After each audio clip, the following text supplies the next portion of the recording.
Boy opens his eyes and peeps a bunch of cute maids all hyped to see him.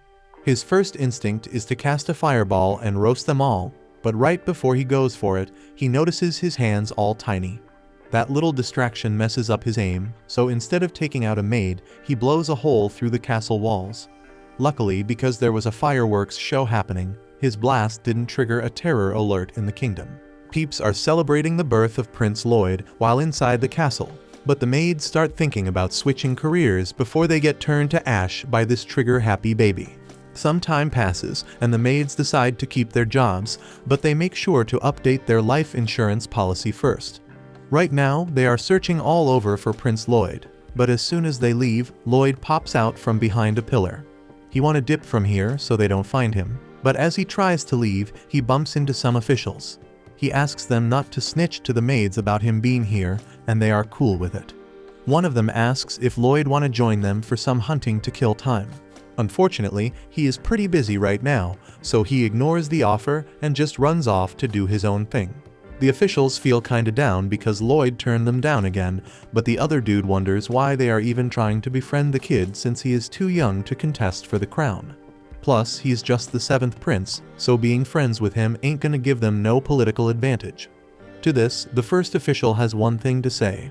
The kid could blow up a castle on the day he was born, and I don't think he needs another reason to stay on friendly terms with him. I wouldn't be surprised if Lloyd the reincarnation of the father of sorcery, but that's just speculation. Now back to Lloyd, he is really a reincarnation, but in his past life, he was just a regular sorcerer. He doesn't know why he remembers his past life, why he was reborn as a prince, or who thought it was a good idea for him to rock this outfit. One thing he is sure about is that since he got the freedom to do it, he gonna live the same way he did before and spend his time researching all sorts of dope magic. He was fascinated by the massive library in the castle, thinking it was even better than the one he had in his past life. But right before he can crack open a book and get his read on, a maid comes through and straight up smashes it away. Silpha finally found him, so he can't skip his lessons anymore like he used to. Outside, Lloyd gotta go through some sword practice with Silpha, and she is showing no mercy against this 8-year-old, but he holds his own. Lloyd doesn't see why he gotta go through all this training when he's way down the line and ain't got a shot at the royal throne. But Silpha hit back saying life ain't just about gaining power in the fam. As a member of the royal crew, he gotta be educated in all kinds of stuff. She has been in charge of his education for 3 years, so she's going to take her job very seriously and make sure he learns. Lloyd ain't feeling how strict and serious Silpha is, but he knows she ain't letting him off the hook until he shows some improvement. She tells him to get back in stance, and they clash swords again. But this time, Lloyd matched Silpha's moves like Zorro. She was impressed by how much he had improved because she saw him getting better. But Lloyd thinks to himself that he is cheating with this thing called control-type magic, copying her moves exactly. In other words, he is cheating on his swordsmanship exam. But even with him copying her, he was still just an 8-year-old with a smaller build, so she was stronger, taller, and had more reach. He gotta find a way to make up for their differences because they are putting him at a major disadvantage. So he comes up with a genius plan. He gonna cheat some more. He cast a spell to make his wooden sword longer, another one to make him physically stronger, as well as one to make him levitate. Now he can go toe-to-toe with Silpha on the same level. Eventually, when he spots an opportunity, he switches up his tactics and stops copying her moves in the middle of his attacks. This throws her off guard, and he plans to take advantage of that to strike. However, she's still an extremely skilled swordswoman, so she was able to block his strike. She calls him out on cheating, and Lloyd is straight up scared he busted. She figured he did it to even the playing field because he ain't match up to her skill level. And you know what? She was actually impressed by it. That meant he was using 2 spells at once, and even the palace mages found that hard to pull off. It's some next level stuff. Lloyd was just relieved she ain't yelling at him for using magic, but he kept quiet about the fact he was actually using 4 spells instead of just 2. Later on, it's bath time for Lloyd. But damn, he gotta sit in Silpha's lap in the maid's bathroom. It's either unfortunate or fortunate, depending on how you look at it. He feels super embarrassed about the whole situation, but Silpha ain't letting him leave and wash himself because last time, he didn't even shower and spent all his time reading instead. My guy just wanted to read some books, but he was stuck there with a whole bunch of maids, not knowing what to do. One of the other maids warns him that if he doesn't behave himself, then he'll be taken by the demon of the Forbidden Library. Lloyd had never even heard about this Forbidden Library or the demon in it, so the girls filled him in on the whole deal. Long ago, the kingdom of Saloum was almost wiped out completely.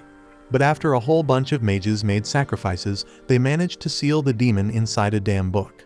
They called that demon Grimmooire, and he was supposedly sealed away in the castle's Forbidden Library. Silpha doesn't buy into that story though. She tells Lloyd it's all nonsense, and he ain't gotta be scared of something so dumb. However, Lloyd is fighting his own demons after being surrounded by so many girls in the bath, so he can't bring himself to look them in the eye. They misunderstand his situation and think he is actually scared of their story, so they offer him a spot in their beds tonight if he feels like it. Lloyd manages to dip out while they argue over who gets to chill with him, and now that he knows about this forbidden library, he can't just ignore it. That night, Lloyd sneaks through the castle halls until he finds the corridor leading to the forbidden library. Then he straight up casts an air spell on himself to hide his presence. It messes with the air density around him and makes light bend, making him practically invisible. One of the guards is about to pass out, but the other tells him to stay awake because they are supposed to be guarding some magic that could wreck the whole kingdom if it falls into the wrong hands, plus a sealed demon. Meanwhile, Lloyd just strolls past them while they brag about being top-notch guards. They definitely getting fired after this, aren't they? There was still a second layer of protection in place to stop people from getting into the library though. It's a seal cast by 10 powerful mages using their strongest magic, so there should be no way anyone is getting through that. Well, it didn't take much for him to get through it, so I guess the mages are getting fired as well. Once Lloyd was up in that library, he was straight up amazed because he had been living here his whole life and never even knew about this place. He starts checking out all them interesting books, but he reminds himself he gotta put that barrier back so folks don't lose their jobs because of him. Just then, he sees a book fly out from a pile, and boom, out comes the demon Grimmooire. Grimmooire is impressed that a young kid like Lloyd managed to break the seal on the library door, so he tries to persuade him to unseal him too. But even if Lloyd doesn't, that seal on Grimmooire is about to crumble on its own because it has been degrading over time. Grimmooire is trying to tempt Lloyd with some gold nuggets, but Lloyd ain't fooled by his words. That gold was made from creation magic, and on top of that, Grimmooire did a really crappy job making it. Lloyd straight up tells Grimmooire he gonna redo that seal once he is done here. The kingdom has too many books he gotta read, so he can't let some fool like Grimmooire ruin it all. Grimmooire keeps trying to convince him by promising he won't wreck the kingdom, but Lloyd ain't falling for it. As a last-ditch effort, Grimmooire says he gonna teach Lloyd some ancient magic if he lets him go. Lloyd is ready to throw the whole kingdom under the bus if it means he can learn more magic. He asked if Grimmooire would really teach him some ancient magic, and realizing he's got the kid hooked, Grimmooire told him that he definitely would. He is trying to butter Lloyd up by saying he must be mad talented with sorcery. That brings back some painful memories from Lloyd's past life when folks rejected him because he ain't have any magical skills. But that all changed now that he is rocking the body of a royal family member. He whip up a magic key and use it to wreck the book that was holding Grimmooire. Once he is free, Grimmooire can't even believe Lloyd really destroyed the seal just like that. Lloyd is still pumped to get his ancient magic lesson, so he asks Grimmooire to get it going. Grimmooire takes a good look at him and straight up throws a ball of purple fire at him, calling it Lesson 1. He thinks that's gotta be the end of Lloyd, so he is about to bounce and go wreck the world or something. But then Lloyd pops out from the smoke, completely unharmed. Grimmooire can't even believe Lloyd is still kicking after taking a direct hit from his spell, and Lloyd is praising it for being so damn unique. Our boy would love to see some more, and Grimmooire just can't accept that Lloyd survived, so he starts firing off many more spells at him. However, not a single one manages to break through the barrier around Lloyd. Grimmooire is straight up confused about how this barrier is so damn powerful. Lloyd watches in awe as he analyzes the spell, but even though he knows it might straight up kill him, he wants to know what it feels like to take that attack head on. Lloyd opens up a hole in the barrier and takes a bit of that purple fire, shocking Grimmooire to the core. It burns his finger really bad, but he seems to enjoy it. And that's when we realize Lloyd has some serious issues going on in his head. He tells Grimmooire to show him something else, and not wanting to lose to a kid, pulls out his trump card and levels up his second spell so he can dual cast his magic. And even though that should straight up annihilate anyone who ain't the main character, Grimmooire is getting worse matchups than before. When Grimmooire peeps that Lloyd effortlessly cancels out his most powerful spell, he gets the message that he can't handle this kid in a fight. So he tries to get away from him as fast as possible. But just as Grimmooire was about to dip, he straight up crashed into the barrier Lloyd set up beforehand. The castle above the library, so Lloyd doesn't want anybody to find out about his secret mission down there. Grimmooire asks if Lloyd thinks he is trying to make a run for it, but that ain't it. A long time ago, Lloyd made this mistake that jacked up everyone's life insurance, so he was always extra cautious when he used magic.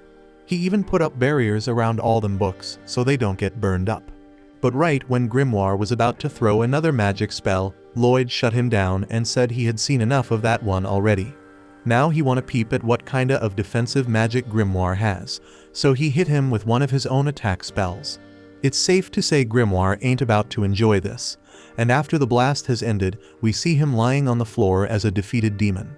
Lloyd stroll up to him and asks why he ain't used no barrier to defend himself, but the truth is, ain't nothing Grimmooire could do to save himself from that attack. After that, Lloyd whips up some magic to restore the room to its normal state, and Grimmooire is straight up tamed from his encounter with Lloyd. He tells Lloyd he an amazing mage, but Lloyd thinks he is the amazing one. Turns out demons can't be killed by magic, even though it still hurts like hell. Lloyd is curious about how much punishment Grimmooire can take since he is supposedly immune to magical damage. But Grimmooire ain't trying to agree to that, so he swears his undying loyalty to Lloyd on the condition that he doesn't torture him. Lloyd agrees to take him on as a familiar, but torture will still be involved, only slightly though. He tells Grimmooire to transform so he doesn't scare people with his appearance. So Grimmooire turns into this cute-looking chibi goat and plans to butter Lloyd up so he can take control of his body. But when Grimmooire tries to do that, he ends up staring into the abyss that is Lloyd's mana reserves. That makes it crystal clear to him that nothing he tries against this kid gonna work, so he's better off just being obedient and staying out of trouble. With all that settled, Lloyd bounced to enjoy reading in the Forbidden Library as much as he damn well pleases. A little later, we peep this fancy dude getting ready for his day and strolling through his mansion. In the library, Grimmooire warns Lloyd that someone's coming. Lloyd tells him to hide, and we discover that he is the noble Prince Albert. Albert straight up shows off his power, blowing everyone's minds when he hits the target dead on with his magic. Albert's the second prince of the Saloom Kingdom. He's a damn genius at everything, and folks think he'll be the next king for sure. Albert's got special access to places like this, and sometimes he invites Lloyd to tag along. Lloyd can't really use much of his magic in the castle, so he appreciates it when Albert takes him to the range. Next up, it's Lloyd's turn to show off. But he ain't looking to impress nobody. He ain't interested in the throne, so he don't need to prove shit. Plus, if he revealed his true power, he'd get mixed up in all the power struggles between the princes. Lloyd hates that idea cause all he wants is to study sorcery and live in peace. Grimmooire wonders what Lloyd's gonna do about the demonstration. So Lloyd explains that he's just gonna make his fireballs curve a bit so they barely graze the targets. Lloyd says it like it's no big deal. But Grimmooire thinks that takes even more skill than just hitting them straight on. Lloyd lets them fly, barely grazing each target. The crowd's disappointed, but Grimmooire realizes they should have known how damn hard it is to control magic that precisely. Lloyd don't pay them no mind. He's too busy thinking about how he can improve his technique even more. Albert seems like he might know something, but he don't say shit and just tells Lloyd he can chill while he takes a break. Lloyd couldn't be happier cause he's got a ton of things he wants to try. First on his list is giving that dual incantation Grimmooire did a shot, but Grimmooire freaks out and tells him it's impossible cause that's a demon's skill, being able to have extra mouths. Lloyd thinks he's got a solution though. He surprises himself when his idea actually works, but Grimmooire's straight up shocked and points out that only a crazy headless would try incorporating a demon into their own body. Well, that's exactly what Lloyd did, so he tells Grimmooire to cast an infernal fireball. Grimmooire acts all cocky, saying it's a cakewalk for a demon of his caliber, but he freaks out when shit don't go as planned. Grimmooire is terrified and wonders what the hell Lloyd did. Lloyd explains it was just a spell stack, a technique to condense incantations. By reciting multiple incantations at once, Lloyd can cast a spell way faster. Lloyd took that shit to the next level, casually saying he was reciting like 100 spells in each line of the incantation. Grimmooire's straight up stunned by how chill Lloyd's acting, and he points out that even as a badass demon, he can only stack 2 or 3 lines at a time. Lloyd moves on to his next test and discovers he can now talk out of both mouths. Grimmooire freaks out, thinking Lloyd's about to recite 2 advanced spells simultaneously. But Lloyd shuts him up. A freaking huge power starts flowing through him as he uses the Infernal Fireball and Waterball spell. Grimmooire's panic hits an all-time high as he realizes Lloyd's mixing 2 insanely advanced spells. The mana's getting crazy intense, and Lloyd's pumped as hell to see what kind of power this dual incantation brings. Lloyd figures he can't release all that power on the ground, so he just sends it skyward. Even then, it's a display of power that can be seen from miles away. In the castle, some servants wish Albert wouldn't hang out with Lloyd because they think he's just a kid who sucks at magic. Albert shuts them down, saying they're blind. He spills that Lloyd intentionally grazed all the targets the same way. So Albert calls Lloyd a freaking genius. Albert predicts Lloyd could even become the Grand Sage and hopes he'll be his ally. The servants are sure they can convince him, but Albert points out he just wants to get along with his little bro. Albert predicts Lloyd probably already knocked down all the targets, but the servants doubt his skills once again. They think the kid couldn't possibly take them down that fast, and one servant wonders why it's so damn dark outside. We find out why when Grimmooire's shaking in fear after seeing Lloyd blast a hole through the atmosphere. Lloyd starts panicking cause he don't want nobody finding out, but luckily shit goes back to normal. This whole thing was freaking insane, and the terrified Grimmooire once again wonders who the hell Lloyd really is. Next morning, Grimmooire's fed up with doing all these maid duties for Lloyd.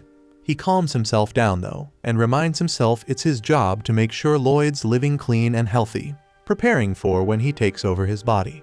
Later on, the tear in the sky makes it into the newspaper, but nobody knows what the hell caused it. Lloyd might have some serious ADHD cause he's already moving on. He's way more interested in a new story about badass adventurers. They conquered a crazy hard D dungeon with high difficulty, and they came back loaded with precious loot and magical shit. This sounds hella fun to Lloyd, so he decides to hit up a dungeon. Grimmooire points out that if anyone finds out Lloyd's gone, it'll cause a mass freakout, but Lloyd spills that he's got a solution. Grimmooire is confused as hell when Lloyd pulls out an acorn, but his confusion turns into amazement when Lloyd uses it to create a wooden copy of himself. And this ain't no basic copy, it's got nerves and shit. So it not only looks like him, but can also move on its own. But that's still not enough. Lloyd explains he would have done this shit earlier if he knew it would work. Unfortunately, the real problem is Silpha. We flash back to show how obsessed she is with Lloyd, even noticing when he grew 1/4 millimeter taller. This dumb dance dummy he just made won't fool her, but Lloyd's got a new plan for that too. He steps outside, and we see he left Grimmooire in charge of the copy while still being able to talk to him through his hand. The maids think it's the cutest thing, but Grimmooire's thinking about how crazy Lloyd is. Lloyd transferred Grimmooire's soul into the copy and put his soulless body into his hand. He leaves the rest to Grimmooire, and Grimmooire is digging how real the copy feels. But then he realizes Lloyd ain't there to stop him, and he starts getting some wicked ideas in his head.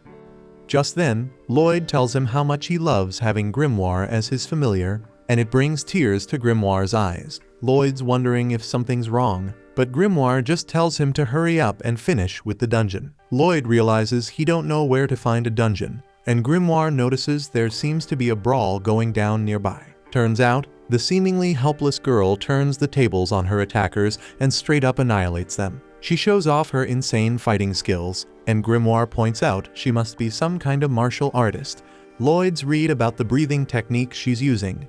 It lets a person channel this energy called Kai into their body, giving them crazy strength. Somehow, the girl spots them, but Lloyd's cool with it because he wants to learn more about her technique. Now Lloyd's freaking out because Grimmooire points out that Tao might recognize him as the 7th prince. He stays quiet, and that makes Tao think he's an enemy, so she starts coming at them. Lucky for Lloyd, he manages to change his appearance just in time and introduces himself as Alberto. Lloyd used some spell that lets him transform into someone he's seen before.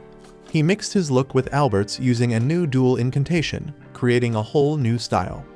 The girl Tao introduces herself, and Lloyd's worried she might suspect something since she ain't turning around. Turns out Tao's actually panicking cause she thinks Alberto is very hot. Tao's spent her whole damn 18 years training. She finally escaped the dojo and became an adventurer looking for romance. But damn, it ain't worked out because most dudes prefer weak-ass priestesses. But now she's finally got her chance and vows to make Alberto her boyfriend. She seems busy as hell, so Lloyd decides not to ask her to clear a dungeon with him. But she's all over that opportunity. Once they're in the dungeon, Tao's all eager to show off her fighting skills. But our boy Lloyd's too busy obsessing about some glowing rocks. Tao's impressed by how much Lloyd knows about her breathing technique, and she explains that learning about Kai starts and ends with breathing. Proper breathing fills your whole damn body with Kai, letting you unleash superhuman strength. Problem is, it takes a ton of training just to start feeling the Kai in your body. That's why Tao suggests Alberto focuses on finding the key to her heart instead.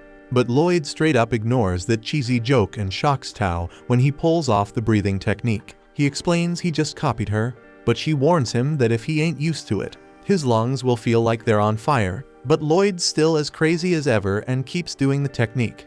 He surprises himself when he starts feeling that energy inside him and gets all pumped cause he realizes he can use that power for sorcery. Tao decides she'll help him learn about Kai and tells him not to stop the breathing technique till they leave the dungeon. Back at home, Grimmooire thinks Lloyd's insane cause he's got such a cushy life. But Lloyd don't give a damn. All he cares about is learning more about sorcery. Things are going smooth for Grimmooire, but he flips out when Silpha shows up. Meanwhile in the dungeon, Tao shows Alberto a Kai blast and uses it to take down the boss. They score a chest. But Tao explains that a dungeon that ain't grown much ain't gonna have any good loot. As they check out the chest, Tao's amazed to see Alberto's already learned the Kai breathing technique in such a short time. Tao realizes she hit the jackpot cause if she can get Alberto into a student-teacher thing, her caretaker won't have no choice but to accept him as her fiancé. Tao goes to open the chest, but Lloyd's gotta save her cause she triggers a deadly trap. A lich pops out of the chest, and Lloyd wonders if this is the real boss of the dungeon. Tao's straight up scared of the lich, but when Alberto asks about the monster, she fronting like everything chill and tells him he better bounce from the dungeon without her. He protests, saying he wanna stay and peep the battle, but without saying shit, Tao gets up close to him and lands a strike that sends his ass flying out of the boss room. It doesn't make sense for the lich to be hiding in a low-level dungeon like this, because they so damn powerful even a rank adventurers struggle with them. She might not be able to win, but she at least wants to buy enough time for Alberto to escape. Meanwhile, Alberto flying back through the tunnel after Tao's hit. But he feeling disappointed because he wanted to learn more about Kai from her. He throws up a magic barrier to stop himself from flying back. But even if Tao wanted him to leave so bad, she could have at least given him a damn map or something because Alberto completely lost. He tries hitting up Grimmooire, but he getting no response except for a message begging him to get his ass home soon because he in trouble. On the other hand, Tao still going at it with the lich, and she holding her own, but with the beating she taking, she bound to lose sooner or later. She don't want to die, but she finds comfort in the fact that she helped Alberto escape. Then she starts slowly backing away, trying to see if she can make her own escape. But as she doing that, the lich starts talking. It recognizes the martial arts she using and says it has eaten someone with a similar technique before. But after getting that person's knowledge, it realized Kai ain't nothing but a weak-ass version of magic.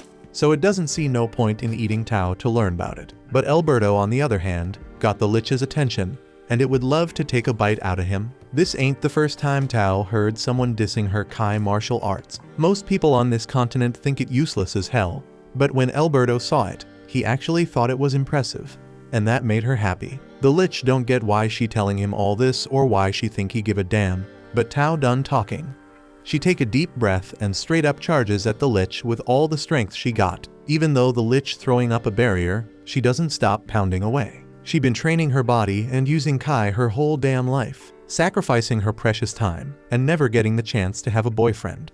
So she ain't letting the lich disrespect the technique. She unleashes a full power Kai blast point blank, breaking through the lich's barrier and sending it flying into a damn wall.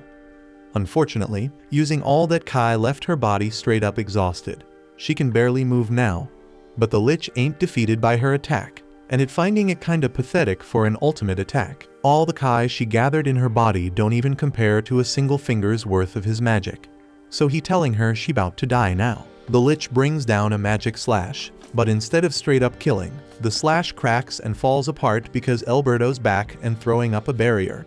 He says if Tao done fighting already, he wanna take a swing at it, but he gotta dip home soon, so he gotta make it quick. Tao hella surprised to see him back here again, and she even more shocked when she peeped the crazy look in his eye. So she just sitting there silent, the Lich starting to cast a spell, so Alberto doing the same and straight up disappearing from view, zooming along the walls and popping up behind the Lich.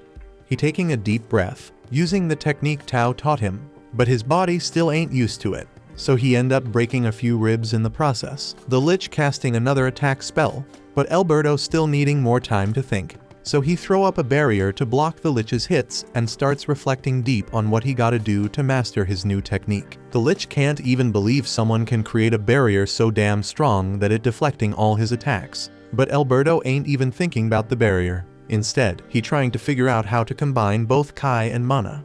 He remembers something Tao said about focus being hella important, so he resolves to focus more on his breathing. He sucked in air into his lungs while at the same time casting a full sprint air spell to refine their combination. Because he start moving, the Lich start getting hella cocky and think Alberto running away because he can't win, so he throws more attacks his way. Meanwhile, Alberto still trying to take deeper breaths, but the damn barrier getting in the way, so he gotta get rid of it. The Lich once again misreading the situation and thinking his attacks finally broke through the barrier.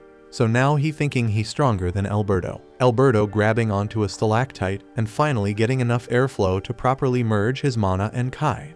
So after hopping around and breathing like crazy, he finally able to mix them up and find a balance. With this fresh technique he got, he countering the Lich's magic slashes, even though he weaker than he'd prefer. To make up for the weakness, he making the energy thinner and stronger so it can reach the Lich. The Lich casting more attack spells to try and block Alberto's hits. But as time pass, Alberto's attacks getting stronger and more plentiful, and he ain't even casting a damn spell for them. So that mean his attacks all Kai based. The Lich can't even believe he getting overwhelmed by a technique as basic as Kai, but Alberto keeps piling it on non-stop.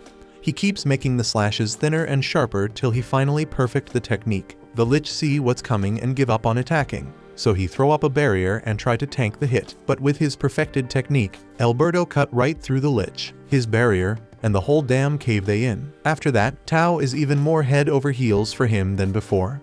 So as they get ready to dip, they check the chest to see what the hell they went through all this trouble for, only to find a beat up old dagger. That shit doesn't seem worth a damn, but Alberto thinks he might be able to do something with it. Once they snatch the treasure, the chest starts sinking into the ground. Alberto be all confused, but Tao tells him it's all chill because that's just how it goes down. The dungeon falls apart once the treasure is taken. So Alberto figures it's some survival mechanism or some shit, like the chest be the core of the dungeon or something. He straight up tries to grab it out of the ground because it looks interesting, but the whole damn dungeon be collapsing around them. So once he snags the chest, they bounce. Outside, Tao said she was surprised that Alberto used Kai to fight to the end instead of magic since he's a mage, so she was wondering if he wanted to prove that Kai was a viable technique. But that wasn't it. He just thought it would be a fun experiment. Right then, it hits him that he needs to haul ass home because Grimmooire's in deep shit, so he gets ready to jet. Before he bounces, Tao reflects on what went down and knows Alberto figured out that Kai blade technique on his own in no time. She gotta step up her game to keep his attention and hopefully make him her man. Alberto agrees, but as Alberto's flying off, Tao realizes she never got his contact info, so it's probably a wrap on seeing him again. Alberto cancels the illusion spell and goes back to being Lloyd. After a quick flight cross-country, he returns to the castle and starts looking for Grimmooire to make sure he's good. But damn, he's messed up. Since Silpha caught him, he's been forced into sword training, but since he's all about magic, his sword skills be straight up garbage. Silpha thought Lloyd was getting soft, so she cranked up the intensity of the training. Later, once Grimmooire's mentally back on track, Lloyd shows him the knife he scored from the dungeon, and Grimmooire can't believe he had to go through Silpha's ass whooping for some dumbass knife. Lloyd apologizes again, but tells him this knife might actually be worth something because it's special. He dips it in hot water and starts scraping away, peeling the magic right off that shit. Turns out the knife's been treated with magical essence, the same stuff they use to amp up weapons with enchantments. In the case of the knife, the enchantment on it was called Boost Power. After peeling off all the enchantment stickers, Lloyd tosses them in a beaker and shakes that shit up. Getting rid of all the old enchantments, Lloyd's try dive into enchantments. But the problem is he ain't got much mana essence to work with, and that stuff's rare as hell. He don't want to waste it by trial and error, so he got a better plan. Instead of just using the mana essence he got, he's gonna analyze that shit with magic and learn how to make his own. He busts out a purification spell that breaks down objects to their basic elements. And with that, he figures out that the mana essence is made of oil, silver, and something called hematite. But even hematite ain't easy to get because you gotta crush monster cores. But Lloyd got that covered because he snagged one from the dungeon. So now he can make his own hematite. All he needs now is oil, silver, and a bunch of weapons to test out the enchantments. Lloyd rolls up to his pops and asks for some cash. The king straight up pulls out a bag of silver coins and hands them over because he loves his boy. He's kinda confused about why Lloyd wants silver instead of gold, but he doesn't ask no questions. He wonders how Lloyd's gonna spend that allowance, and we get a glimpse of his plan as he starts melting them coins down with Grimmooire. Later on, Lloyd's throwing down with Silpha again, and he's pulling out some new tricks to try and get the upper hand. He even busts out full sprint, but Silpha's still keeping up with his moves. So he takes it up a notch and uses magic to make the ground all jacked up, trying to catch her off guard. But when he goes in for the attack, Silpha straight up disappears, but he is unaware that she is simply hiding inside the dirt construct he made, so he gets wrecked. Silpha takes the win, but she still gives Lloyd the oil he wanted, even though the deal was he had to land a hit on her to get it. She says it is fine since she is just relieved that his poor performance the last time they fought was just a fluke. Lloyd's grateful and promises to show her what he makes once he's done, but Silpha thinks he's talking about cooking something. They head back to his experiment room, and Lloyd and Grimm mix the oil with the other ingredients, making that sweet mana essence. Now all they need is a bunch of weapons to test those enchantments on. So Lloyd went to Albert to ask for his help in acquiring some. Since Albert's got a crew of loyal knights under his command, Lloyd's hoping he can convince them to let him enchant their weapons. And since Albert told them to do it, all the knights immediately handed over their swords to him. But deep down, they ain't too confident in Lloyd's skills, so they silently weep over their lost swords. Grimmooire is pissed cause the knights think Lloyd's gonna screw it up, so he's even more determined to nail it on the first try. Lloyd gets to work on the first sword, going all out and filling every damn inch with enchantments. But damn, turns out regular steel can't handle that much power, because the sword straight up shatters to pieces. He keeps trying, and the swords keep breaking, but eventually, he manages to get some of them to work, and the next morning, Lloyd rolls up to Albert, showing off his accomplishment. Albert's jaw drops when he sees that out of 120 swords, Lloyd actually pulled off enchantments on 50 of them. Even he thought Lloyd was gonna wreck them all. But as he inspects them, he's straight up amazed by what he sees. The best enchanters only had about a 10% success rate, so for Lloyd to hit 40% is freaking outstanding. One of the guards didn't believe Lloyd actually accomplished what he claimed, but when he tries to sheath his sword, that thing's too damn sharp because of Lloyd's enchantments. Albert's checking out one of Lloyd's dopest swords when Lloyd rolls up and asks if he can see them in action. So Albert invited him out to join him for a monster hunt he had to go on. Not long after we see Lloyd rolling with Albert. And of course, Lloyd's got Grimm by his side. They reach the forest where their monster hunt's going down. But the damn monster ain't in the woods, it's chilling by a nearby lake. Lloyd's pumped as hell because he rarely gets to leave the castle, and he's dying to see his enchanted swords in action. Albert points out how Silpha's always sticking by Lloyd's side, and she thanks him for letting her come along. Albert teases her, hinting that her feelings for Lloyd might be on overdrive. But Silpha shuts him up quick with a threat. Just then, they get surrounded by a bunch of kobolds, but the soldiers see it as a warm-up for the monster. Lloyd acts scared, but Grimm knows damn well that Lloyd sensed the danger a while ago. Tao taught him a technique called spectral detection. By focusing on his breathing, Lloyd can now sense his surroundings all the damn time. Grimm watches his master and thinks about how Lloyd always keeps spectral detection and his barrier active. Ain't no surprise gonna catch him off guard. Grimm says Lloyd gets even scarier with each passing day. The fight kicks off, and everyone's blown away by how damn sharp those swords are. They ain't just slicing through monsters, they're cutting through steel like it's butter. The soldiers are freaking out like kids holding a knife for the first time. so Lloyd figures his enchantments worked like a charm. Albert agrees, telling everyone that his lil bro's an enchanting prodigy. Silpha agrees too as she stands over a pile of monster corpses. But Lloyd points out that he ain't even enchanted her sword.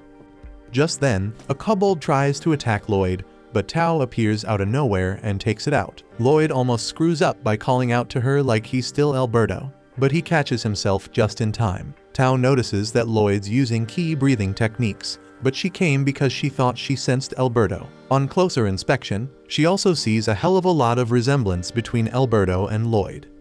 Just then, Silpha smashes another monster. She gives props to Tao for her help, but warns her not to get too forward with Prince Lloyd. Tao points out that she sensed that monster coming, and Kai techniques ain't nothing to underestimate. Tensions start rising between them, but Albert steps in to calm them down and invites Tao to roll with them. That night, Tao's mind gets blown when she finds out Albert's a freaking prince. She notices the resemblance between Albert and Alberto, but not as much as Lloyd, who she's looking for now. Lloyd hides nearby and realizes that Tao's mad skilled with Kai, which makes her hella sensitive to it. He was using spectral detection, and that's probably how she found him. Lloyd decides to dip into his tent, but for some reason, Silpha's up and they're changing. Lloyd says that he don't need her watching over him, but Silpha ain't having it because she ain't feeling how Tao's all up on him. Tao barges in, and Silpha straight up calls her an idiot, while Tao fires back calling Silpha a pervy maid. The two start going at it, so Lloyd takes this chance to bounce. Albert calls Lloyd a lady killer and points out how much Silpha's changed since she started taking care of Lloyd. She sees his maturity, but Albert warns that dealing with women can get real complicated. Right then, the girls peep that the soldiers are watching them too damn close.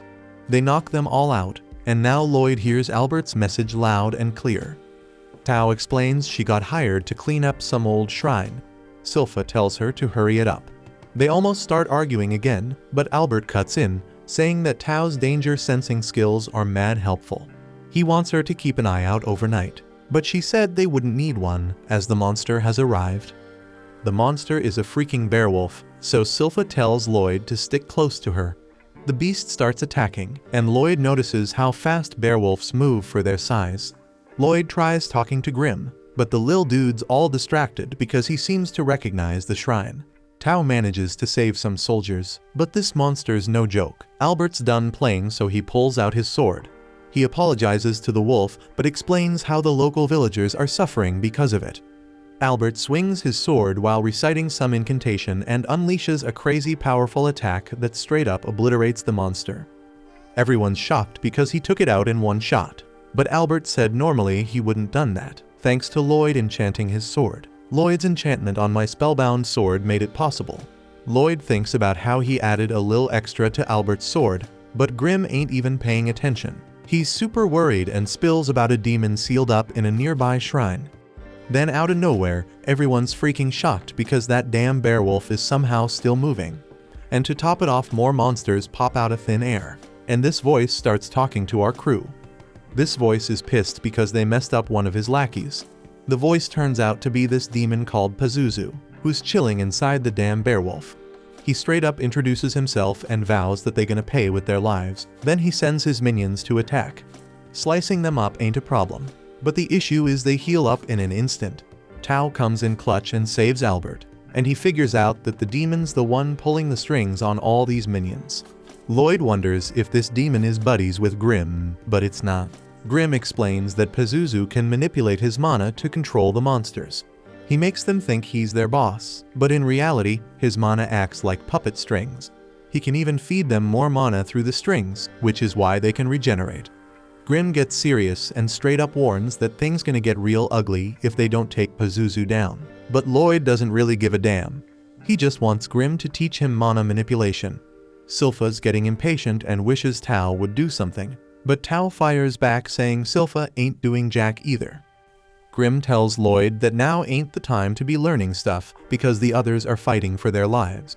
But Lloyd's sure they'll be fine though, and insists that Grimm teach him. As Pizuzu watches the brawl, he points out that while some of his opponents got skills, most of them are only surviving because of their weapons. Then he starts dissing Lloyd, saying he ran away like a scared little baby. Silpha ain't having none of that and gets real pissed.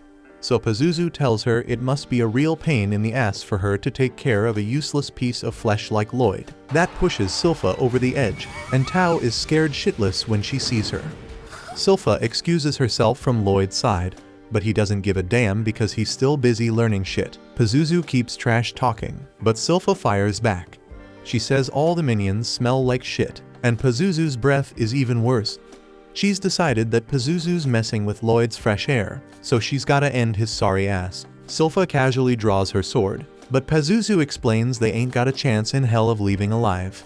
He keeps feeding the minions mana, so they're gonna keep regenerating endlessly. Demon's got an unlimited supply of mana, so he ain't running out either. Pizuzu thinks he made Silpha cry, but she straight up tells him it's his damn breath. Right then, Albert starts getting worried when the demon goes after her, but she's more than fine because she chops off all the monster's feet.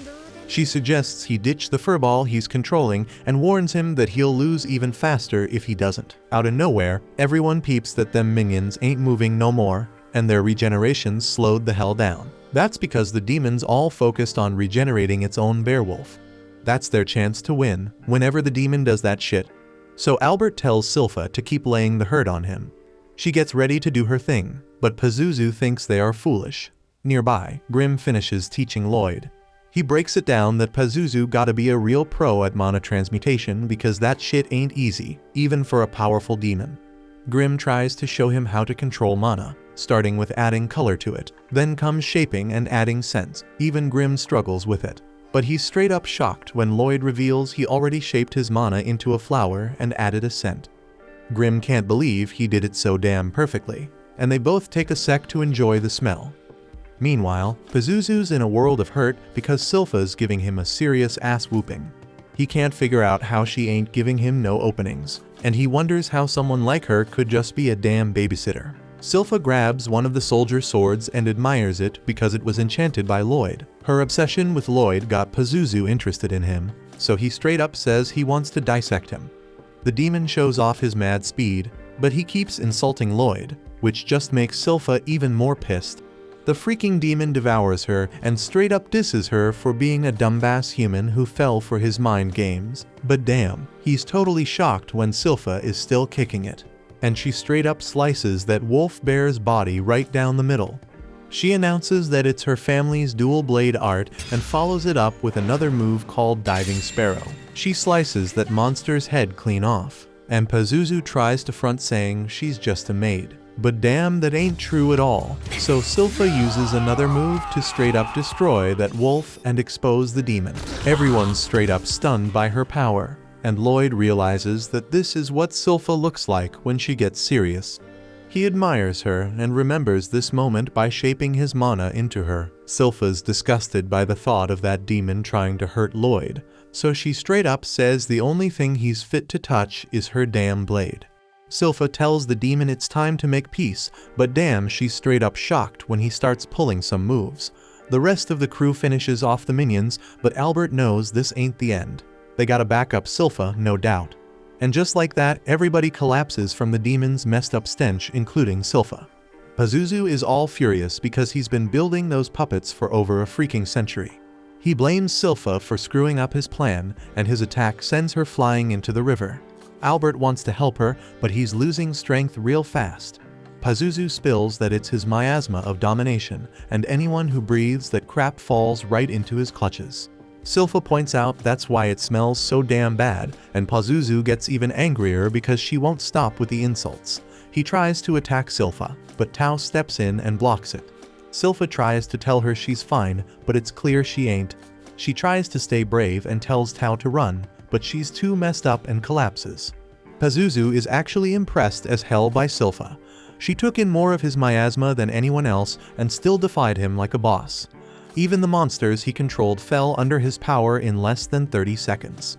But what really gets him intrigued is how Tao ain't under his control. Tao pushes him back, but she ends up getting captured. Pizuzu thinks she's using some kind of breathing technique to withstand his miasma. He's right, but things go south for Tao when her breathing gets messed up. Pizuzu points out she could have just run away, but this weirdo thinks she stayed because she wanted to be his minion. Tao pushes the demon away again and says she's waiting for a hottie. She's done messing around, so this time she unleashes an insanely powerful attack. She realizes she got a bit too fired up and used a big ass move. Tao tries to focus on steadying her breathing before the demon strikes back, but she's got even worse problems because she gets attacked by one of the puppets.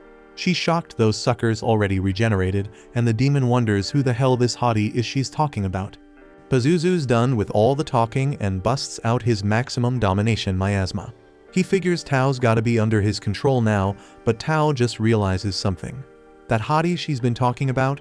He's a lot closer than she thought. She can still sense him through all of Pizuzu's miasma, and it's giving her some freaking hope. Pizuzu still ain't got a clue about who Tao's talking about, so she straight up spills that the hottest dude is coming to wreck him. But damn, her time's up, and the puppet monster straight up swallows her. Pizuzu then shifts his focus to Silpha because he thinks she'll make a sick addition to his minions. He knows it won't be easy to control her, but her strength makes it worth it. Pizuzu plans to unleash a shit ton of miasma on her, and Lloyd figures out that's how he controlled the bear wolves. Pizuzu's all smug, bragging about how he offed their parents and replaced them in the pups' minds with his miasma. He's all patting himself on the back, saying no one can defy his domination. Lloyd stays cool and says that Pizuzu's a total piece of shit. Pizuzu's shocked when he finally realizes that Lloyd's somehow moving around in his miasma. He demands to know how the hell that's possible, but Lloyd ain't got a clue. Pizuzu's even more mind blown by the fact that Grimm's a demon. He can't wrap his head around why a demon would be protecting a human, and he starts dissing Grimm for looking cute. Pizuzu calls him a disgrace to demon kind, but Grimm still tries to give Pizuzu some advice as a fellow demon. Grimm stops himself because all the insults just make him want to see Pizuzu get ripped to shreds. Pizuzu sends his freaky ass demons to attack, but Lloyd's just pumped to test out his new transmutation power. There's a whole bunch of monsters though, so Grimm tells Lloyd he'll have to use up a good chunk of his mana. Lloyd figures out the right amount and Grimm's blown away because he's always had trouble adjusting his own mana output. Lloyd envisions something gentle and warm, so Pizuzu's shocked as hell when Lloyd effortlessly strips away his control over the bear wolves. Grimm calls them all weaklings, but Lloyd points out that even he might have been influenced by his mana. Lloyd has one of the bear wolves spit out Tao, and he's stoked to see she's okay. Pizuzu's still in disbelief because Lloyd just turned all his mana into a field of flowers in an instant, and he assumes Lloyd must be one hell of a badass sorcerer. Pizuzu's trying to control his minions again, but Grimm points out it's too late. The bear wolves already remembered their pride as monsters, and that Pizuzu took out their parents. The angry bear wolves go all out on Pizuzu, and Lloyd's mind is blown seeing how they attack as a pack. They're extremely powerful that way, and puppets can't even come close to pulling off that kind of attack. Pizuzu wants to show he's still a badass demon, so he punishes the bear wolves for going at him. He doesn't give a damn about taking out their parents, and he insults them by calling them mangy mutts. Pizuzu's hella upset now and says this is what happens when someone defies him. He explains it doesn't matter what spells Lloyd tries, they ain't gonna do shit against a demon. Lloyd remembers Grimm said the same thing, demons can't be taken out with magic. So Grimm explains it ain't never happened before. Then Pizuzu declares he gonna show them his true power, now that he ain't feeding the minions mana. Lloyd ain't even listening because he's just fascinated by why magic can eliminate demons. He figures demons must be mad tough to completely wipe out, but that just gets this crazy kid even more excited to find out what it gonna take. Pizuzu straight up freaks when he sees the dark power coming from Lloyd's body, and Grimm points out that's why Pizuzu's mana ain't ever affected Lloyd. One day Lloyd decided to hide his power to avoid attracting unwanted attention, and keeping it held back all the time is a whole lot of work. Grimm explains to Pizuzu that his mana ain't ever gonna be enough to even come close to touching Lloyd. Pizuzu and Grimm might both be demons, but there ain't a damn thing they can do with their mana that even compares to Lloyd's power. Lloyd, being his usual psycho self, is stoked because now he got a demon to test out all the spells he'd been wanting to try. Supposedly demons can't be eliminated by magic, so Lloyd can go all out without holding back. Pizuzu's shaking in fear, trying to figure out how the hell Lloyd got so much freaking mana. He wonders if he's stuck in some messed up nightmare, and he's straight up shocked when Lloyd tries to trap him in a barrier. It gets hella scary for Pizuzu when he realizes this ain't even a fight for Lloyd, he's just treating him like a damn lab rat, trying to lock him up. Pizuzu tries to bolt, and Grimm doesn't blame him because he'd do the same damn thing. Lloyd's having a lot of fun unleashing a fraction of his power, but Pizuzu's running for his life, dodging the barriers Lloyd's throwing up. Pizuzu's barely surviving, so he begs Lloyd to cut it out. Grimm watches in awe, wondering how many spells this dude can cast at once. Lloyd says he can do about 20 on his own, but when he teams up with Grimm, they can unleash even more. Life gets way harder for Pizuzu as he's gotta dodge even more barriers, and he's wondering how the hell Lloyd's chanting so damn fast. Pizuzu gives himself a pat on the back for dodging so much, but that's short-lived because Lloyd busts out a spatial spell called Dimensional Enclosure.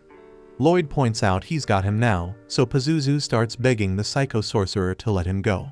Lloyd ain't having it and points out that Pizuzu's done some messed up shit to the bear wolves. Not only did he off their parents, but it's clear he did all sorts of chimera experiments on them. Pizuzu demands to be set free, claiming he's the demon destined to rule the whole damn world. But that doesn't fly, so Pizuzu tries to suck up to Lloyd, saying he'll boost his status when he takes over. That doesn't work either, so he begs Lloyd to chill out. He's never been hit with magic from someone as powerful as Lloyd, so he's scared he might actually kick the bucket. Lloyd stopped listening to this dude ages ago, because now he's just spouting off some crazy incantation. Pizuzu keeps begging for his life, but it's too late because the magic's already going down. Lloyd figures he's activating about 240 spells per minute right now. Lloyd's amazed at how damn beautiful it looks, so he decides to keep it up for another 30 freaking minutes. But not even 5 minutes later, Lloyd's getting worried that the demon might already be 6 feet under. Grimm's breaking it down, saying sorcery messes with demons like how annoying sounds and lights mess with humans. But damn, Lloyd went all out with his magic on Pizuzu, and that messed him up big time. Pizuzu's falling apart now, reflecting on how he spent a whole century raising those monsters. He was supposed to be the ruler of the world, but some kid who wanted to run an experiment on him shut it all down. Lloyd couldn't care less, which just adds insult to Pizuzu's injury. And then out of nowhere, Lloyd's shocked to see everyone already waking up. He can't let anyone find out about his insane power, so he bounces to think of an excuse. Grimm tells Pizuzu that he's figured out people don't want leaders who whine about their struggles. They'd rather have a good time with someone who's living it up. Lloyd's always doing what he wants when he wants. That's probably why people keep flocking to him. Grimm remembers to keep his tough guy act, explaining he ain't like those who follow Lloyd. He's just building his strength to get revenge on Lloyd someday. So Pizuzu decides to trust Grimm with his world domination ambitions. Grimm's down for it and stoked to see Pizuzu's mana helping him recover a bit. Lloyd comes up with an excuse and tells everyone some dude named Alberto showed up to beat the demon and saved their sorry asses. Tao overhears this and wonders where the hell Alberto is. Sometime later, the whole damn town throws a party, celebrating the return of the victorious Prince Albert. They think Lloyd's a cute kid, but he doesn't compare to the great Albert, and this just makes Silpha pissed off. Inside the palace, the king is pleased with Albert and wonders where the 2 adventurers who helped them are. Albert explains that Alberto was never even seen. But let's take a look back at Tao. She got suspicious when she realized she was rocking Lloyd's poncho. So Lloyd just tricked her into leaving, saying Alberto was hanging nearby. The king's hella interested in this Alberto person. But Albert shocks everyone by saying Lloyd did the most in the hunt. They only survived because of Lloyd's badass enchanted weapons, so Albert thinks Lloyd should be part of the royal succession. Everyone in the room can't even believe it, but Albert thinks Lloyd would be a damn perfect fit for the throne. The king says it'll just create another rival for Albert if Lloyd gets into the competition. But Albert thinks the throne should go to whoever's most deserving, even if it ain't him. He questions any decision that excludes Lloyd just because he's young. Albert makes it clear, though, that he does not intend to be outshined. The king's hyped as hell about this turn of events and asks Lloyd if he's down for the competition. He wants to know if Lloyd gonna roll with his brothers in the quest for the throne. Everyone's in awe of this epic moment, but Lloyd just declines it calmly. Outside, the little dweeb runs around like a kid and explains that one of the bear wolves followed them home. Lloyd thinks it's hella cute and fluffy, and that makes Grimm jealous because he ain't getting the same reaction. Grimm puffs himself up and casually jumps into the conversation. Silpha shows up to see how much the bear wolf digs Lloyd, and Lloyd hides Grimm in its fur. He even gave it a name, Shiro, and wants to teach it a bunch of stuff. Silpha explains that handling complex commands is usually the turf of monster tamers, so Lloyd starts thinking about using his mana to control the monsters just like they do. Grimm's straight up amazed by Lloyd because he turned down the throne offer like it was no big deal. Lloyd always just crazy about magic, and he is a true magic maniac. The king peeps from nearby and thinks Lloyd said no because he's so humble. But Albert ain't buying that. He believes being a king is too small a role for Lloyd. The king agrees and can't wait to see what Lloyd's future holds. Later on we find out that Lloyd's been teaching his wolf some basic commands. Shiro picks them up real quick, but the more complex commands are a bit tougher. Lloyd tries writing a command spell into his mana, but it just confuses the poor animal. They decide to seek help from a monster expert and head over to Princess Ali's in her garden tower. Grimm's mind gets blown seeing all those monsters there, and Lloyd explains that Ali's is his sister, the 6th princess of Saloon. She's a total animal lover, and I ain't just talking about cats and dogs, she's into all animals, even monsters. Just then Ali's shows up and starts showering Lloyd with affection. But it's way too much for him, and he straight up passes out. Her maid Eris scolds her for going overboard, but Ali's can't help herself. Lloyd's impressed when Ali's figures out that Shiro's a bearwolf, but she seems a bit loco, and Silpha starts doubting if she can actually help them. Lloyd's willing to give her a shot though, so he suggests seeing one of her monsters.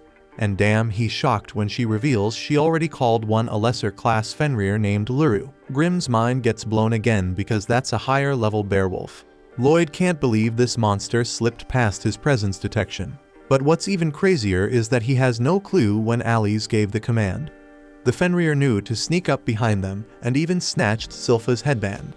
Clearly Ali's gave it some complex orders without showing any signs. This gets Lloyd all hyped up, so he practically begs Ali's to teach him how to communicate with Shiro.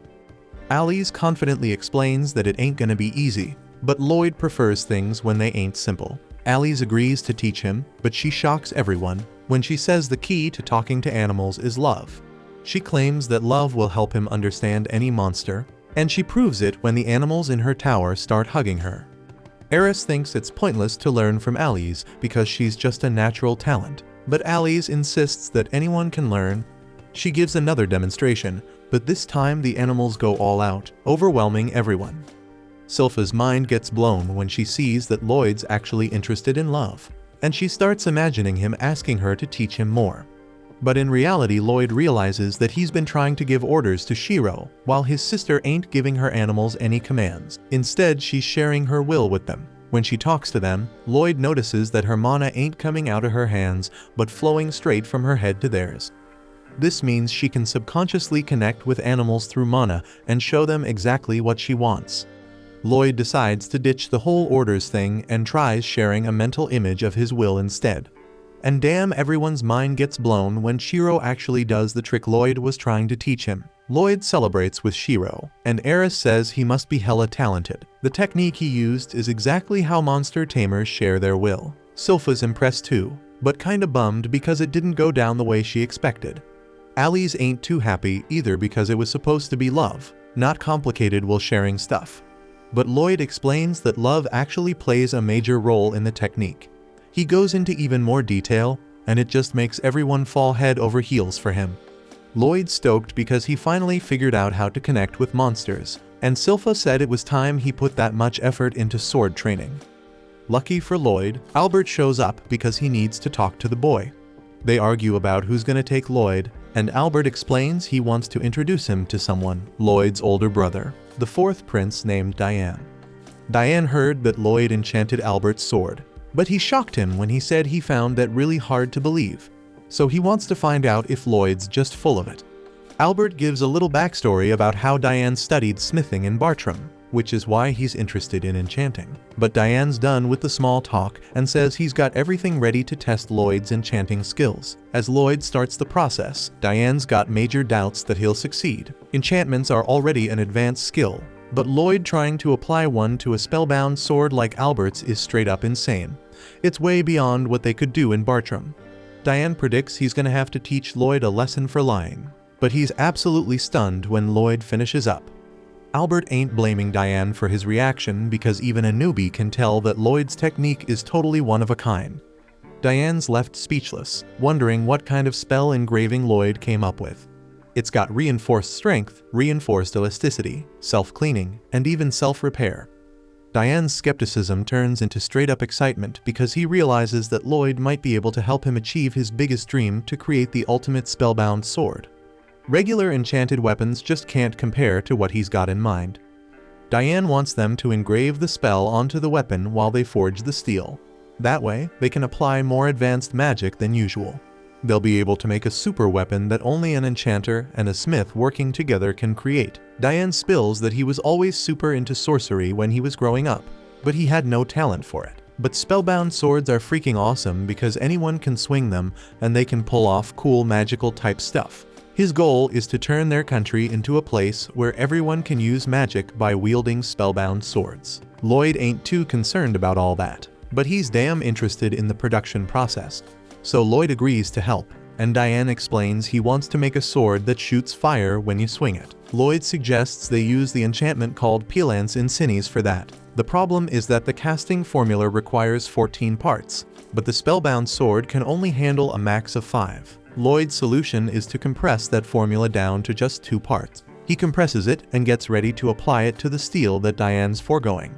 But damn, both of them are shocked when just the application shatters the steel. Lloyd tries to brainstorm some solutions, but the steel keeps breaking on them. Lloyd feels bad because he's wasted so much mana essence, but he can't figure out what the hell's going wrong. Grimm peeps something about the mana essence and brings it up to Lloyd. Diane tells him to keep trying because he scored a boatload of cheap mana essence anyway. Lloyd purifies the stuff and finds out it barely has any hematite in it. Enchanting spellbound swords needs a higher concentration of hematite. But this stuff's made from monster cores, and that's some rare shit. Diane ain't got none, so Lloyd realizes he's gotta sneak out and hunt monsters in a dungeon again. Just then, Silpha came up with the idea herself for them to go to a dungeon. Lloyd pointed out a prince like him wasn't allowed, but Silpha explains that the king changed his mind after the whole monster hunt incident. Now he thinks Lloyd should broaden his horizons and see the bigger picture. So they head to the Adventurers Guild to get this journey started. Lloyd's gotta register as an adventurer, and the receptionist Katarina has him fill out some paperwork. Then he's gotta touch a crystal ball that's gonna measure his strength and set his adventure rank. Lloyd's no stranger to crystal balls because he used them back when he ruled at the Magic Academy in his past life. But this is a whole different deal. He's damn sure that if he unleashes his full power, that crystal ball's gonna explode and attract way too much attention. So he focuses real hard on suppressing his mana even more than usual. He keeps shrinking it down to the size of a freaking flea. Finally, when he touches the crystal ball, he gets laughed at because he gets an overall rating of E. Katarina ain't laughing though. She's straight up shocked to see that Lloyd's magic rating is an A. That's on par with a seasoned sorcerer, which disappoints Lloyd because he thought he compressed his mana down to 1%. Katarina declares that Lloyd's the most promising new adventurer since the fricking Silverblader. But the other adventurers ain't having it. They get all pissed off hearing her compare the two. The legendary Silverblader wrecked countless dungeons like a freaking demon, but then vanished out of nowhere. They think a legend like her should never be mentioned in the same breath as some E-rank nobody. Silpha explains they want a dungeon quest, but those require at least a single B-ranked adventurer to be in on it. Silpha decides to re-register, but this dude thinks she should roll with him instead. After Silpha schools him a bit, Katarina tells him he hit on the wrong person because Silpha's actually the freaking legendary Silverblader. Katarina explains that re-registering means dropping 2 ranks down to C, so that ain't gonna work. Right then Tao shows up, ready to lend a hand. Silpha don't even acknowledge her and says they're just gonna head home. But Tao insists on helping and spills that she went through dungeon after dungeon looking for Alberto. She visited them all and got strong enough to be a ranked. Now she offers her help in exchange for a date with Albert. Katarina suggests a dungeon quest, while Silpha takes back Lloyd's cloak. Lloyd's mind is blown by Silpha's legendary past. She explains it happened when she was a lil kid. Her most vivid memory is her failed attempt at taking down some deadly foes called the Assassin's Guild.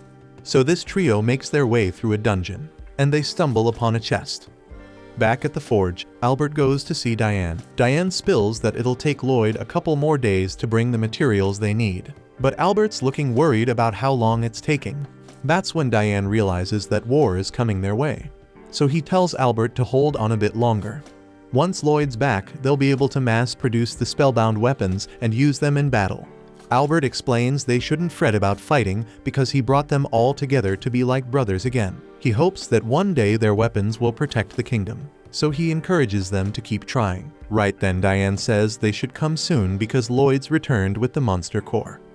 As they forge the sword, Diane's starting to realize that Lloyd's one hell of a kid. Albert's already hip to it because he believes there ain't nothing this kid can't do. And it's proven even more when Diane tests out the spellbound sword they made, and it wreaks havoc with its magic powers. Lloyd realizes he might have gone a bit too crazy with the sword, so he'll have to tone it down in the future. The sword made by the brothers is then named Dilord. That night, Lloyd finally gets some much-needed rest. He realizes Albert's been hella busy, so he wonders if something big's coming. Right then Lloyd senses something funky in the garden. It's a strange feeling like there's a freaking hole in space. Even Shiro, who's usually on point, hasn't noticed it. Lloyd wonders what the hell it could be, and we see a mysterious figure lurking outside. Now that Lloyd peeped the person, he straight up flies down to the courtyard to greet the sneaky intruder. She realizes she's been busted and tries to bounce quickly, but Lloyd has already thrown up a barrier, so ain't no way she's escaping his clutches now. He wants to have a little chat with the intruder because technically she's trespassing. But then the assassin drops her disguise and reveals herself as a girl with some seriously questionable fashion choices. She apologizes in advance because she didn't want to have to bust out her special move on a kid, but she's got no choice given the situation. Lloyd's head starts feeling all fuzzy, and he's smelling flowers for some damn reason. He figures out he must have been poisoned. He tries using a purification spell right away, but the girl tells him it's useless because nothing can cleanse her poison. And then Lloyd straight up collapses from the poison's effects. Even though he's poisoned and about to kick the bucket, Lloyd's still thinking calmly about how purification can usually neutralize any poison. But if it ain't working now, that means this toxin is some unknown shit. And that also means the girl is changing the nature of her poison with her mana. Some folks are born with different types of mana, and those with extra dangerous attributes are known as the blighted. The girl confirms Lloyd's suspicion that she's a poison blighted from birth, spreading poison wherever she goes. That's why folks call her Ren, the poison moth. Ren walks up to the barrier and weakens it with her poison before busting her way through. Lloyd's impressed she managed to break through a barrier he created. And before she dips, Ren tells Lloyd she only hit him with a little bit of her poison, so he probably won't kick the bucket. But he's gonna suffer like hell for about 3 days. But that ain't her problem, so she bounces. Once she's gone, Lloyd starts talking about how damn impressive her stealth skills were. But Grimm ain't thinking it's a good time to be impressed because Lloyd's still poisoned. However, Lloyd says there's no need to worry because he's actively using the healing breath spell to recover. It might not be strong enough to fully purify the poison, but it's slowly getting rid of it. So his body ain't feeling the effects no more. If that's the deal and Lloyd could have been moving this whole time, Grimm asks why the hell he didn't go after Ren when she was hauling ass, but Lloyd thought it would be smarter to let her bounce and eventually lead him to her hideout. Lloyd heard about the Assassin's Guild from Silpha, and she mentioned how there are 6 members with mad high bounties on their heads. And what Lloyd's most stoked about is the fact that they all got some special abilities in their blood. He can't wait to peep what they're all about. He uses his mana to track Ren and sees that she's currently dashing through the city. But Grimm wonders how the hell Lloyd can even find her when she's basically invisible. Lloyd explains that Ren probably hides herself by tearing a hole in space to erase any trace of her presence. But once you realize that, you just gotta look for the spots where you can't sense a damn thing. Lloyd takes Grimm with him to chase after Ren. Meanwhile, in the Assassin's Guild, Ren's filling the other members in on what went down at the castle. But this one dude can't wrap his head around why she didn't try to off him once he caught her. Ren didn't want to kill a kid for no good reason, and besides she managed to get all the info she needed about the castle's mass production of spellbound swords. They knew some war signs might be on the horizon. The dude cuts Ren off and tells her to quit acting like their leader Jade because he's long gone now. Ren ain't trying to accept it because she still believes Jade's gonna come back one day. But their argument gets interrupted by another member who tells them to cut the crap because they got bigger problems. Somebody's watching them. Lloyd realizes he's been busted, so he cancels his concealment spell and slowly floats down to the ground. The assassins are all shocked to see that the 7th prince is the one spying on them. There's talk going around saying he acts all unimpressive, but he's secretly got mad power and ambition. But no matter what, now that he's seen their hideout, they can't just let him walk away. Hearing they plan to attack him, Lloyd drops his barrier, which seems like the worst damn move in this situation. But Lloyd's got a damn crazy reason for doing it.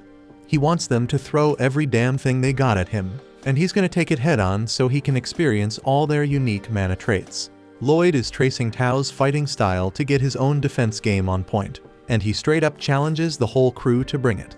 First up is the green-haired dude, dashing in front of Lloyd trying to throw a kick, but Lloyd shuts that down with a block. Then the dude dashes away again and starts pulling off some crazy handstands and kicks. But Lloyd ain't having none of it because he blocks it again with Tao's ironclad defense technique. By now Lloyd's like, damn, this dude is flexing hard. So this guy introduces himself as Babylon, the warp blighted. He flexes more than anyone else, even with sorcery. Lloyd's intrigued, but he slips up and gets caught off guard by Crow, the curse blighted. And when Crow tells him to sink, Lloyd feels a heavy force pushing him straight to the ground. Meanwhile, this big dude Galilei tries to take him down, but Lloyd ain't playing that game. He busts out a physical enhancement spell to overcome the pressure holding him down, and in the process he dodges Galilei's attack like a boss. But when he lands on his shoulders, he's stuck like glue because Galilei's got this special ability to create sticky stuff all over his body. Lloyd's struggling to break free from the sticky situation, so he's like, screw it, and decides to ditch his clothes for freedom. And it works, but now he's pantsless for keeping things interesting. While he's still in midair, he's thinking about all the crazy lessons he's learned, from Crow's cursed speech to Galilei's sticky webs. But there's one more person he ain't seen yet, and finally she steps in and smacks Lloyd with some reinforced cloth. She thinks Lloyd's cute, especially with his half-naked shenanigans, so she wants to teach him about fear and shame. She's all about the fear part, so she stabs herself in the leg, and Lloyd feels the exact same damn wound. Her name's Talia, the pain blighted, which means any hurt she takes her target feels it too. Even with a leg impaled, Lloyd's feeling happier because he's learning so much in this wild battle. Talia tries to slash him again, but Lloyd jumps back and escapes like a champ, so she regroups with her crew, and they all gear up to attack him once more. Talia looks at Lloyd and asks if he's feeling any fear yet. But right now fear's the last thing on Lloyd's mind because he's straight up ecstatic. He heals the stab wound in his leg, and Talia's hella surprised that he can bust out a healing spell so damn fast. Lloyd gets up and starts boosting the strength of the cloth in his hands until they turn into two swords, and with weapons in hand, he starts mimicking Silpha's fighting style. Galilei starts panicking a little because Lloyd's stance looks a lot like the adventurer who messed him up years ago. As Lloyd charges forward, they all feel terror like they never felt before. So they try to bounce. As Babylon's trying to escape, he wonders how the hell Lloyd learned both martial arts and sword skills. But Lloyd pops up behind him and knocks him back down. He wants to see how Babylon handles taking hits, so he leaps off the roof and slams him to the ground. And it looks like Babylon just relaxes his body at the moment of impact, making himself all rubbery. Crow and Galilei both try to attack Lloyd at the same damn time. Crow tells him to get blown away, but Lloyd dodges, so the words end up hitting Galilei and sending him flying backward into Talia. With the other two currently unable to fight, Lloyd now wants to see how Crow handles getting attacked. So he turns to strike Crow, and Crow tries to say stop, but he gets cut off at the last second. Even though Crow didn't finish the word, it still manages to slow Lloyd down. So Lloyd's curious to find out what the requirements are for his cursed speech to activate. After seeing his friend get wrecked so damn bad, Galilei gets angry and tries to go after Lloyd himself. But his webs are stuck to Talia's clothes, so there's a freaking wardrobe malfunction, and Talia's left standing there butt naked. Lloyd don't give a damn and immediately attacks her, so Talia has to pull out her sword to block. She warns Lloyd that any damage he does to her will be done to himself too. She tells him it's a stupid idea to attack her now and hopes for a damn break so she can get dressed. But her warning just makes the crazy pervert want to hit her even more. And as he shoots her into a wall, her back arcs so bad that her spine's definitely broken. The same thing happens to Lloyd, but he's still having a blast despite having severe internal organ damage. While Lloyd's guard is down, Galilei grabs his arms and with his sticky webs, there's nothing Lloyd can do to escape. Unfortunately, Galilei forgot that Lloyd can just slip out of his arm guards. And once he's free, Lloyd uses one of Tao's moves to blast Galilei away. Now Ren is straight up terrified of Lloyd, but she's the only one he hasn't fought yet. So Lloyd says he's coming for her next.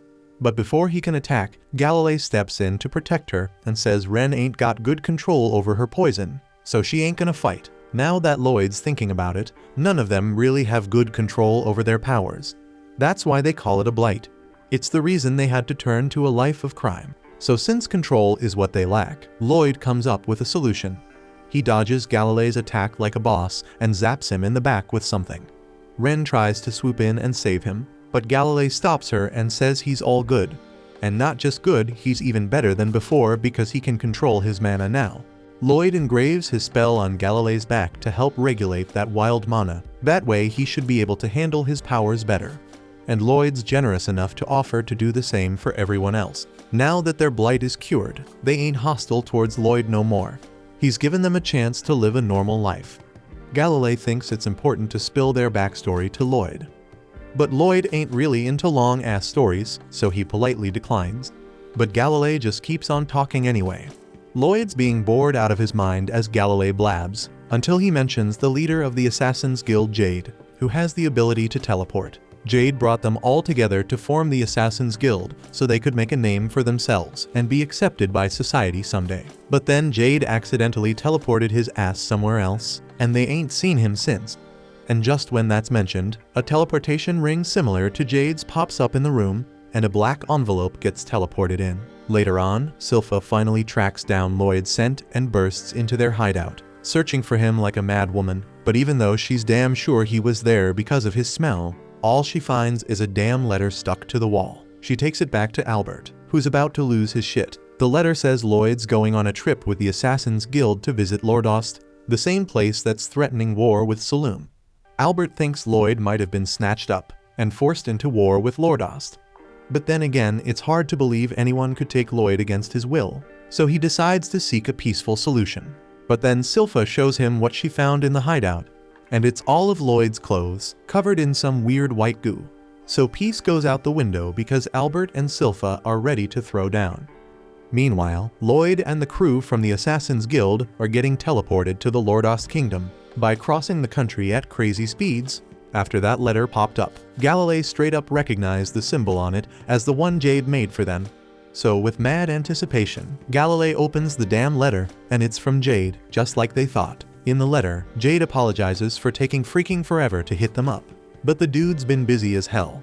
He spills that he's successfully overthrown the Lord of Lordost, who was planning some big war. Now Jade's the new freaking Lord of the Kingdom, and wants to invite all of them to join him for a legit celebration. Everyone's hyped about this dope-ass news. But Lloyd checks out the letter, and he's happy for his own damn reasons. Galilei goes up to him and gets down on his knees to thank Lloyd again for helping them control their curses. But they gotta head to Lordost now, so Galilei promises they'll pay him back for his kindness someday. But Ren's got something else in her mind. She wants Lloyd to roll with them to the Lordost's kingdom, so he can engrave a spell on Jade to keep his blight in check too. Lloyd's cool with joining them, but he asks if Ren knows where the hell this letter came from in the first place. It just appeared out of nowhere, which means it got teleported here accurately from some other freaking place. Teleportation magic is still a huge ass mystery in this world, and it ain't something you can just randomly figure out. So there's only one explanation. Jade must be able to control his powers after all.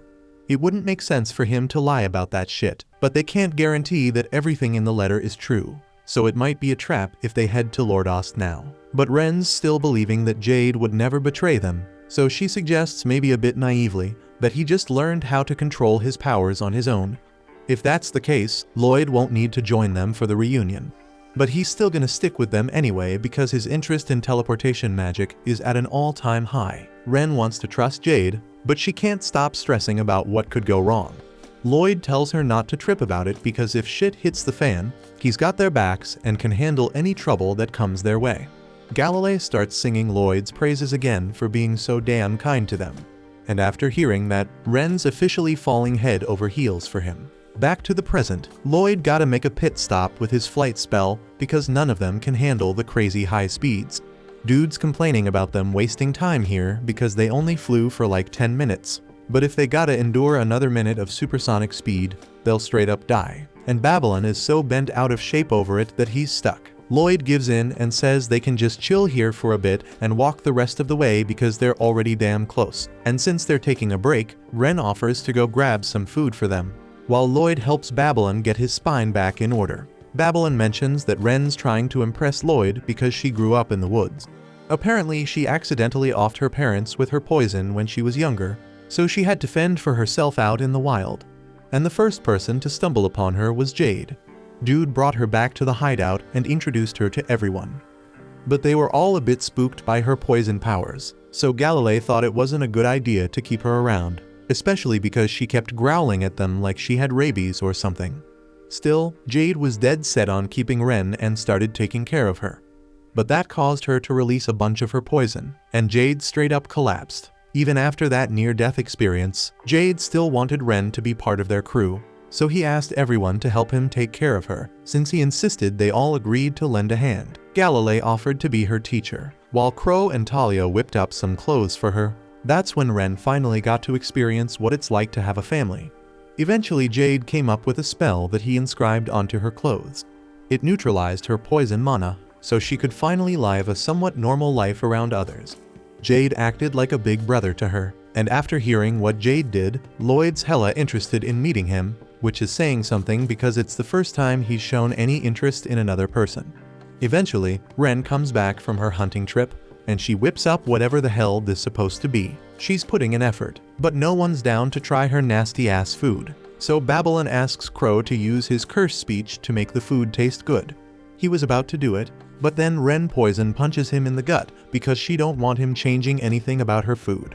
Talia tries to reason with Ren and reminds her that Lloyd's a freaking prince, so this stuff she made probably ain't what he'd want to chow down on.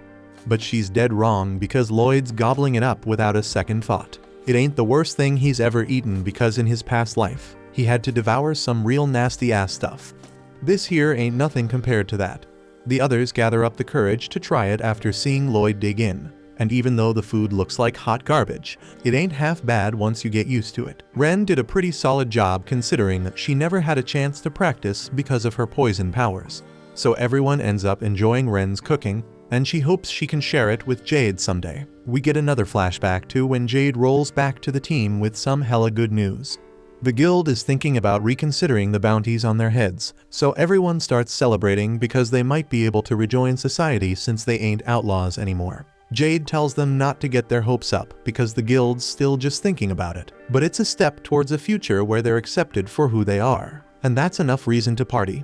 Jade's stoked to have such dope-ass friends, but he feels guilty about something, so he grabs everyone's attention to confess. He had claimed he was some random dude, but in reality, he's the third prince of Lordost. He's nobility, and he admits he approached them all because he wanted to use them for his own damn goals. Lordost is ruled by his family, and they're all straight up evil. They plan for war every damn day like bloodthirsty animals, so Jade was desperate to find a way to stop them from starting a pointless war, which is why he put this team together. He fully expects them to be pissed at him for manipulating them, but they couldn't give two shits about his initial motives. Besides, they pretty much knew he had to be some royalty with the way he carried himself. But Ren had no freaking clue, so she's having a freaking meltdown trying to process it all. While Ren's still lagging behind, the others tell Jade that they all got their own messed up stories that brought them here, and they ain't the pleasant kind they usually talk about. But at the end of the day, regardless of his motivation, he's still family to them, so he could have kept his trap shut, and they wouldn't have questioned him. But since he spilled everything, they're all down to help him take out the Lordost family if he wants. But surprise, surprise, he ain't down for that because it would be a damn disaster if the Assassin's Guild got caught killing folks out of personal grudges. The whole bounty reconsideration would go down the drain, and shit might even get worse if they get involved. So he wants to handle the Lordost family on his own. He's always seen the Assassin's Guild as his real family, and he would love nothing more than to stick with them forever. But he can't just stand by when Lordost is about to start a war. Since he'll be bouncing soon, he wants them all to make a promise with him to keep the Assassin's Guild going, even if he don't make it back alive from Lordost. And if he don't make it back, that means he successfully became the new ruler of Lordost. So he swears he'll make the place a haven for the blighted to live freely. After hearing the story, even Grimm is convinced that Jade must be one hell of an amazing person. After they finish eating, they continue their little stroll over to Lordost. But Lloyd dozed off along the way, so Galilei had to carry his ass. As they keep walking, Ren takes the lead and voices her worries. She doesn't think Jade would betray them, but there's still a chance the Lordost family is manipulating him into doing some messed up shit. So she thinks they should leave Lloyd here to catch some sleep while they go scope out the area to make sure it's safe. Galilei agrees and berates Lloyd off his face before turning to Grimm and asking him to watch over Lloyd while they're gone. But Grimm ain't too keen on the idea because Lloyd's practically invincible even when he's snoozing. But if they go into Lordost alone and shit hits the fan, Lloyd would be pissed at him for letting them get into trouble. So he's gonna roll with them. They roll up to the castle, and damn, there's a whole party going on, just like Jade said in his letter. Grimm ain't picking up any hostile vibes from the peeps here, so he figures it's safe to fetch Lloyd and return. Galilei starts thinking about it and remembers Jade having some weird-ass interest in Lloyd. But before he can spill that, they get spotted by one of the castle staff. This dude recognizes them as the Assassin's Guild, but instead of sounding the alarm, he brings them down to the banquet and announces that the guests have arrived. Looks like they were sweating for nothing because everything seems all good. Grimm gets ready to fly back to Lloyd and bring him here, but Ren's getting a bit jittery now that she's so close to seeing Jade again. So she asks Grimm to stick around with her for a little longer. A bit later, Jade finally struts into the banquet hall, and they're all stoked to see him. But damn, he's rocking a whole new look that throws them off. Jade decides to switch back to his regular clothes because he's among friends, so he snaps his fingers and teleports them into his body. The others are freaking shocked that he's mastered his powers completely, and when they ask how the hell he pulled it off, he just says he practiced his ass off till he nailed it. Ren steps up to talk to him at last, but she's so damn emotional that she can't find the right words to express herself. Unfortunately, Jade's done playing nice, so he flips the script in the room, and all the guests turn evil. Jade somehow uses his cursed speech to pin them all to the damn ground, and he announces to the crowd that they can have their pick of the blighted folks he gathered. He doesn't give a damn about remembering their names or anything. But before shit gets even worse, Grimm uses his powers to attack Jade and buy the others some time to escape. Seems like Grimm knows what the hell's going on with Jade, but before he can explain, Jade teleports behind his ass and kicks Grimm across the whole map. Grimm crashes right next to Lloyd by pure luck, and once he wakes up, he starts spilling about some real messed up shit happening to the Assassin's Guild members. Back at the castle, Ren straight up asks Jade what the hell he's doing, still holding on to hope that there's some legit explanation for this messed up situation. But damn, her hopes get crushed when Jade spills that everyone here is possessed by demons he brought from the netherworld. And Jade ain't even Jade no more. He's actually a demon named Gizarm, the catastrophe of the netherworld, who took over Jade's body to snatch his teleportation powers. He straight up says the real Jade is dead because he took over his body. This sicko actually took great joy in breaking Jade's mind for months on end. And the only thing that kept him going was how much he cared for his friends. Blighted folks' bodies make prime hosts for demons, so he knew Gizarm would come after his pals if he took over his body. Instead of letting that happen, Jade chose to end his own life with his own hands. If he succeeded, both he and Gizarm would have bit the dust.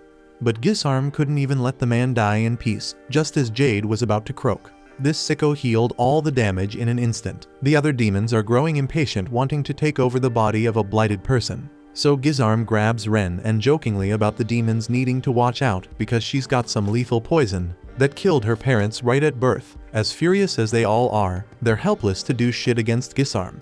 He starts inspecting Ren's body to prep for the possession, but he pauses when he spots the spell Lloyd put on her. He's straight up outraged that someone had the audacity to mark his property, so he uses his cursed speech to force Ren to spill about who did it. Ren, fueled by her willpower and gratitude towards Lloyd, resists the urge to rat him out at first. But Gizarm keeps screaming in her face, demanding to know who gave her the mark. Then out of nowhere, barriers pop up around all the Assassin's Guild members, and a freaking massive death laser obliterates everything in its path. And the one who unleashed that laser is Lloyd, who looks hella pissed. The demons straight up shitting bricks when they see the power Lloyd just unleashed. But before he deals with their sorry asses, Lloyd goes down to the Assassin's Guild crew to make sure they're all good. He patches up Ren's injury and says Grimm already told him all about what went down, so he wants them to haul ass out of here fast. They are the targets of the demons, so it ain't making no damn sense for them to stick around and put themselves in more danger. That's why Lloyd wants them to bounce and let him handle the rest. Ren ain't feeling it and objects, but Galilei shuts her down and grabs her so they can dip. He knows Ren thinks she gotta stay and help, but they just be getting in Lloyd's way. Plus, they already know they ain't no match for Gizarm, so it's best to leave it to Lloyd. Meanwhile, the demons still freaking out because they think Lloyd's blast took out Gizarm. But Gizarm teleports back up and straight up tells the other demons to haul ass after the Assassin's Guild. The guild peeps got mad skills when it comes to hiding, so if they slip away, Gizarm might never find them again. The demons waste no time and start moving, but Lloyd ain't about to let them skate. He blasts them with a bunch more death lasers, taking out every damn demon on the castle grounds, except Gizarm, that sneaky bastard teleported out of harm's way. A couple demons trying to get the drop on Lloyd while he's distracted, and Gizarm takes the chance to use his cursed speech to tell Lloyd to eat shit and die. Lloyd sees it coming, so he throws up a barrier to block the attack, but to his surprise, that spell slips right through his barrier. Now Lloyd got mad time to react because his brain's on Quicksilver timing. Dodging seems like the smart move, but he's also curious to see what would happen if he just let it smack him. But before he does something dumb, Grimm forces him to dodge that cursed word, and it ends up smashing into one of the demons, dropping him dead on the spot. Lloyd uses his analysis magic to see what went down after that spell hit, and it looks like the death spell straight up killed the demon inhabiting the body, even though the body died because of a heart attack or some shit. Grimm still trying to convince Lloyd to back off from scrapping with Gizarm because it's too damn risky.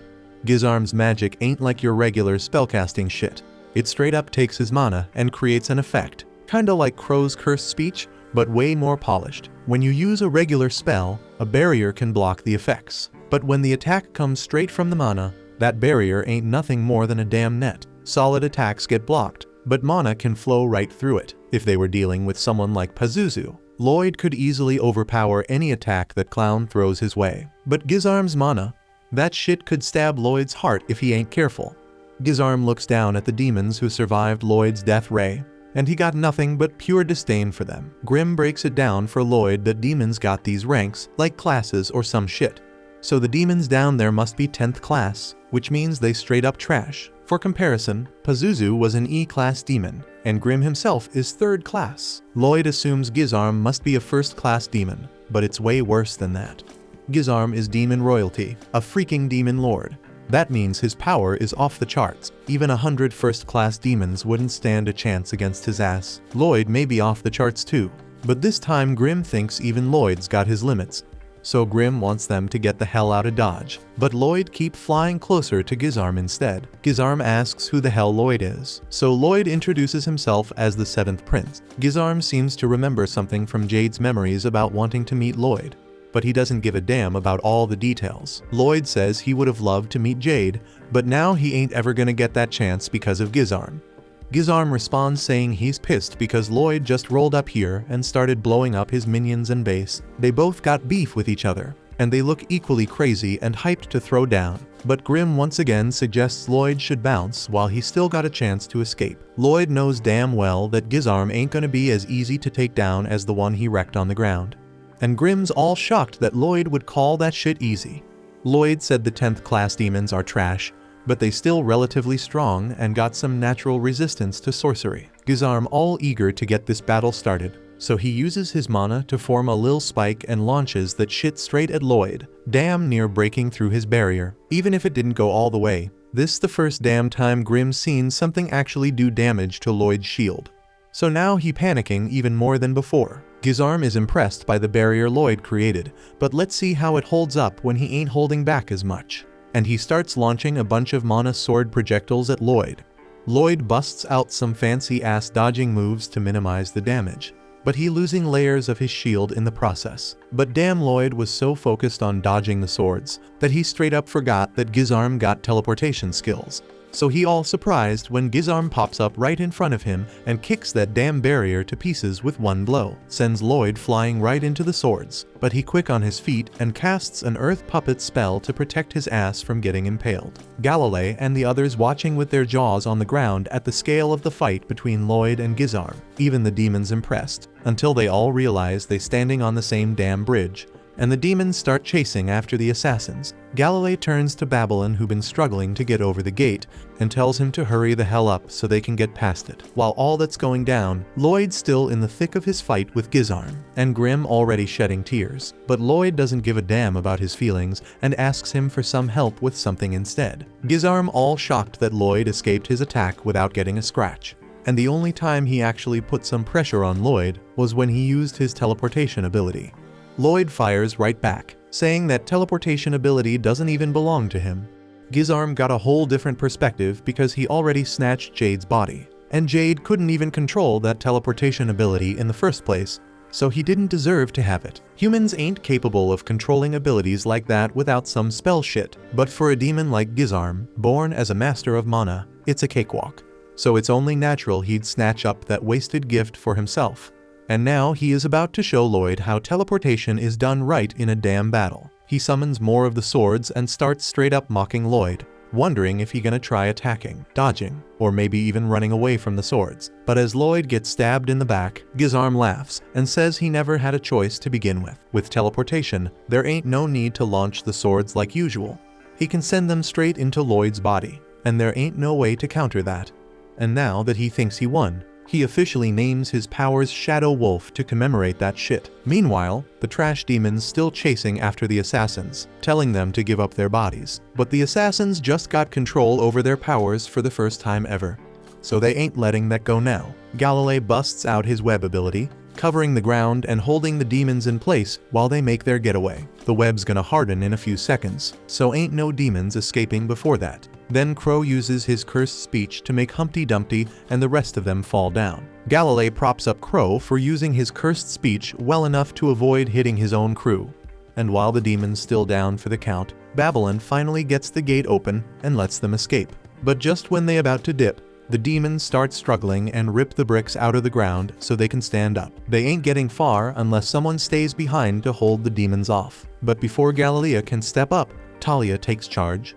She looks at all the demons at once and activates her power, slicing her damn ankle to make sure none of them can walk. She tells everyone else to stay out of her line of sight because she ain't got enough control to not hurt them too. She wants them to leave her here and make a run for the woods so they can be safe. Ren ain't down to leave Talia behind because there's no way she gonna escape on her own with that messed up leg. The demons feeling pain from Talia's ability, but at the same time they heal up from the wounds, and that in turn heals Talia too. But then Talia straight up stabs her own foot right after, making them demons feel the pain again. She keeps telling her crew to hurry the hell up and bounce while they still got the chance. She promises she won't let her body get snatched up so easily. But Ren can't just accept that and leave, so she tries to grab Talia and they can make a run for it together. But she gets pushed back and locked outside the gate by Galilei, who stays behind with Talia. Even if they close the gate, the demon's gonna bust through it in no time. So at this rate, ain't none of them gonna escape unless they stop the demons right now. Galilei knows what Talia planning to do, so he ain't letting her sacrifice herself to take out the demons, at least not without a friend by her side. The demons start freaking out because they realize Talia really crazy enough to off herself just to take them out, so they rush to try and stop her, but Galilei's standing in their way. Ren begging them to stop because they was so damn close to living together as a family. Jade may never come back, but they can control their powers now, and they ain't gonna have bounties on their heads no more. So why the hell they gotta die? Talia can't even imagine the pain Jade must have gone through trying to end his own life for their sake, but she understands that feeling of doing whatever it takes to protect her friends, so she don't hesitate to slash her own damn neck for them. While all this crazy shit going down, Gizarm looking down at these sorry ass peeps, and he is feeling straight up disgusted by their pathetic lives. Honestly, he was hoping Lloyd would have put on a better show, because then maybe Talia's sacrifice would have actually meant something. But right then he hears some shit crumbling where Lloyd's dead body's supposed to be. He turns his ass around and sees Lloyd Dunn turned into a pile of freaking dust. Out of nowhere, the real Lloyd Sneak attacks him from behind, but Gizarm teleports his ass out of there just in time to dodge getting sliced. He realizes Lloyd used a decoy to catch him slipping, and now the dude wielding an enchanted sword. Shit about to get a whole lot more interesting in their fight. That's for damn sure. But Lloyd seems all anxious now, but it ain't got shit to do with Gizarm. So he suggests they take the fight somewhere else because there's some peeps here he really don't want to encounter. Right before Talia about to do something drastic, A whole damn swarm of fireballs start pouring down from behind the gate. Galilei snatches her up so she don't get caught in the chaos. The demons getting roasted, but Talia and Galilei clueless about where the attacks are coming from. And just like that, the gate gets sliced the hell up, and Lloyd's family steps in, Albert taking the lead, and shit way more chaotic than he anticipated. But that don't change shit because they all there for one reason, to rescue Lloyd. The demons are getting crispy, and Ren finally feels relieved that help arrived. Crow gets this weird feeling like he's seen Silpha somewhere before, but he can't quite remember where. Albert and Silpha catch onto it and turn around, giving the assassins a deadly stare. Before long, the assassins are dropping to their knees, shaking in terror as Albert figures out what to do with them. Diane tells him that dealing with the demon mob should be the priority right now. But Silpha ain't having it, saying they gotta handle the Assassin's Guild first.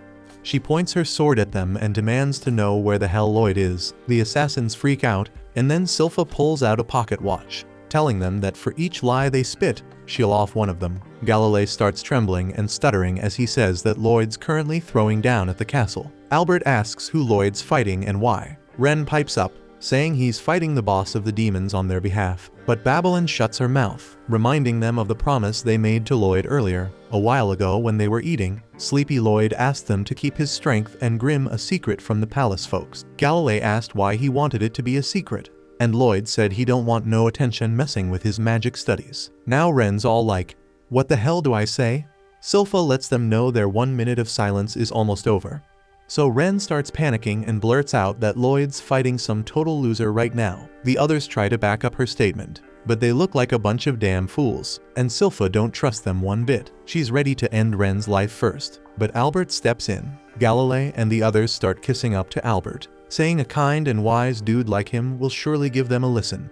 But Albert shuts them down with a stern, shut up. He pulls out Lloyd's underwear they found at the assassin's headquarters and asks why the hell Lloyd would fight for people who stripped him butt naked. Galilei tries to explain that the clothes were just covered in his fluids, so he left them out to dry, not realizing how incriminating his words sound. Now Albert and Silpha are in full-on murder mode, but Ren steps up to them. She admits that they know outcasts like them ain't gonna be believed easily, and she's ready to face whatever punishment they dish out. But Ren wants them to believe her just this one time. She straight up says the demons snatched away Jade, the person she loved most, and Lloyd's out there throwing down with those demons because of that. Everyone's hushing up, taking in her words. Then out of freaking nowhere, some demon-possessed fool comes at her. But then bam, Princess Alice rolls up on her majestic fox Leroux, and that beast takes a big ol' bite out of the demon, saving Ren's ass. As the fox chomps and swallows the demon, Alice says we can trust Ren because if she had any messed up intentions, Leroux would have chowed down on her first. Albert decides to trust his sister's word, and straight up declares that the demons are their top priority now. So he tells Silpha to hunt down Lloyd and bring his naked ass back, and she starts making moves to make that happen. Ren's totally freaking out, clinging to Silpha, trying to stop her by saying Lloyd's fighting some weak-ass punk and don't need no help. Silpha tells her to let go, or she will strike her first. But Ren keeps holding on, even though she's scared as hell. Then out of the blue, she spots a freaking teleportation magic circle in the air. And then a bunch of dark energy spears rain down on them.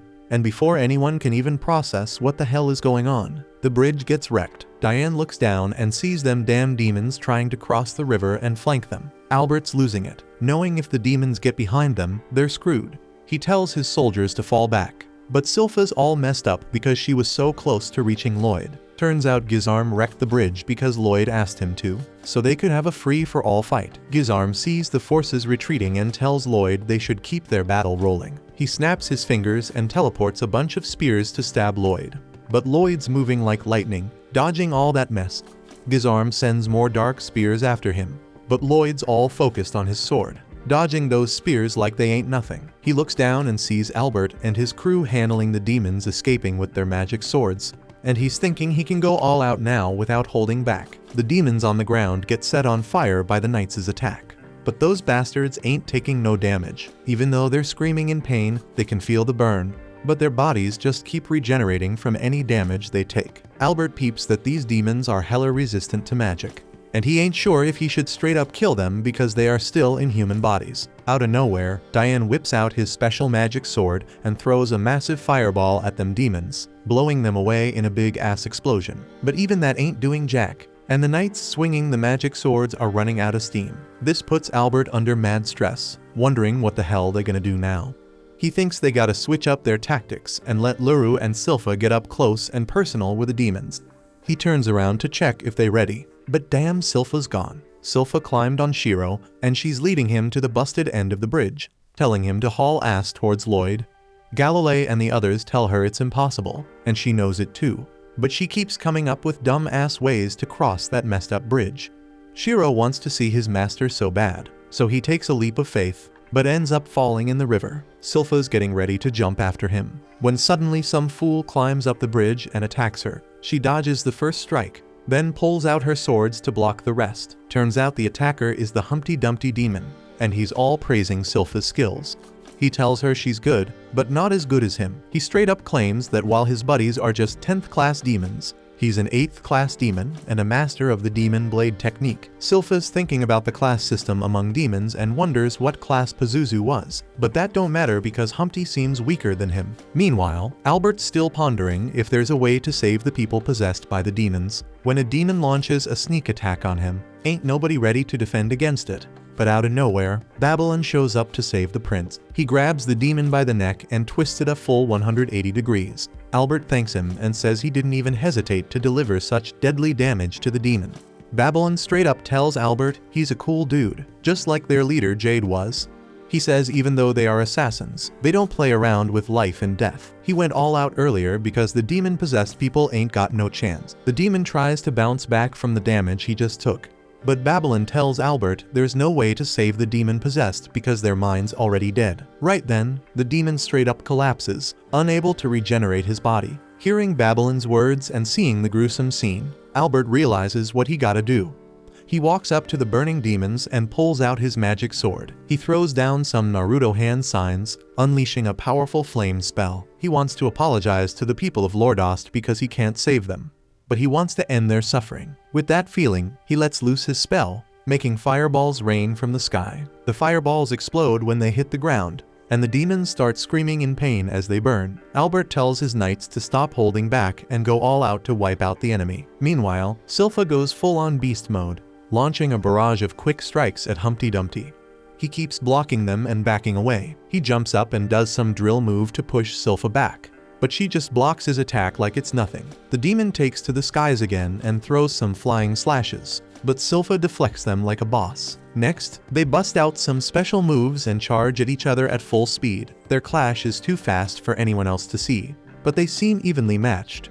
They keep throwing down with their special moves, and the shock waves alone start messing up the bridge. They separate after that, and when Silpha lands, her hairband breaks and blood starts flowing down from her forehead. Humpty Dumpty's taken a good amount of damage too, but he can bounce back easy thanks to his demonic powers. He starts laughing, saying humans can never beat demons. But he admits Silpha's strong, which is why he wants her body now. He claims if he takes it, he'll master his technique and hers. Suddenly, he switches up his stance and charges at Silpha. Using the Lordost sword technique, she reacts a bit late, and her dress gets sliced off, but she manages to dodge the attack. Humpty says that the previous master of this body was quite hardworking and skilled in martial arts. He shows off his rough hands, a sign of all the hard work he put in. Humpty says he got all the memories of the previous owner, and he gonna put them to good use. He straight up declares that humans are just clothes to demons like him, and now he gonna take over Silpha. But Silpha ain't taking that crap lightly. She leaps high in the sky and pulls off the same demonic move Humpty just used. Dude's straight up shocked seeing her pulling off that move and barely blocks it at the last second. He's terrified that Silpha knows demon sword technique too, but she tells him she learned it just by watching. She ain't so weak that she gotta take over someone's body to learn a new style. Humpty's mad as hell at this insult, but Silpha doesn't give a damn. Instead, she calls out to Shiro, who comes back to her side. She starts searching through Shiro's fur and finally finds a special sword that Lloyd personally made for her. As she unsheathes the blade, she tells Humpty to witness what humans can achieve. A few days ago, Silpha started training hard to get stronger so she could take on demons like Pizuzu herself. But when she swung her sword with all her might, the sword ended up bending and the dummy target went crazy, spinning all over the place. Silpha was disappointed, but right then Lloyd and Diane came to visit her with a brand new sword. She was beyond happy to get it, and Lloyd told her it's a magic sword. but he didn't load it up with fancy spells. Instead, he made it super strong and flexible so it can handle Silpha's full power. He straight up told her she could even slice through a demon with it. Demons are like psychic beings, but they ain't much without a body, so they either make their own or possess a human. If their body dies, the demon inside dies too. Silpha asked Lloyd why he picked those spells for her sword, and he got all nervous and said she always seems to hold back when swinging her sword. So he thought maybe she's scared it'll break.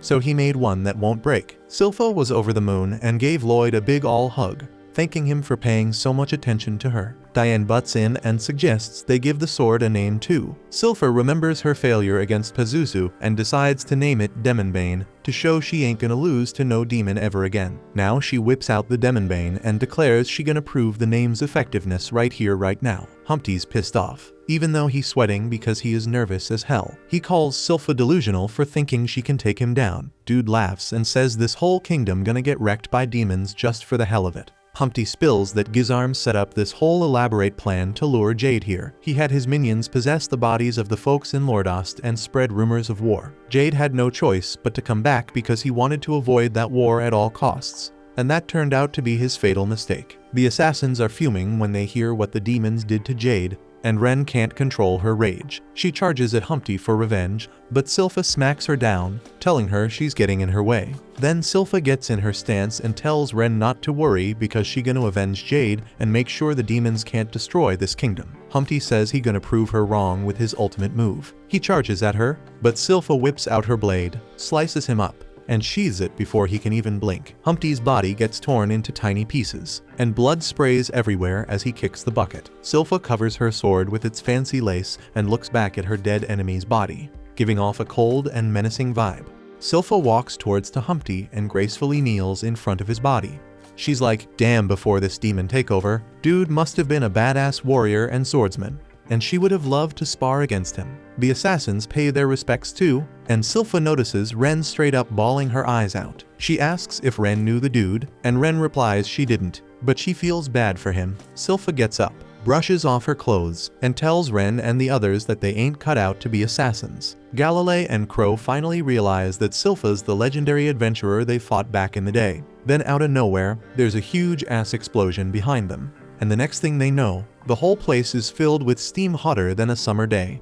Silpha's confused, but the assassins can barely make out that the entire river seems to have turned to vapor. Ren suddenly figures out that Lloyd must be involved in this mess, and she can't help but worry about him. A few minutes earlier, Lloyd's flying through the air like a boss when Gizarm starts launching discs made of his dark energy spears at him.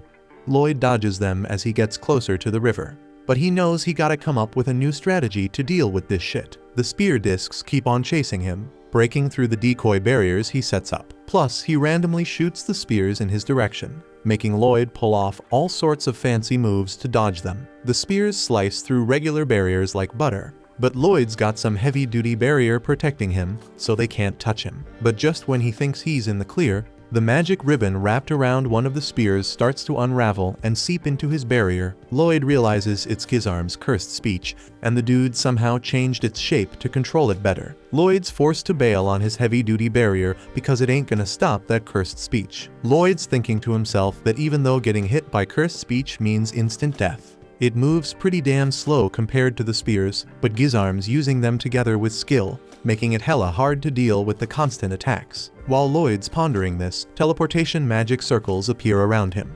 He's gotta quickly dodge them because the dark spears pop up in those circles mad fast, and Gizarm calls it the Shadow Wolf move. Lloyd jets away from the scene, still stressed because that Shadow Wolf shit's the most troublesome thing he's dealing with right now.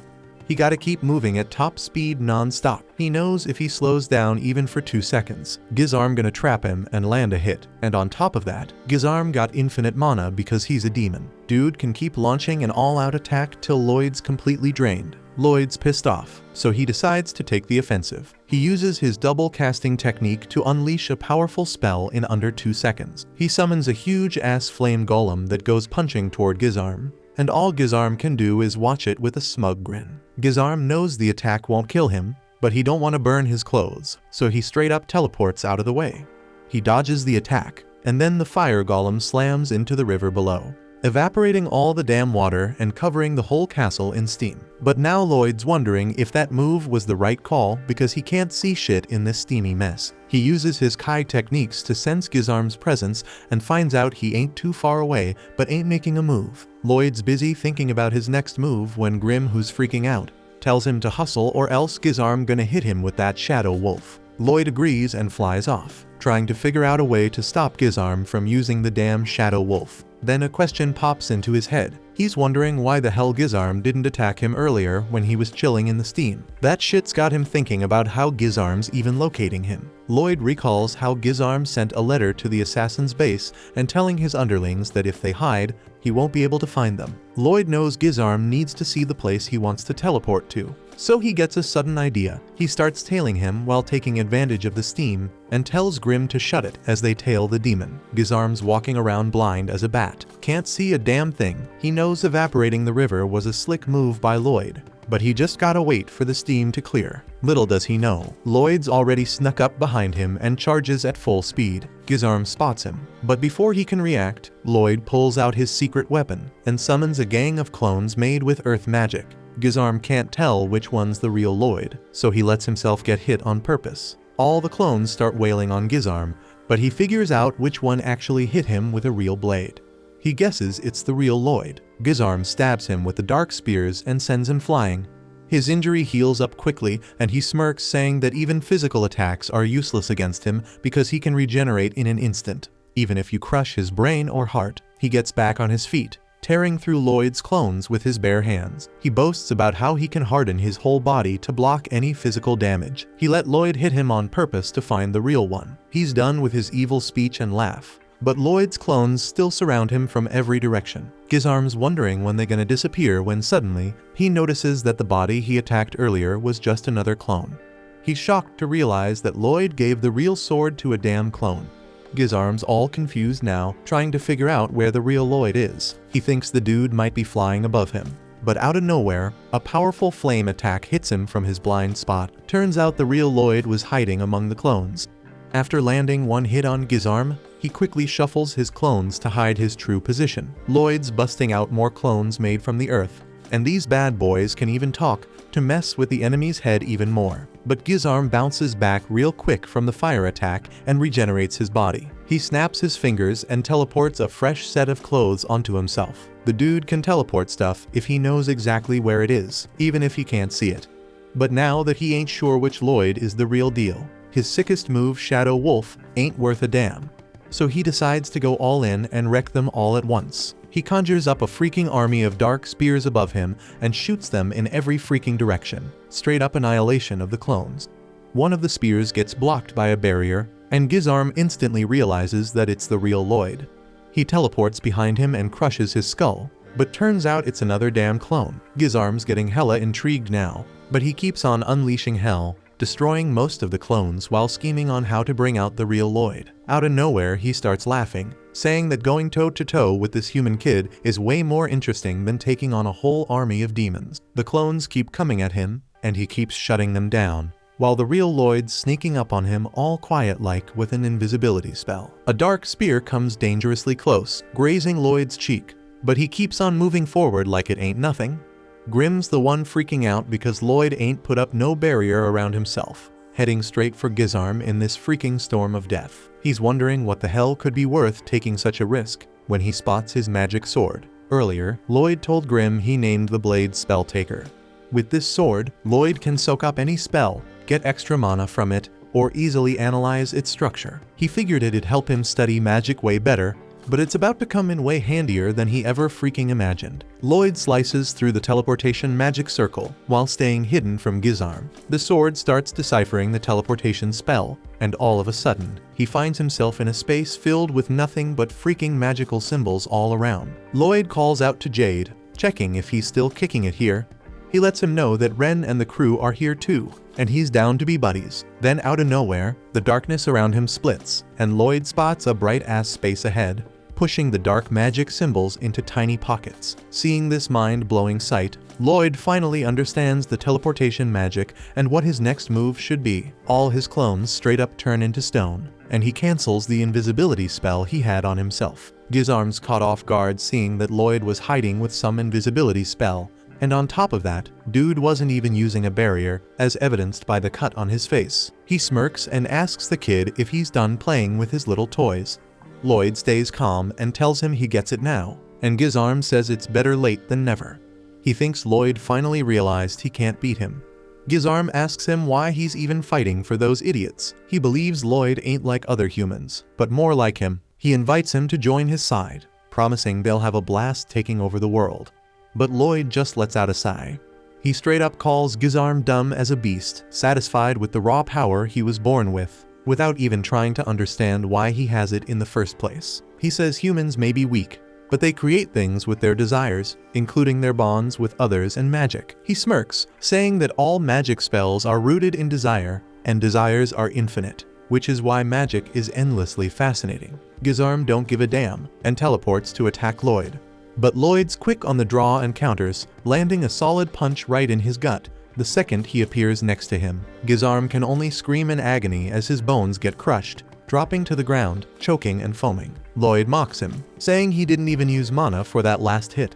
It was a straight-up punch infused with Kai. Gizarm don't even understand what he's talking about, and Lloyd tells him that magic learns from all sorts of knowledge and keeps evolving to new levels. Lloyd coolly takes a seat right in front of him and asks what his move is gonna be now. He straight up mocks Gizarm, telling him to hurry up and unleash his dark spears or cursed speech because they ain't nothing special. Gizarm's fuming at this point, getting up and laughing at Lloyd's audacity to talk like this to a demon. But Lloyd throws it back at him, asking if he remembers the last thing Jade said before kicking the bucket. Gizarm tries to recall, thinking about the time when Jade, all shriveled up and desperate, told him he'd lose right before he died.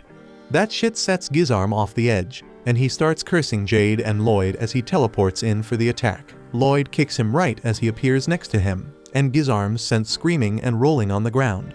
Lloyd takes off after him, unleashing a storm of power pact kicks infused with Kai, sending him dragging across the earth. Gizarm tries to teleport away, but Lloyd's right there, delivering a swift kick to his mouth. Gizarm's trying to calm down and come up with a new plan, but Lloyd ain't giving him a damn chance. He grabs Gizarm by the leg, spinning him around and slams him to the ground, starting to pummel him.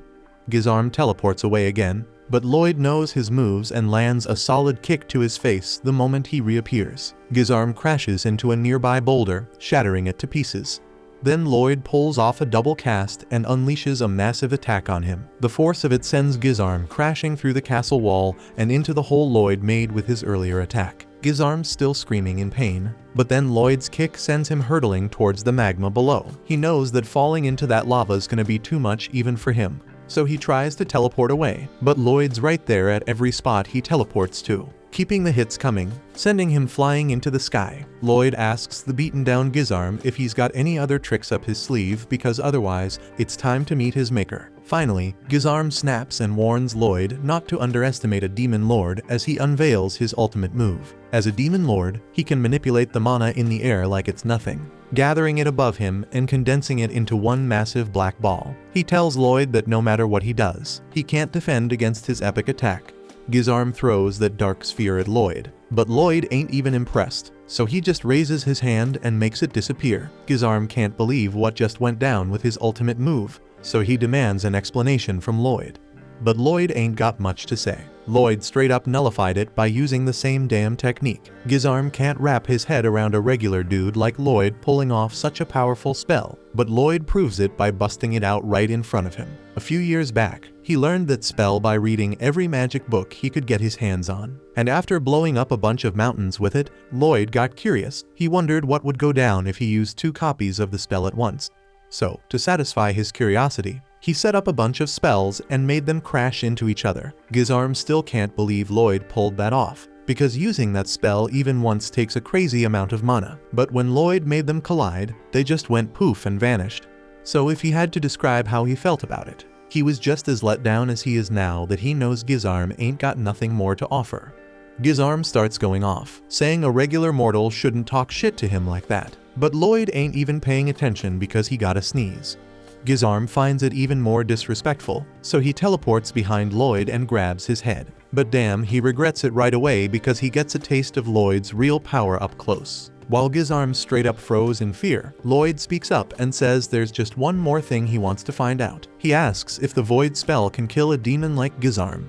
He summons a bunch of void spells all at once and has them closing in on Gizarm. Gizarm tries to teleport away, but Lloyd knows how to keep track of that shit, so he still manages to land a hit on Gizarm. Back with the crew on the ground, because of all the damn fog the demons can't see shit. But Liru, Shiro, and Silpha, they still able to throw down because they got that keen sense of smell. And while they slashing through the demons, Silpha notices something off. These demons ain't as strong as before. Ren tells her it's because of her poison, and she trying her best to only hit the demons, but her control ain't top notch, so Silpha gotta be careful not to take too many deep breaths. Albert's stuck there, doing nothing because he can't see a damn thing. He just hoping the sun comes up soon so they can see something at least. But when he checks his watch, he damn shocked to find out that it's already morning. But the sky is still dark as hell for some reason. Up in the sky, Lloyd's mana got the whole area still in darkness. And Gizarm getting sucked into Lloyd's void spell. And ain't no regeneration gonna save his sorry ass, since he is about to die if things keep going like this. Gizarm decides to ditch his body and make a run for it. But Jade's body ain't having it, clamping down and keeping him trapped. Gizarm got no options left, so he starts playing mind games, trying to trick Lloyd into letting him go by pretending to be Jade. But Lloyd too damn smart for that shit. He doubles down on the spell, crushing Gizarm and finishing him off for good. Once Lloyd is sure Gizarm is dead, he hides his mana once more, and finally the sunlight breaks through. Ren looks up at the sky, and she has a flashback to when Jade told them about Lloyd. Jade heard rumors about the 7th Prince of Saloon. And even though Lloyd wasn't in line for the throne, there were mad interesting stories about him, like the fact that there was a massive explosion when he was born. Castle tried to cover it up, saying it was just a messed up gender reveal party. But Jade heard the real deal, that Lloyd was casting a spell right when he came into this world. The others found it hard to believe, but Jade thought it was a dope story. If there really was someone gifted enough to use magic from day one, maybe Lloyd could help them break their curses and live in the light again. At the time, it was just a joke, but they never thought it would actually become true. Once everything was settled, Lloyd and Grimm teamed up to build a badass memorial for Jade. But Grimm asks if it's really straight for it to be so far away from all the others. Lloyd thinks it's perfect because there ain't nobody getting buried anyway. And this memorial is all about remembering Jade. Grimm switches gears and gives props to Lloyd for pulling off that sick void spell on Gizarm, even though that thing moves slower than a snail. Lloyd explains it's because he analyzed the teleportation and knew exactly when it was going to go down. Once he had that intel, it was all about linking it to his reflexes, so he could dodge attacks like a boss and chase Gizarm whenever it tried to bounce. But don't get it twisted, the fight was far from easy. Gizarm was a beast, and Lloyd could have been 6 feet under if he slipped up even once. Analyzing teleportation in the middle of a fight was a crazy idea, but he had to do it to land a hit on Gizarm. And it was all about cracking the code on teleportation. Lloyd wouldn't have been satisfied if he didn't figure that shit out. But here's the deal, he can't even take credit for figuring it out, because Jade had already laid down the perfect groundwork. In his final moments, Jade wrote out the teleportation spell, leaving it behind, knowing someone would come along and fulfill his wish of taking down Gizarm. So the real hero who saved the day was Jade with no doubt. A little while later, Albert rolls up and asks who the grave is for. Lloyd's at a loss for words, but Albert says he already knows. It's a grave that belongs to the former leader of the Assassin's Guild and the previous ruler of Lordost, Jade. The Assassin's Guild filled him in on Jade's revolt and reached out to Lloyd for help. Lloyd just goes along with it because the guild cooked up the story to cover his back. According to their version, Lloyd stepped up and took down the demon possessing Jade's body. But even if their motives were pure and their ambitions were high, they've been making their dough by taking lives all this time. And let's be real, they straight up nabbed a royal family member to join them in a war. So these charges are serious as hell and could get them executed.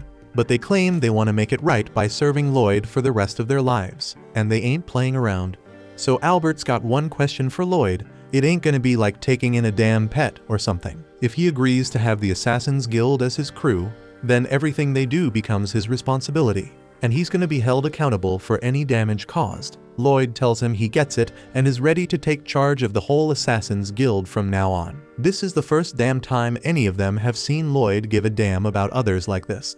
So Albert reminds him that just because he's the 7th prince doesn't mean people don't give a damn about him or what he does, because besides being a prince, he's first and foremost Albert's adorable little brother. And Albert's always gonna love him, maybe a bit too much though. Just then, Tao comes busting in because she heard Lloyd was in trouble and ran all the way here. But damn, she realizes she missed all the action and feels hella embarrassed, so she turns around to bounce. Albert chases after her because he never got the chance to properly thank her for last time, so everyone follows him. Once they're alone, Grimm says he's surprised Lloyd actually has such a soft side to himself. But Lloyd denies any sentimentality and says he is just taking in the Assassin's Guild because they possess special mana, and that brings new magical discoveries. But Grimm knows deep down Lloyd actually gives a damn about them, or else he wouldn't have bothered making a grave for Jade. The Assassin's Guild members eventually get released because Lloyd said he's taking responsibility for them, and they promise to serve him with everything they got to repay the kindness he's shown. After that, Albert decides to hold a tea party since Tao had asked for one a while ago. But now that it's going down, Tao's feeling a bit nervous because half the damn royal family is there. Albert tells her to chill and forget about all the formal shit because it's a celebration, and everyone should just focus on having a blast. In that case, Tao's down to let loose, but Silpha still got a problem with her. So she straight up spills tea on Tao, and then they start fighting over it. Albert also tells the Assassin's Guild that there's no reason to hold themselves back, either, since he knows they prefer more casual parties.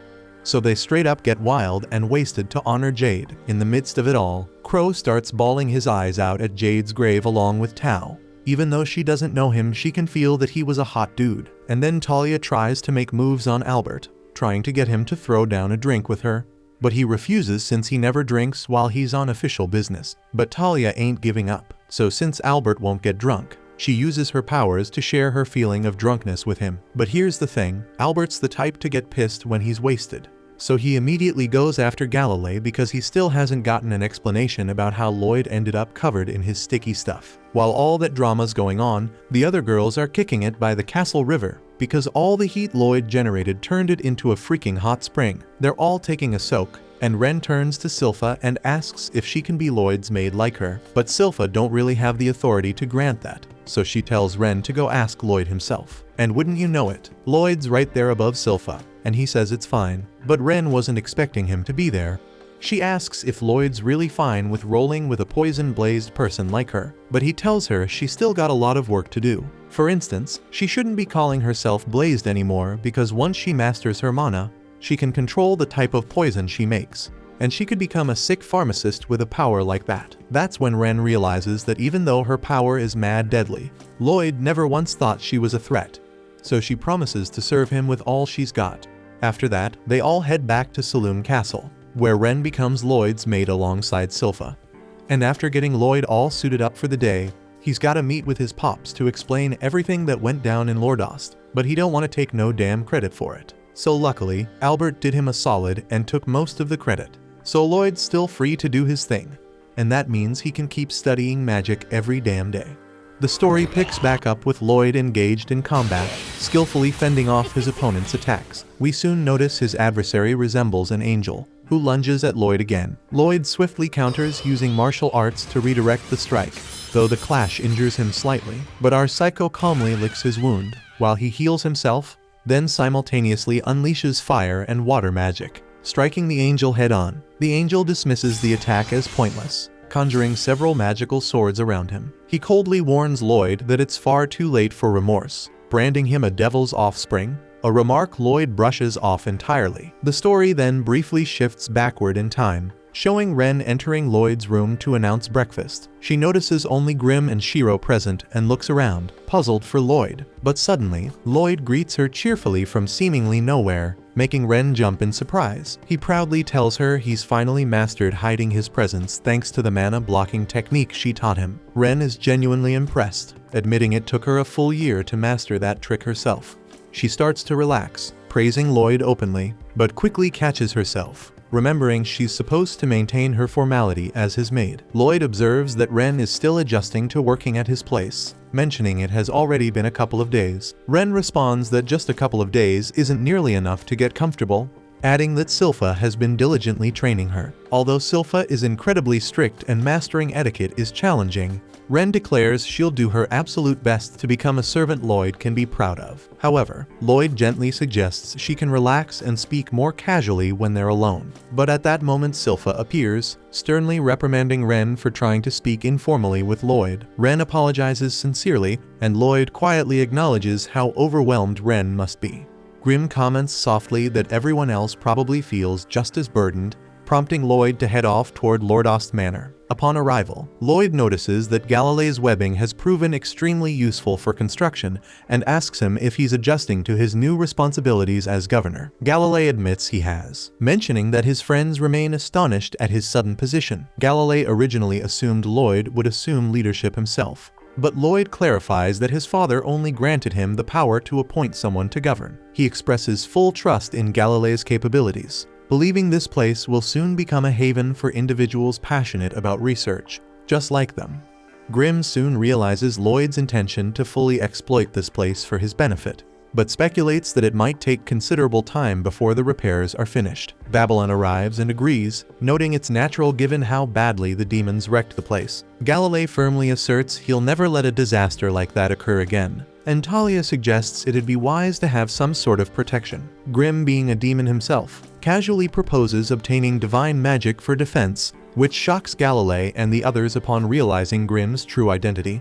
Grimm himself seems surprised that they hadn't figured it out already, then clarifies that divine sorcery is exclusive to those devoted to the church. By using divine sorcery, one can channel sacred power into their body to drive away evil. He admits it sounds like pure nonsense, but assures them it really works. Crow and Talia show little interest, explaining they've always managed without gods or salvation. Grimm argues this is exactly why they should now join the church, but neither seems enthusiastic, and even Lloyd hesitates. Grimm curiously asks Lloyd what he previously did at the church, prompting Lloyd to defensively respond that Grimm shouldn't jump to conclusions, though he reluctantly admits something did indeed happen, and he got kicked out. Lloyd hopes enough time has passed for the church to forget the incident, considering it's been 2 years.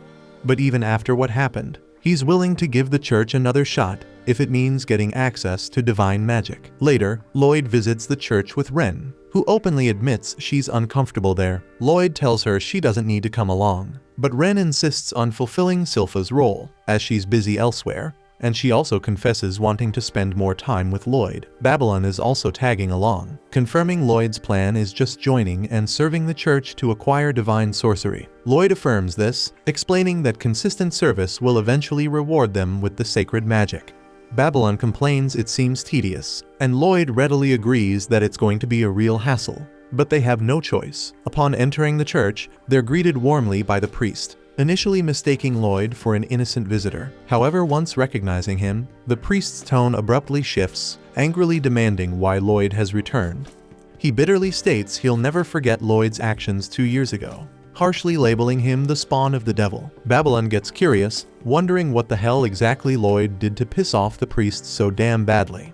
Just then, Escher walks in, gently reminding her father it's been 2 years since the incident and suggesting forgiveness. The priest insists Escher is too lenient, but she reminds him of his own teachings, that genuine repentance deserves forgiveness. Escher adds that no one else is holding a grudge against Lloyd anymore, though her father stubbornly remains upset, until Lloyd suddenly steps in, pulling off an innocent puppy dog look alongside Shiro, breaking down the priest's resolve with their adorable sincerity. Softened by their charm, the priest finally offers Lloyd a chance at redemption while affectionately cuddling Shiro. Later, Lloyd and the group prepare to fulfill their assigned duties at the church.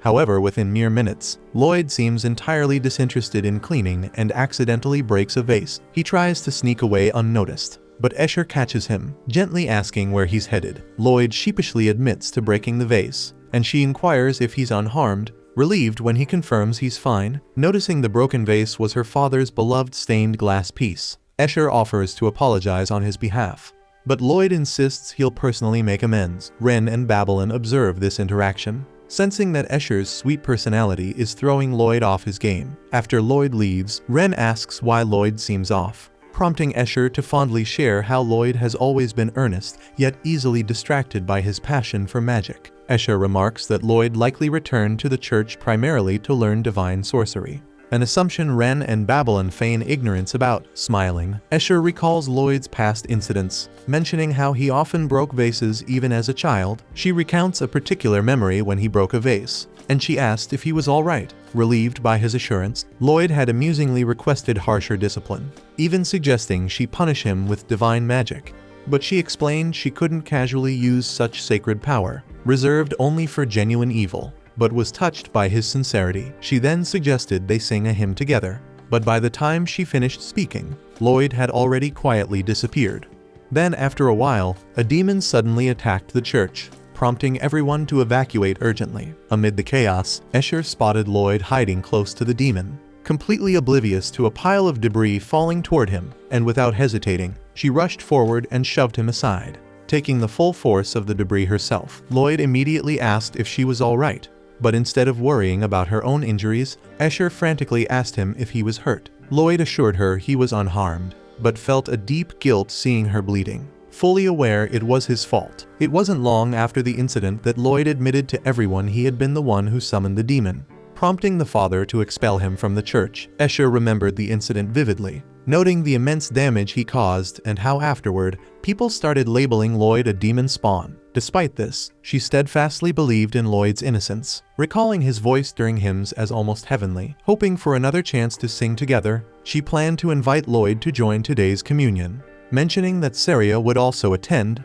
After disposing of the broken vase fragments, Lloyd stumbled upon his sister Saria being harassed by a group of thugs. Apparently, she bumped into them, but she seemed totally unfazed, simply asking if any of them could play an instrument. When the thugs sheepishly admitted they couldn't, Saria completely lost interest and tried walking away. Frustrated, the men grabbed her to stop her from leaving.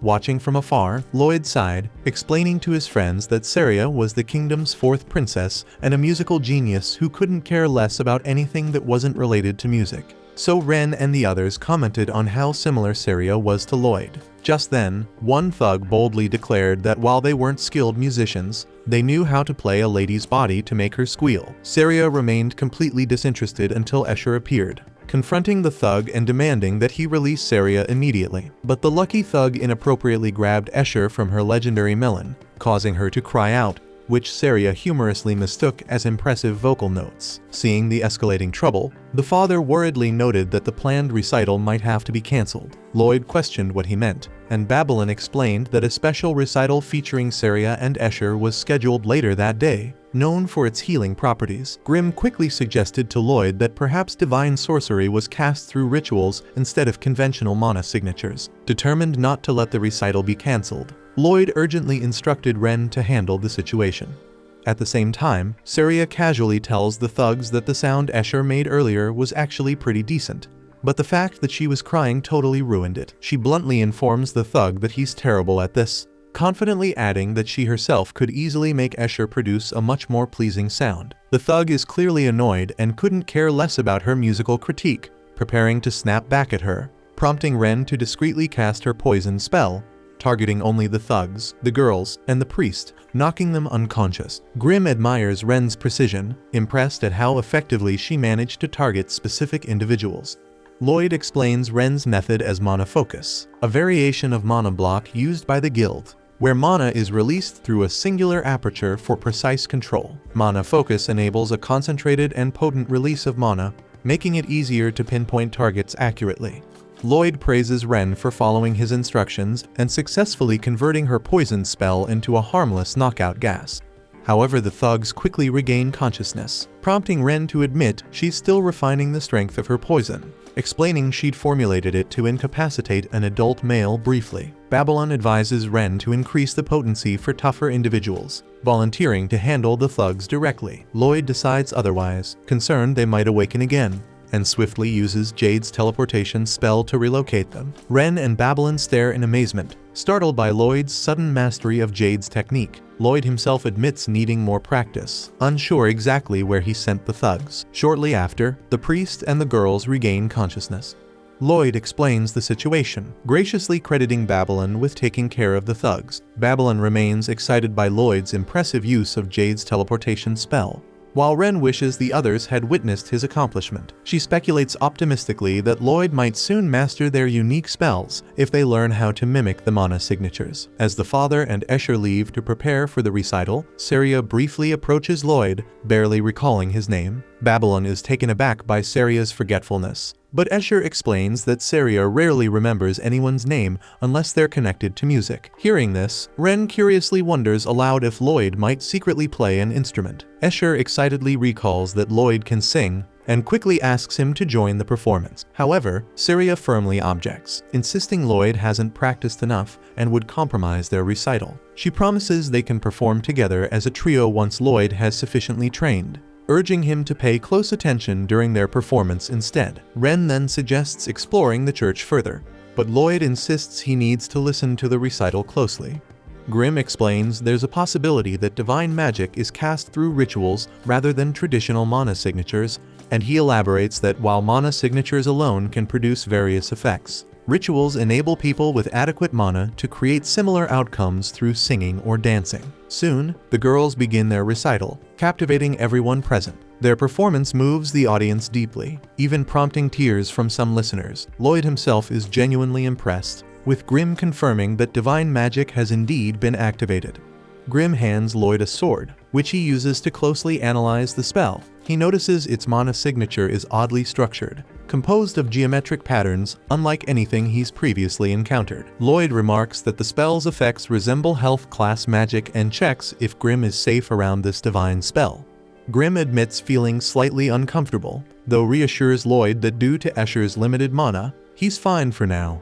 Lloyd finds this new type of mana signature intriguing, admitting he can't fully interpret it, and Grimm wonders what Lloyd plans to do next. Lloyd abruptly changes the topic, mentioning he's felt an unusual gaze directed at them throughout the recital. Grimm confirms he senses it as well, and they conclude it originates from above, not the church ceiling, but somewhere much higher. Lloyd enthusiastically considers the possibility that it might be one of the deity's servants, deciding to use a teleportation spell to pursue the source of this mysterious gaze. The teleportation takes longer than usual due to the immense distance, surprising Lloyd. When they finally arrive, Lloyd finds himself standing atop clouds, unsure of their exact location. Grimm speculates they might be dead, but Lloyd confidently dismisses the idea. Recalling his previous death felt entirely different. They begin walking toward the direction of the strange gaze, eventually discovering an altar, and above this altar stands the figure who had been observing their recital from afar. Lloyd wonders what this pervert is scheming.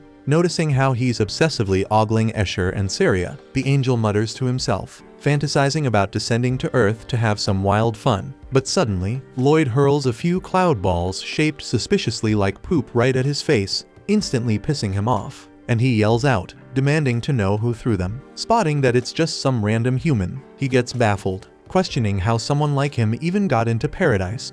He tells Lloyd to know his place, arrogantly introducing himself as Gizarm the Angel, servant to the 64 divine rulers of paradise. He demands to know how they managed to get here, saying paradise is cut off from the human world, and even if humans wanted to break in, the barriers between realms should have stopped them. Lloyd doesn't feel like wasting his breath explaining boring stuff and bluntly asks if Gizarm can teach him some divine sorcery. Gizarm just scoffs, wondering out loud if Lloyd's lost his mind after witnessing his majestic beauty. He graciously gives Lloyd permission to kneel down and kiss his shoes, but Grimm snaps at him, telling the angel to stop acting high and mighty and cough up some answers, unless he wants them spreading rumors back on Earth about how creepy he is. Gizarm confidently declares nobody would ever believe that nonsense anyway, and although he's indeed capable of granting divine sorcery, he says it's only meant for those he personally considers deserving. He generously tells Lloyd to get lost peacefully,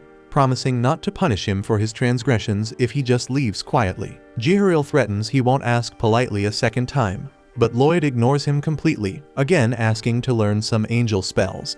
Gizarm fires off an attack called Luxa at him, but Lloyd effortlessly blocks it with his barrier, making the angel realize Lloyd isn't just some weak brat. Back on Earth, Ren is anxiously wondering where Lloyd disappeared to, and Babylon tells her to relax a little. asking if Lloyd mentioned anything unusual before leaving. Ren recalls Lloyd saying something about sensing someone watching them, but Babylon noticed something else entirely.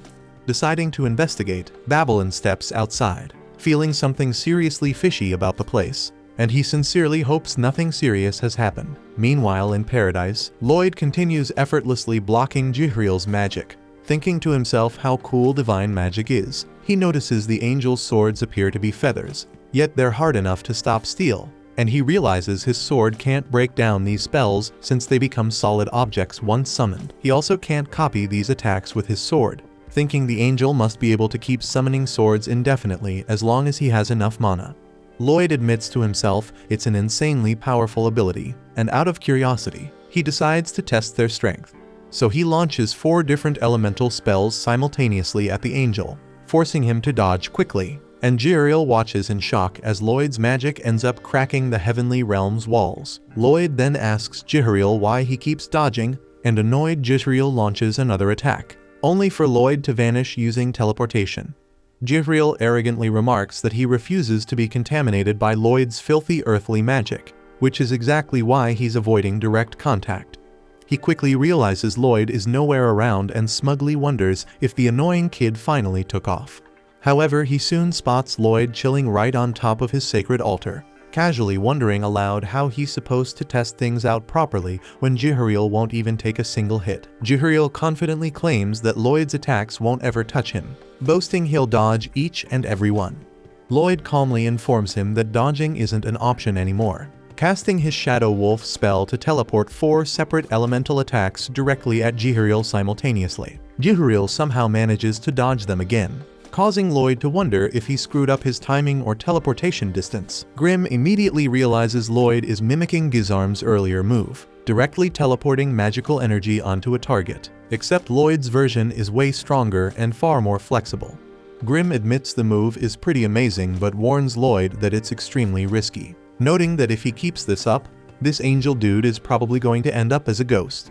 But Lloyd reassures him it'll be fine since Jihriel claimed his Luxa is unbeatable, confident these attacks won't be enough to break it. Grimm nervously suggests Jihriel might have been bluffing, but Lloyd calmly tells him to chill out, clarifying he's not planning to use the spell the way Grimm thinks. He reassures Grimm he won't misuse Jade's abilities like that, and Grimm is genuinely relieved to hear him say it. Lloyd then teleports a flame spell right in front of Jihriel, but Jihriel effortlessly evades again. Grimm shouts at Jihriel to quit acting cocky and just teach Lloyd the divine sorcery already, emphasizing they have no intention of killing him. But Jihriel stubbornly insists again that his Luxa spell is unbeatable, arrogantly claiming their pathetic little tricks won't ever work on him. Lloyd admits aloud that this method does have a few weak spots, realizing he needs to switch tactics if he wants to land a real hit. He decides to aim his spells even closer to Jihriel this time, casting again. But Jihriel still dodges smoothly. Lloyd recognizes the issue isn't how close he's aiming. It's that the spells appearing gives the angel just enough time to dodge. He figures hitting a moving target this way is almost impossible, realizing teleporting the spell before activating it just isn't working. So he concludes that he needs to teleport it exactly as it's being activated. Jihriel then charges straight toward him to attack, and Lloyd puts this new idea into action immediately, successfully landing a direct hit. Jihriel is completely baffled, wondering how Lloyd is suddenly able to cast spells this insanely fast, realizing this is nothing like what he was doing before. Grimm impatiently tells Jihriel to just apologize already and get it over with, but Jihriel arrogantly refuses, confidently boasting that his Luxa might be cracked, but it's infinite and can regenerate endlessly. Lloyd's eyes light up with curiosity at hearing that, excitedly wondering aloud just how infinite Jihriel's regeneration is. Jihriel instantly panics, realizing he's just dug his own grave with his bragging, quickly backtracking and nervously claiming his Luxa isn't actually all that impressive after all. In desperation, Jihriel hurriedly throws up a Luxa barrier around himself, offering Lloyd one last chance to retreat safely, and he even desperately sweetens the deal, promising Lloyd an autograph and permission to kiss his feet if he just leaves him alone now. But Lloyd's not even listening, calmly surrounding Jihriel on all 4 sides with multiple spells. Completely terrified, Jihriel finally blurts out an apology, admitting he was lying earlier, and that his Luxa isn't infinite at all. But Lloyd is past listening, and simply hits him with the spell anyway. After the spell hits, Lloyd is surprised to see Jihariel collapsed on the ground, looking like a freaking ghost. Grimm calmly explains that angels, like demons, are actually ethereal beings made entirely of mana. From these tests, Lloyd realizes Jihariel's Luxa isn't really infinite or invincible. It's just a skill that uses mana to create and maintain weapons, meaning, as long as the caster has enough mana, they can keep regenerating them. Weakly, Jihariel compliments Lloyd's fighting skills, but says it's too late now because he's fading away, and Lloyd has lost his only chance to learn divine sorcery. Not giving up, Lloyd suddenly floods Jihariel with a huge burst of mana, confidently assuring him that this will fix him up in no time.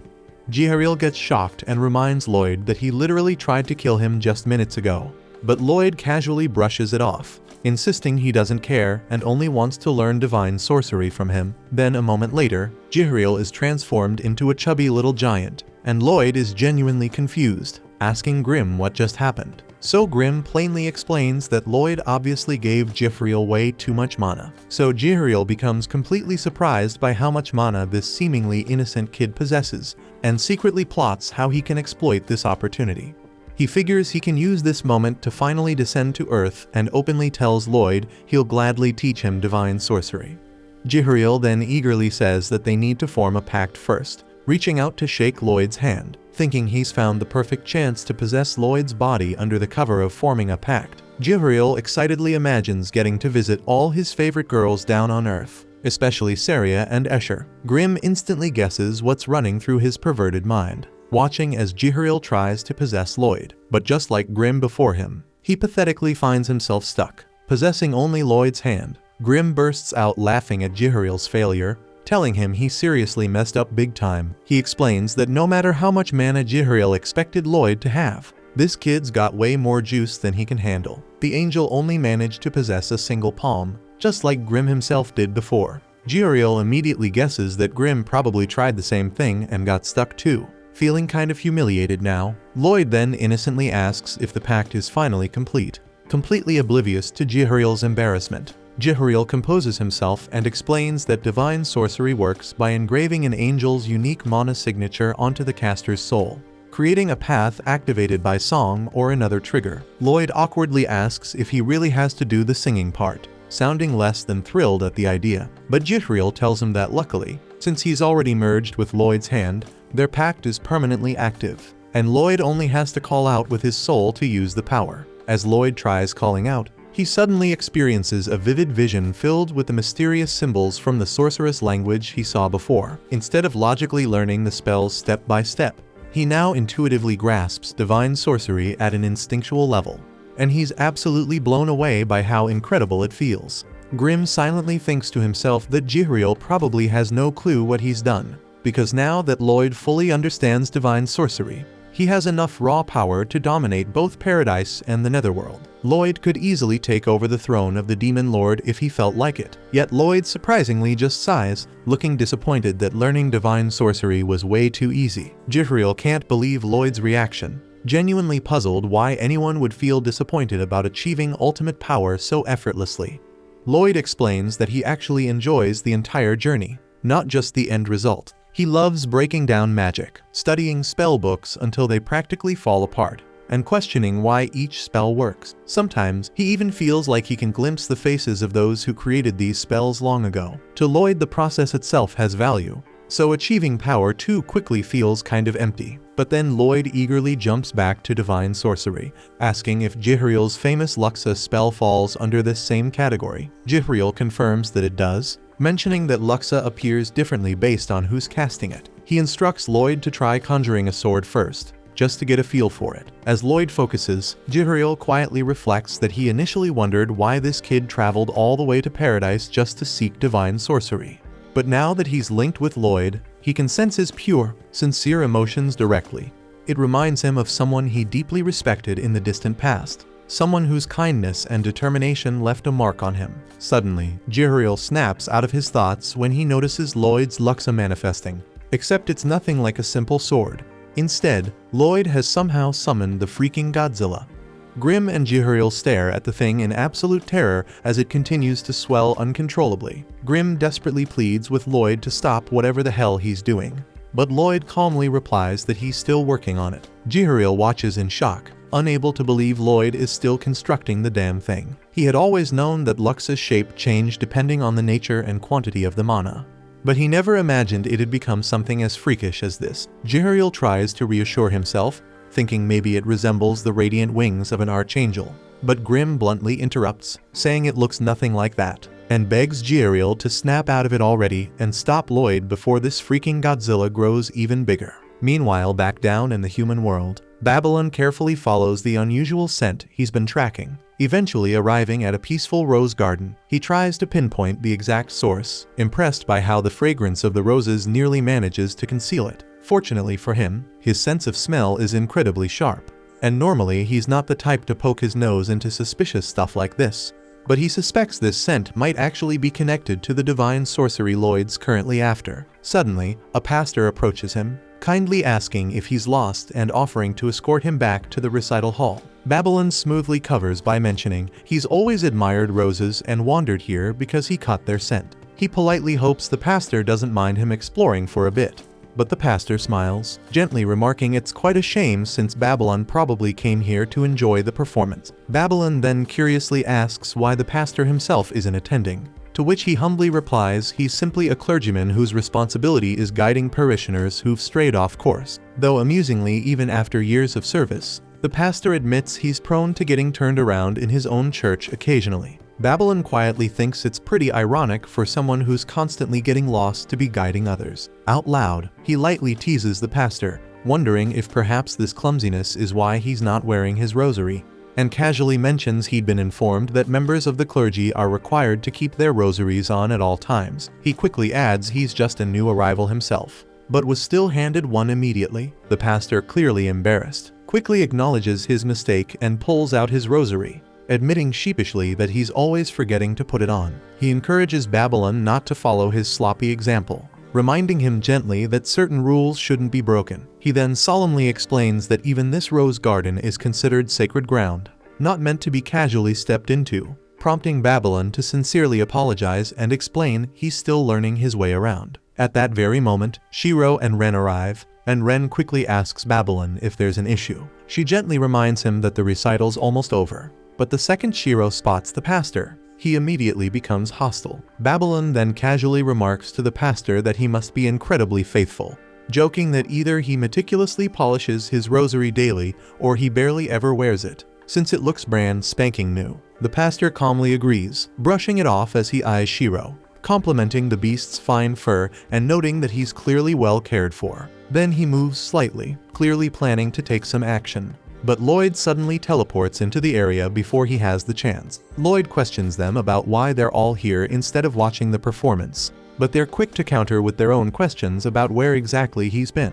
Lloyd gently pushes past the pastor to reach his companions, and Shiro excitedly rushes into his arms. The group then heads back towards the recital, but Jihariel immediately recognizes who the pastor truly is. Meanwhile, at the church, Escher warmly asks Lloyd if he enjoyed the recital, and Lloyd enthusiastically praises it, claiming he watched every second from beginning to end. Escher gets confused and points out that the recital had to be stopped halfway through due to sudden thunder, while Jithriel eagerly anticipates finally getting to meet both Saria and Escher face to face. Babylon then curiously asks Escher if the inner garden is regarded as holy ground, and she confirms it is, explaining it's frequently used as a burial site for beloved pets of church members. Babylon quietly ponders if that was actually the source of the foul smell he'd detected, wondering if perhaps he's just overly suspicious due to his past life as an assassin. He eventually decides he's just imagining things, as the recital concluded peacefully, noting that even Lloyd appears unconcerned.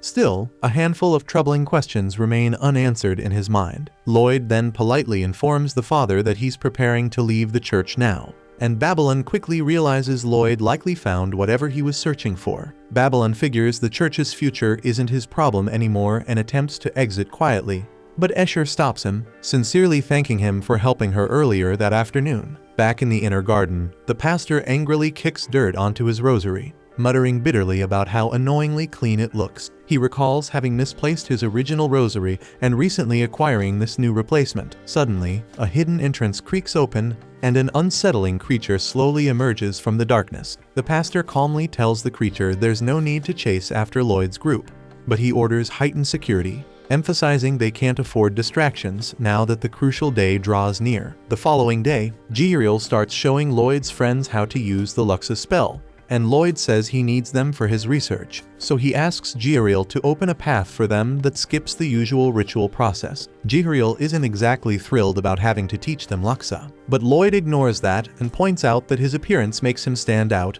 and asks if he can shrink down like Grimm. In response, Gizarm morphs into a bird and asks for Lloyd's opinion, but Lloyd ignores him like background noise. Gizarm then goes on to explain that Escher used a purification class divine sorcery, the kind that heals wounds and wipes out evil beings. But before they could discuss it further, the thugs that Lloyd teleported them to nowhere did actually find their way back, and they were shocked to see Lloyd there. They start hurling threats, but it's revealed they work for Galilei, who tries to make amends by offering to cut his own finger because of what they did earlier. Talia then comments on the poor manners of Lordost's people, while Crow notes that they just follow whoever's strongest. The thugs can't figure out why everyone's treating Lloyd well, so they just move to attack him. But Lloyd casts his glow spell, which instantly changes their attitude, and they backtrack and apologize for everything. They even promise to apologize to Saria and Escher as well. And hearing that, Gizarm realizes those idiots had put their hands on them, so he moves to butcher their sorry asses. But Grimm stops the angry bird, and curiously wonders why Ren and Babylon didn't recognize the thugs. So Talia explains it's because they haven't been with the group recently. We then see Babylon in the church, and everyone is glad he stayed because his cooking is absurdly good. The pastor isn't happy that Lloyd left after a day, and we learn Gizarm also taught Babylon divine sorcery, but Lloyd told him to take care of everything while he's gone. Then when Lloyd comes back home, Gizarm is pleased he chose to stick around, saying his life is incredible. Then out of nowhere, another Lloyd appears, leaving Gizarm baffled, so Grimm clears things up, explaining it's actually a wooden doll Lloyd made to take care of simple chores. Lloyd then says they should go hunt ghouls, explaining that fighting undead is the perfect way to test divine sorcery, and he knows exactly where to find them. Right then, Silpha shows up, and when he invites her to join the ghoul hunt, she instantly gets ready to go. Not long after, they make their way to the Great Dean Bridge, a spot rumored to have ghoul activity, but Ren has a hard time believing any are hiding there since the place looks full of life. Lloyd then asks if Silpha can use her senses to locate their nest, but she says no because the stench of their rotting flesh is too similar to regular food waste. Out of nowhere, Saria and Escher show up and invite Lloyd to join them for pancakes. Grimm reminds him they still have ghouls to deal with, but Lloyd chooses pancakes without a second thought. At the restaurant, Grimm is surprised to see him this excited, and Lloyd claims pancakes are so good they might as well be magic. Saria even gives him tips on the best way to eat them, and Grimm catches on that they share the same taste in food. Everyone digs in, then Escher asks Lloyd and Silpha what brought them to town, and they explain they're here on a ghoul hunt. Escher reveals that countless people have been sheltering in the church after being attacked by ghouls and points out the areas where they've been seen. She also notes that the adventurers sent to wipe them out never came back, which leaves Lloyd wondering what happened to them. Saria worries their upcoming recital could be cancelled, and when Ren asks if she'll sing again, Escher says the performance will be massive since both the king and the pope plan to attend. After that, Ren is determined to get rid of the ghouls because she doesn't want them ruining everyone's lives. Silpha then says the bridge is where most sightings happen, but Ren still doubts they're hiding there, so Lloyd figures they could be using the sewers instead. Silpha comments on the awful smell, but Lloyd insists they check it out because he's concerned about the missing adventurers and explains that he first heard about the ghouls from another adventurer. At that moment, Tao suddenly threw her arms around him, thinking he was worried about her. Silpha smacks her and bluntly says he's only here to test his divine sorcery on the ghouls, so she's just a second goal. Lloyd then starts thinking the ghouls might be using the sewers as their hideout, but Tao explains she couldn't find anything useful and ended up getting lost in the muck, and she only managed to get out the moment she sensed his presence like a beacon. She adds that she can't channel Kai in that place because the air is clogged with miasma, so she seriously considers going home. But Lloyd tells her it won't be a problem and casts his purification class divine sorcery, blasting the tunnels clean and burning off the foul haze. They then start searching the sewers as his friends notice that his magic has polished the whole area, and Tao says the fatigue that was dragging her down is gone, but Grimm complains the holy glow is stabbing him in the eyes. Tao realizes she can channel Kai again now that the air is actually breathable, so she fires up her detection skill to comb the corridors, and she manages to pinpoint the ghoul's hideout. She throws on a maid outfit for the bit and leads everyone straight there, where Shiro starts checking corners. But he steps outside Lloyd's spell and immediately gasps for air because of the damn miasma. He keeps pressing on anyway, and Lloyd figures he can't pick up any scent that helps, so he considers switching to a detection skill, but Tao cuts him off, demanding to know how he keeps copying her technique like it's his. Silpha clips her again and they start squabbling, while Tao asks why Silpha didn't bring her sword, and Silpha says she wants to keep it spotless. Tao then decides this is the perfect chance to challenge her, but Silpha isn't into it, so Tao raises the stakes and says the winner gets a date with Lloyd, which makes Silpha enter on the spot, and Ren casually adds that she wants him too. Then a swarm of ghouls barrels after Shiro, and Tao announces the rule that whoever racks up the most kills wins the game, so the girls square up and get ready to shred. So Lloyd suddenly channels his divine sorcery to shape Luxa weapons on the fly, because he wants the girls to test them in battle. Tao then charges forward, cutting down 4 ghouls in quick succession, but Silpha suddenly swoops in and starts stealing her kills, and before long, she matches Tao's score. Tao tells her to quit tailing her, but Silpha claims she's just trying out her Luxa weapon. She then points out that Tao's kills don't even count since she isn't using her Luxa gauntlet. That sparks an argument, and soon they're chasing each other's targets just to snatch the points. They seem evenly matched, but Ren is falling behind, mostly because she's fighting at a laid-back pace. Then it hits her. She wants that date with Lloyd too, so she enchants her blade with poison to boost its damage. But the moment she swings at a ghoul, her knife snaps apart. Lloyd quickly figures out that divine sorcery weakens when it's altered, but he thanks her anyway for sparking an idea. He hands her a new weapon, which she assumes is identical to the last one, but when she slashes a ghoul with it, the creature crumbles instantly. She realizes it's been infused with poison, so Lloyd explains he tweaked his divine sorcery, while Grimm clarifies that the blade isn't actually poisonous. The purifying magic spreads through the wound after even the smallest cut. Grimm also realizes that divine sorcery is on the verge of evolving now that Lloyd is experimenting with it. The girls keep cutting through the ghouls, and before long, their scores are neck and neck. The pace heats up as the horde thins out, but before they can finish the fight, a massive monster bursts onto the scene and sends them all flying. Meanwhile, we see the mysterious man has the pastor by the throat, saying security in the area needs to be tightened. He then orders a wraith to possess the pastor's body so it can freely move around inside the church. But Escher sees this unfold, so she panically demands to know what the hell the man thinks he's doing. Then we see that the girls got back on their feet, and Tao immediately rushed forward, ready to strike, but before she could reach the enemy, a thin thread extended from the monster, and her legs suddenly froze in place. Confused, she found herself sitting on the ground, unsure how it happened. As the creature moved in to grab her, Silpha swooped in and saved her just in time. Tao tried to explain what had just occurred, but Silpha revealed that her arms were also feeling numb and unresponsive. That's when Tao realized neither of them understood what was going on with their bodies.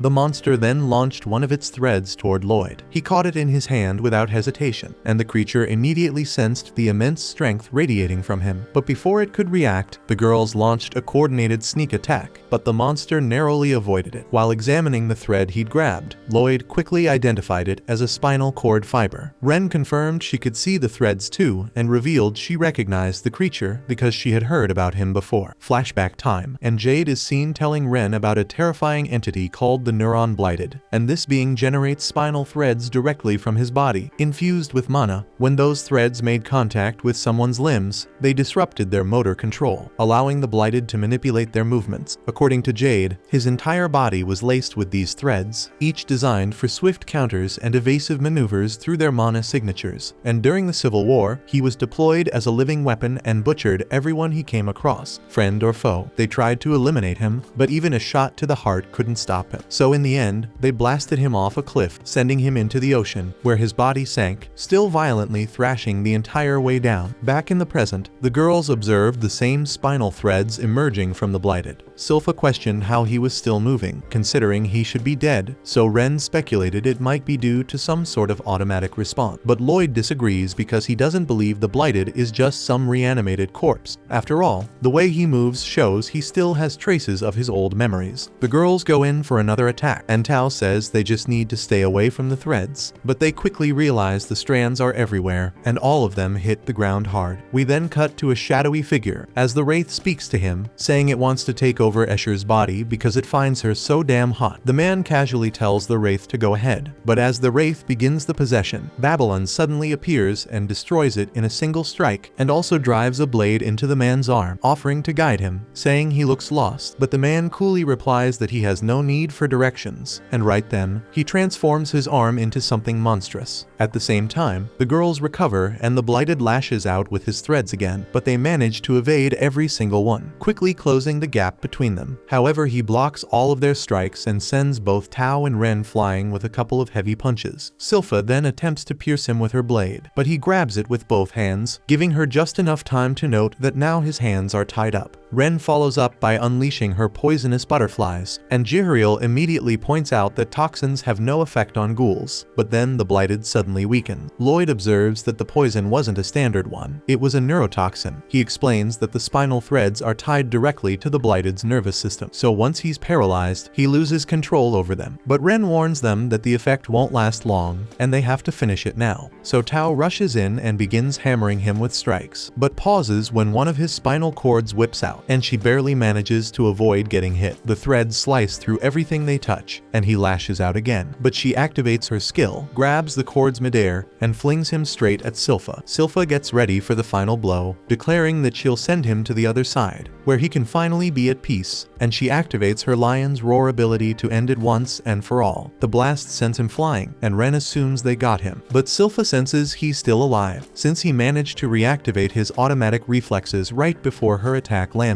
We then see the blighted fleeing, thinking about enjoying himself on the surface for a while before returning to his master. But Lloyd suddenly appears and blows his leg off. The blighted panics when he sees him and starts remembering the life he had before his death, one filled with suffering and misery, and that's when he became a wraith. Back then, he was too weak to take over people with strong bodies, and he thought he'd never get revenge on those who made his life hell. Then he met his master, who offered the monster's body, and to his surprise, the body accepted him without resistance. He asked what his master wanted in return, but the answer was simple. He was free to use the vessel however he wanted, so he hunted down and slaughtered everyone who tormented him when he was alive. But after fulfilling that vengeance, he was left without direction, so he returned to the one person who gave him purpose. His master welcomed him back, and in that moment, the blighted understood that his master had become the center of his entire world. Back in the present, Lloyd calls upon his Luxa, summoning a colossal angel to the battlefield. The blighted stares in disbelief, overwhelmed by the sheer strength radiating from him, and briefly considers retreating. But then he thinks of his master, realizing Lloyd poses a real danger to him, and decides he has no choice but to fight. He sews his leg back together and charges forward, weaving past the angel's massive strikes, though he loses an arm in the process. Still, he grits his teeth, insisting he can keep going. He pushes ahead and manages to close the gap between them, only to crash straight into Lloyd's barrier, where it becomes clear he never stood a real chance. As he collapses, one of the angels gently catches him, and Lloyd feels a sense of relief, glad the blighted has finally stopped acting purely on reflex. The blighted looks up, confused about why Lloyd let him live, and Lloyd replies that he intends to study him because he finds him fascinating. Then he's taken aback when the blighted actually speaks, and he tells him he should have spoken up earlier because if he'd known, he might have held back a bit more. Anyway, Lloyd starts asking him questions about his life, saying he genuinely wants to understand him better, and he extends his hand in friendship. The blighted is moved by this unexpected kindness, and as he reaches out and grasps Lloyd's hand, tears begin streaming down his face. Grimm and Jihariel commend him for not backing down against Lloyd, and it hits him just how much bravery it took to stand his ground. He thinks back on all his previous suffering and realizes realizes that none of it compares to what he just faced, and he never believed he'd be able to touch Lloyd's hand, so he's overcome with gratitude. Then he remembers. His master had once given him a marble containing the divine incantation Luma Maxima, a spell that would obliterate his body if ever triggered. But without warning, it activates, and his body disintegrates instantly, and the mysterious man senses that one of his own has fallen. Grimm is injured by the explosion, and Lloyd heals him on the spot. Jade questions how the blighted was even able to use Luma Maxima, pointing out it's an elite spell accessible to only the rarest beings. Lloyd then remembers hearing the blighted's fading voice urging him to deal with his master, so Lloyd draws the blade embedded in the blighted's skull, wondering just who he meant. Meanwhile, Babylon tells Escher to flee with the pastor, and firmly instructs her not to call for reinforcements, and she obeys, carrying the pastor away from danger. Babylon quietly hopes she won't drag anyone else into the mess, because in his eyes, no one out there would be able to make a difference. As the man continues to stand still, silently staring at the ground, Babylon wonders why he hasn't moved yet, secretly wishing he stays like that long enough for him to bolt once Escher's safe. But the man suddenly lashes out with his arm, forcing Babylon to leap back, and he recalls how Lloyd had taken note of the man earlier. Lloyd explained that he trusted Babylon's gut, since he spent his life evading death and developed a kind of sixth sense for lethal threat. He mentioned it might have nothing to do with sorcery, but Lloyd isn't so sure, and he had placed a hand on Babylon's chest and simply told him to take care of things until he returned. Babylon then weaves through the man's attacks, but questions why he doesn't feel fear, even though he knows his opponent outmatches him. So he figures Lloyd must have cast some kind of enhancement on him. Taking advantage of the moment, he maneuvers behind the man, realizing that physical strikes won't do any good, so he casts his glow spell in an attempt to reach the man's heart. But with his mana pool too low to finish it in one go, he keeps firing off the spell in rapid bursts, hoping that the blinding light will stop the man from attacking. However, in a sudden twist, the man drives a weapon straight through Babylon's chest because he had located him by scent. Babylon crashes to the ground, wounded and unable to continue. But despite the injury, it becomes clear that his efforts weren't in vain because he successfully bought enough time for Escher to escape.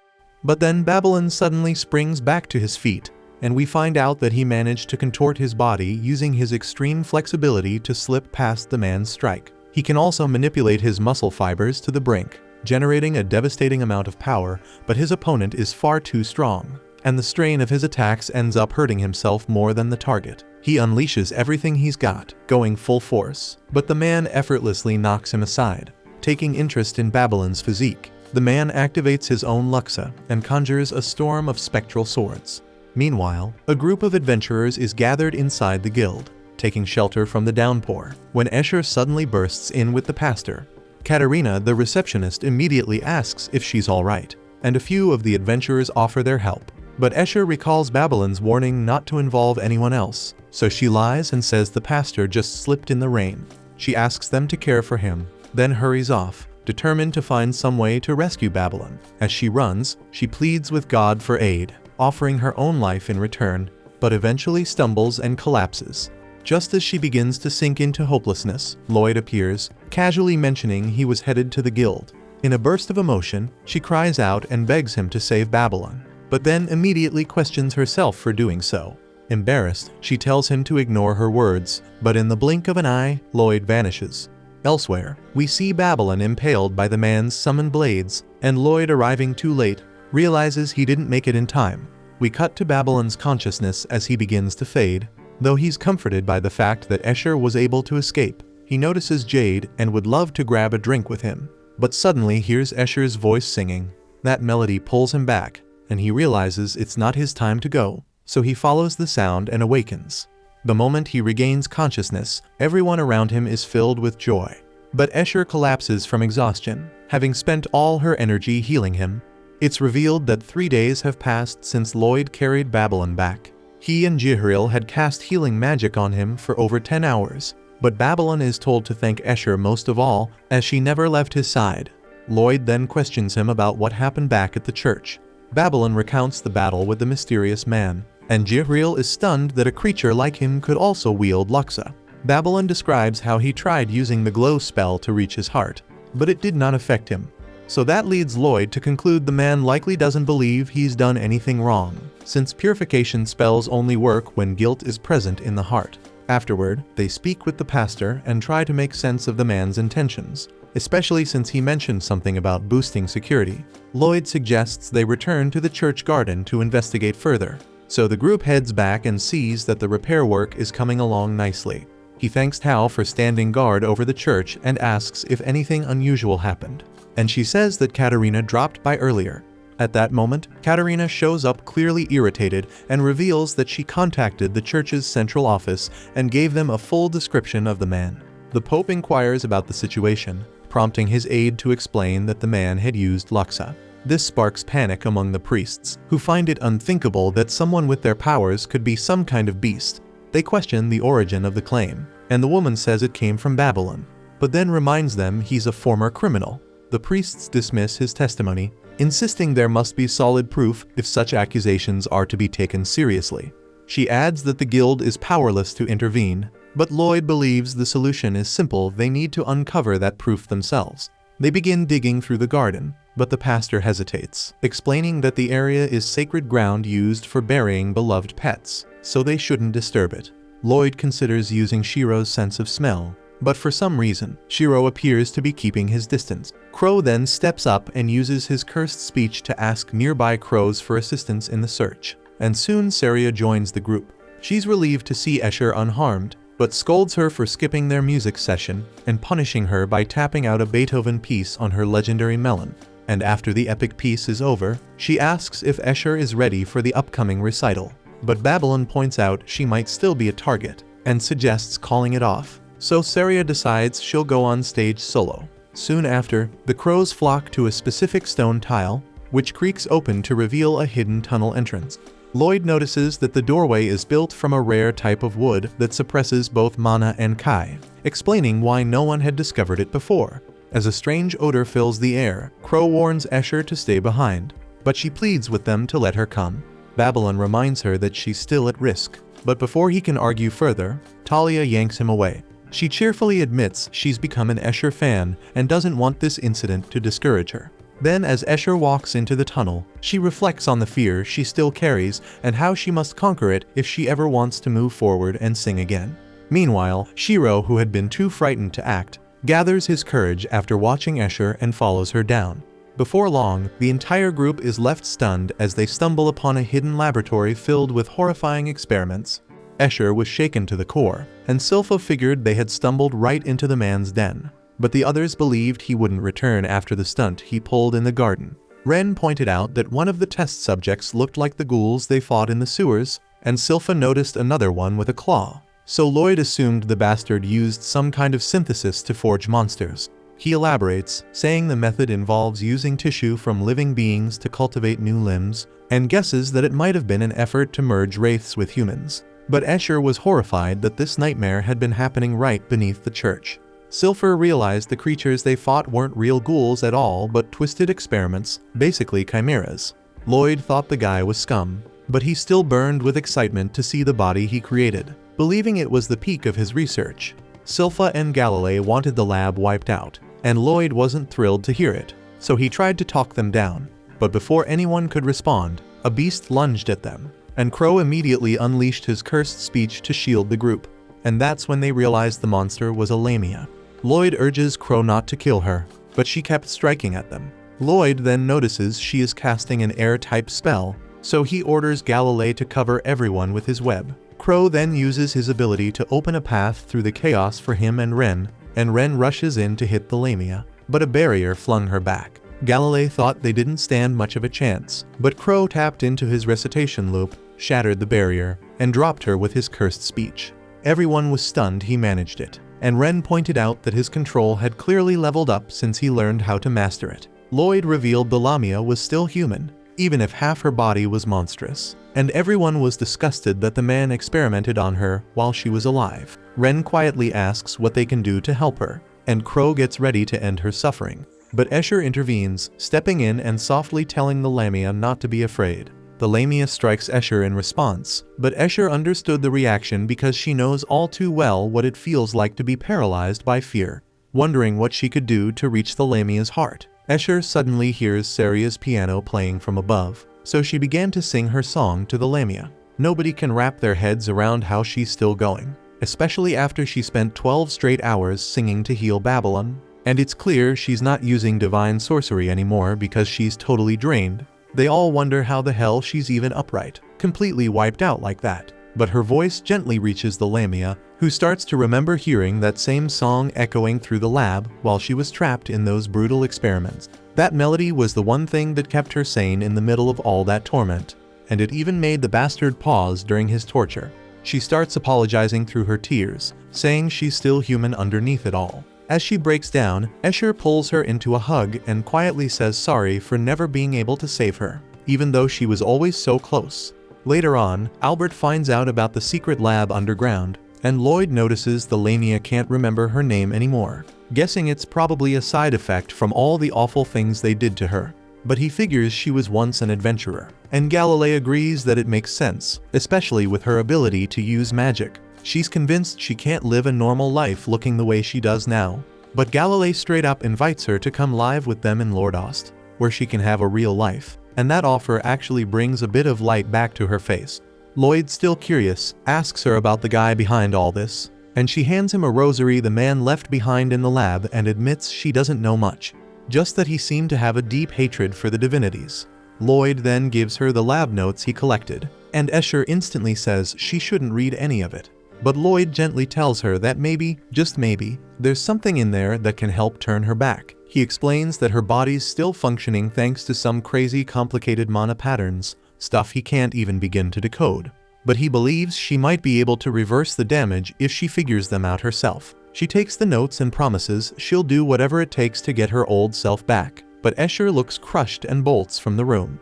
Galilei and Crow both promise they've got Lameia's back, and they agree she needs a proper name, so Lloyd calls her Lami. Meanwhile, Escher is shocked to find Saria still hanging around the church, and she tells her she's just on a break from her music rehearsals. Escher then asks if she can sing with her, saying it's the one thing she actually feels good at. That makes Saria smile, and she suggests they turn it into a real show. Later, Albert brings up that the festival probably needs to be shut down, and Escher just snaps. But he reminds her that the psycho is still out there, and it's not safe. While the girls goof around with Shiro, Silver roughs them up a bit, and starts thinking hard about what the guy was really aiming for. They all assume he was trying to use the experiments to wreck the festival and assassinate the Pope. That's when Albert finally admits they'll have to cancel the whole thing, even if the townspeople won't be happy about it. Silpha then starts searching for the man's rosary, only to realize that Shiro has been wearing it the whole time. She moves to take it off him, while Escher points out that the one she's holding is silver. Babylon chimes in, saying he remembers the guy wearing a completely different rosary, most likely a replacement after losing the original. But Silpha adds that the one the man had was made of solid gold. The pastor then mentions that only the 11 bishops and the Pope are allowed to wear golden rosaries, which makes Ren ask if the man could actually be a bishop. The pastor immediately shoots the idea down, calling it impossible. But Silpha pushes back, reminding them that the guy could alter his appearance at will. Babylon also remembers seeing him use divine magic without performing a ritual, which could only happen if he had a past. That revelation stuns the pastor, who now believes the man must have been a bishop, since they're the only ones granted permission to cast divine spells freely. Grimm starts to question it, so Jihariel explains that he gave the divine pass to the Pope, who then allowed the bishops to share it, just like Lloyd did when he taught the others how to use divine magic. Later, Albert informs the group that the church has dismissed Babylon's testimony entirely, meaning the festival will continue as planned. He's convinced the Pope's life is now in serious danger, because the church has already been infiltrated. Silpha stresses that time's running out fast, and they have to isolate the Pope from the bishops so they can keep a closer eye on them. Albert agrees, saying it's the only move they've got, but he also warns that they can't rely on anyone who's still in the dark about what's really going on, so it's up to them to keep tabs on the bishops and be ready to act. That night, we shift to one of the bishops, Anastasia, as she stops her sister, who's delivering a sealed letter from Albert. The sister explains it's meant for the Pope directly, but Anastasia takes it anyway and smiles as she reads it herself. She then heads off to a secluded room, opens a hidden door, and steps into a secret passage that leads straight to the man's hideout. Once there, she hands over the letter and tells him what it says, revealing that Albert is planning an inspection of the church's facilities and wants to split the Pope and the bishops into separate groups during the tour. The man suspects the Lameia must have ratted him out, then looks down at the blighted severed arm and says that this is all that remains of him because the rest has been turned to ash. He then absorbs the arm, claiming the creature's power for himself and muttering that nothing can stand in his way now. Then it's revealed that the lab they destroyed was just one of many, and he still has access to more chimeras, and he's fully prepared to launch his twisted plan during the festival. The next day, Pope Gizarm arrives with his bishops for the festival, but Silpha informs him that his welcome parade has been called off, and the bishops will each be watched over by members of their squad. Bishop Ganmo blows up at the idea of being split away from Gizarm, but the Pope calmly explains that this is Albert's plan to keep them safe after the recent attack. Silpha reassures them that her team will keep them protected and directs them into the carriages waiting to take them to their assigned locations. Once everyone begins moving out, she walks up to Anastasia and tells her she'll be the one acting as her escort. One of the bishops named Bat scoffs and says he doesn't need protection, bragging that he can crush anyone dumb enough to get in his way. Another bishop named Dante cuts him off, saying men shouldn't waste their breath, they should speak with their backs instead. Bats just stares, totally lost at the phrase, so Dante flat out calls him an idiot, which makes Bats boil with rage. Ren steps in, telling Dante it's time to get moving, while Bats mutters that their fight isn't over yet. But Bishop Melissa yanks him toward their carriage before he can start more trouble. Meanwhile, Tao hopes she'd get assigned to guard someone handsome, but ends up stuck with the two bald-headed bishops, Akamaki and Aomaki, leaving her bitterly disappointed. At the same time, Bishop Rosales recognizes Babylon as the one who reported about the mysterious man posing as a pastor, and he can't believe Babylon suspects the intruder is actually part of the church. Bishop Thor takes it as an insult, while Rosales presses Babylon for a lead, but Babylon admits he doesn't have one yet. Meanwhile, Talia prepares to depart with Ganmo, who notices she's carrying something. When she reveals it's just a drink to set the mood, he snaps at her, calling her a fool since she's supposed to be on guard duty. At the church, the king stands with Albert, noting that Gizarm should be arriving soon. The king says he's eager to see him again, since they go way back as friends. Albert argues that splitting the bishops is the smartest option, because if the intruder really is hiding among them, then he won't be able to get close enough to assassinate the Pope. Not long after, Gizarm's carriage pulls in, and the king warmly greets him, saying he's been looking forward to this meeting. As the final preparations for the festival get underway, Albert can't shake the worry that something could go wrong, especially with security being so thin and with weapons forbidden at the event. We then flash back to a conversation where Albert warned the king about the mysterious man, but the king didn't recognize the description and pointed out it was far too late to cancel the festival. He told Albert he'd have to wait until it was over before launching an investigation, though he agreed to tighten security for the day itself. Back in the present, Albert silently hopes that nothing goes wrong so that the celebration can play out peacefully and everyone gets to head home unharmed. Meanwhile, a group of guys nearby can't take their eyes off Silpha, clearly finding her attractive, and Anastasia casually remarks that she's drawing quite a bit of attention. Silpha, however, can't shake the uneasy feeling that Anastasia might be working with the enemy because there's something dangerous about her vibe. She then remembers when Anastasia told her to change out of her outfit. Silpha said she didn't have anything else to wear, but Anastasia lifted her skirt and discovered she'd been hiding a sword. So she told her to ditch the weapon and switch to a shorter dress instead. Silpha realized then just how sharp Anastasia really was, and silently prayed she wasn't on the wrong side. Anastasia, for her part, mentioned that Silpha seemed competent enough even without the sword, though she might struggle to pull things off. Still, she shrugged it off, thinking it wouldn't matter anyway because nothing could stop what was about to unfold. Suddenly, the ground began to rumble, but most people thought it was just a part of the show. But Albert immediately sensed something was off, and then a towering monster emerged right near the church. Chaos broke out as people panicked, while Gizarm calmly declared that the gate to hell had been opened, and everything was happening exactly as planned. We then flash back to a memory when a group of pastors visited Gizarm at his home. They inform him he's been selected as a candidate for Pope and ask if he's willing to go through the ritual. He agrees to join them, and they explain that they'll bathe him in Luma Maxima to see if he's worthy of becoming the next Pope. They then cast their spell, but nothing happens, and Gizarm calmly notes that his soul holds no shadows, and with that, the pastors applaud and crown him. But in truth, he can feel a heavy darkness festering inside him, so vile that even the divinities themselves couldn't erase it. Back in the present, Gitane admits that his original plan was to flood the church with chimeras, but Albert ruined that by taking down the lab. Still, he says it doesn't matter because his army is already pouring into the city through a massive hole. Albert is struck with horror, realizing the Pope is the villain, and curses himself for choosing to protect him instead of his own father. Gitane goes on, declaring that he will wipe out anyone who follows the will of the deity. He sees the teachings of the divine as flawed, and he believes there's nothing wrong with killing or stealing so long as the motive behind it feels right. Out of nowhere, Jihariel calls out to him, asking what the hell he is doing. So Gitane responds by saying he wanted the deity to descend to the mortal world. So he tore through everything in a frenzy to provoke him. But even that wasn't enough to make the deity show his face. Jihariel, clearly disturbed, asks what pushed him down this path, but Gitane refuses to explain. Instead, he grabs Albert and the king, taking them hostage. The king quietly says that when he saw the photo earlier, it reminded him of Gitane's son, and he asks if losing him is what made Gitane change. But Gitane just asks if those are the last words he wants to say, then moves in to kill him, calmly declaring that he'll send the entire royal bloodline straight to the heavens. But before he can strike, everyone is suddenly teleported to safety.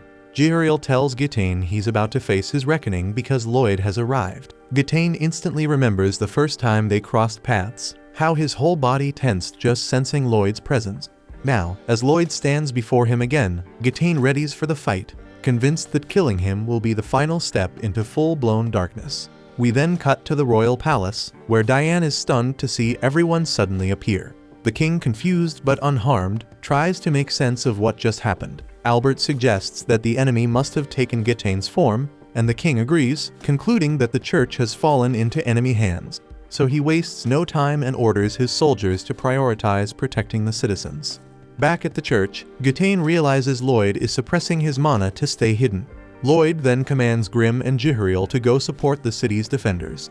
Jihariel says he'd prefer to fight Gitane himself, but Lloyd tells him he's out of his league. Grimm then recalls that Lloyd mentioned Gitane is also concealing his mana, so that makes Grimm realize that Gitane's power is on par with a damn demon lord. He then warns Lloyd not to do anything reckless, and after Lloyd promises to be careful, Grimm and Jihariel head out.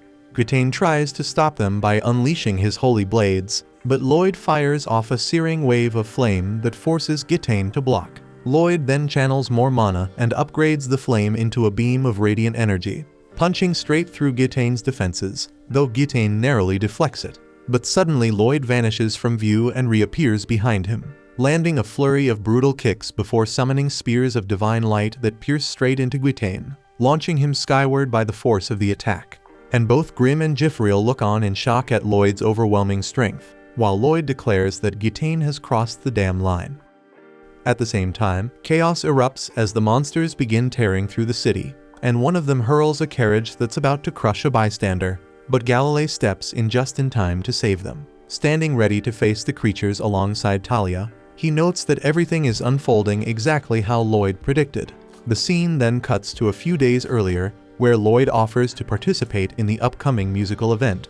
Albert finds the request a bit strange, especially since the group had been focused on how best to safeguard the Pope. But Lloyd casually says everything will be fine after all. He's not exactly suited for bodyguard work. Albert realizes he's right, figuring Lloyd would be safest remaining within the church.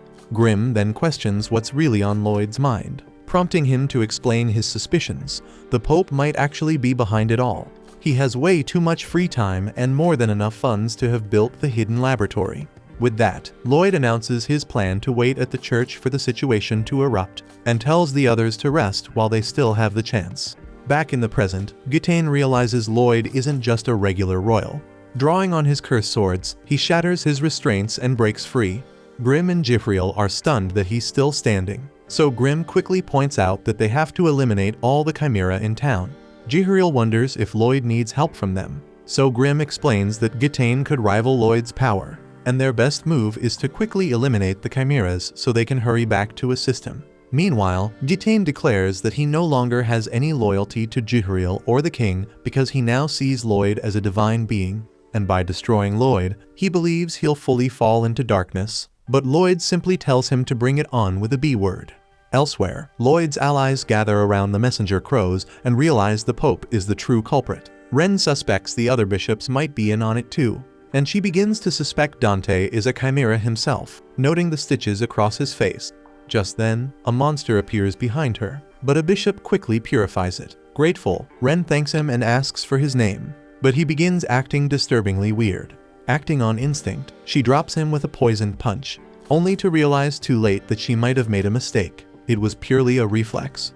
At the same time, Anastasia suddenly launches an attack on Silpha, who grabs a nearby pole to defend herself, and Anastasia admits she planned to behead her during the confusion. Silpha gets disgusted by such behavior and thinks Anastasia is unfit to wear the title of bishop. But Anastasia declares that she was already planning to do that, so Silpha knows she was right about her from the start. We then return to Galilee's group as they dodge waves of fiery projectiles, realizing that their opponent possesses an absurd level of mana. The chimera then introduces himself as Grimm, and Ganmo freezes in disbelief because he recognizes the name. Grimm is the fabled demon who once devastated an entire kingdom before being sealed away. Convinced that they're all doomed now that the seal has broken, Ganmo panics, but Galilee and Talia are confused as to why he's so afraid, since Grimm doesn't seem hostile at all. Meanwhile, Crow and Bats are sprinting through the streets with monsters on their tail. Crow worries aloud whether the church will be alright, and Bats replies confidently that they'll be fine because with Melissa there, they have nothing to fear. He adds that she's incredible, though he quickly boasts that he's still stronger. But when he looks back, he realizes Crow isn't even paying attention. Crow is deep in thought, studying the situation and noticing that his messenger birds near the town center are acting abnormally. Crow then scales a nearby building for a better view, and what he sees leaves him stunned. Bats soon climbs up after him, only to freeze at the sight of a double S-rank dragon tearing through the city. Unsure what to do, Bats turns to speak, but Crow suddenly vanishes from sight. Looking ahead, he spots him already charging toward the beast. Bats then recalls Dante's words, "Real men speak through their backs," and suddenly understands what that meant. Grinning, he draws his weapon and charges into battle, shouting that this fight will be his next step toward becoming a great bishop. Elsewhere, Tao lunges at the chimera, but the creature catches her midair and slams her into the ground. He assumes she's dead, confident that his Rakaken martial art kills in a single strike. The bishops gasp in horror and rush to check on her, but the chimera snarls a threat to slaughter them too, forcing them to stand their ground. Then to his shock, Tao rises to her feet. The chimera looks down and realizes one of his 6 hands is missing, so Tao smirks and reveals that she used it to cushion her fall. Recognizing the name Rakaken, Tao recalls it as a lost martial art that vanished after a single generation when its founder Chakra failed to find a successor. She then deduces that Chakra's very soul must be possessing the chimera's body. The creature confirms it, boasting that he perfected his style after gaining this monstrous form and its 6 arms. Tao asks why he's so obsessed with power and admits that she trains relentlessly too, but only because she wants to be admired. The chimera calls her insane, but she fires back, saying he's even worse for throwing away his humanity just to grow stronger. Tao then pulls the ties from her hair, declaring she won't lose to someone who's forsaken what it means to be human. Seeing her stance, the chimera narrows his eyes. He recognizes it instantly. It's the 100-flower fist technique, a style he once fought against long ago. We then cut to a memory of Chakra, moments after his defeat at the hands of the master of the 100-flower fists. The master encouraged him not to give up, that one loss didn't define him, but Chakra's mind was too rigid for hope. He chose to forsake his humanity in exchange for superhuman strength, and to this day, he has no regrets. Back in the present, he sees Tao bracing to charge again and scoffs, calling her a fool. He prepares to catch her mid-attack and slam her down, just as before. But Tao channels her energy and blasts forward with stunning speed. As she races toward him, Chakra recalls the pain of begging others to become his disciples, only to be rejected. No one wanted to follow the man who had lost to the 100-flower master. They told him to shut down his school, and with that, he realized Rakaken had come to its end. With nothing left, he chose to end his own life. Consumed by bitterness, he passed with rage in his heart and became a wraith. That's when Gwitain approached him, offering a second chance, a new body, and a purpose. Tao then lands a crushing strike that jerks Chakra's focus back to the present. She presses the assault, hammering him again and again as he struggles to keep up. Despite all his enhancements, he's still no match for the 100-flower fists. She ultimately takes him down, and the bald bishops erupt in cheers. But their celebration is short-lived because they realize the win came at a brutal cost. As Tao had to rip apart his limbs just to bring him down, they marvel at her strength, defeating a being who gave up his very soul for power. Chakra, still conscious, asks what she thinks of Rakkaken. Tao replies honestly, his technique was impressive. She points out that he's still trying to grab her even now, and praises him for never quitting. Hearing this, Chakra breaks down in tears. As his form begins to fade, he realizes that all he ever wanted was someone to acknowledge his effort. At the same time, the battle rages on as the mage continues his onslaught against Galilee's group. Talia tries using her powers, but they have no effect on the chimeras. Galilee begins strategizing, instructing the bishops to defend the church while Talia backs him up with divine magic. He intends to trap the enemies in his web, but the mage scoffs and claims it's pointless. He boldly declares that he's the legendary Grimm. Talia then snaps back, telling him to quit the act because they already know he's a fake. Galilee, however, has doubts. The version of Grimm he's met is far too sweet and gentle, which makes him wonder if that one might be the impersonator instead. So Talia considers it that maybe he's right. But before the imposter mage can make his next move, a mysterious voice interrupts, followed by a brutal kick that knocks the mage's head clean off. The real Grimm has arrived, and with a wave of his hand, he fires a massive beam that wipes out the chimeras in an instant. Everyone stares, stunned by his overwhelming power. Grimm, though, just sighs because he's disappointed. The wraith wasn't even a proper demon. He instructs Galilee to purify the remains and begins flying off. Talia, still curious, asks the wraith who he really was. So the creature replies simply that he was just a mage who admired Grimm. Realizing she was tricked, Talia wastes no time and immediately purifies his ass on the spot. Then they're left wondering if that boy is truly the real Grimm. High above the battlefield, Gitane collides with Lloyd in midair, thrilled by the encounter. He can't see any ceiling to Lloyd's strength, but he believes he still has the upper hand thanks to his unique abilities. Meanwhile, down below, Rosalie's attempts to slice through a pig-headed monster, only to realize its hide is incredibly durable. Thor and Babylon jump in to assist, but the pig regenerates instantly. No matter how many times they strike it down, it continues to rebuild itself, and even grows tougher each time. The monster finally speaks, claiming to be something far more than what they think, but even it doesn't fully understand how its body functions. That's when Babylon realizes it's not a chimera at all. But before he can say more, the pig launches a devastating punch, sending him flying through buildings. As Babylon wonders why he's always getting knocked around, the pig-like beast closes in to deliver the final blow. But Babylon tells the pig to stop because he wants to know first why pig like him resents humans so deeply. Thor understands what Babylon is doing and echoes the sentiment, saying he also wants to hear its story, because he believes there's still a chance to steer it in a better direction. Hearing this, the pig agrees to tell them everything. In a flashback, we see that the beast was born in an alchemist's lab. Its creator praises it as a marvel, an organism whose meat will never run out. He slices into it repeatedly, watching the pig regenerate and become even larger than before. Proud of his work, the alchemist names it Mega Meat, believing it could be the key to ending world hunger. The pig is overjoyed, proud to fulfill its purpose. But when the alchemist tastes a sample, he finds the flavor worse than the shit. Declaring it inedible, he gives up on it entirely. Devastated, Mega Meat loses control, burning down the lab and escaping into the night.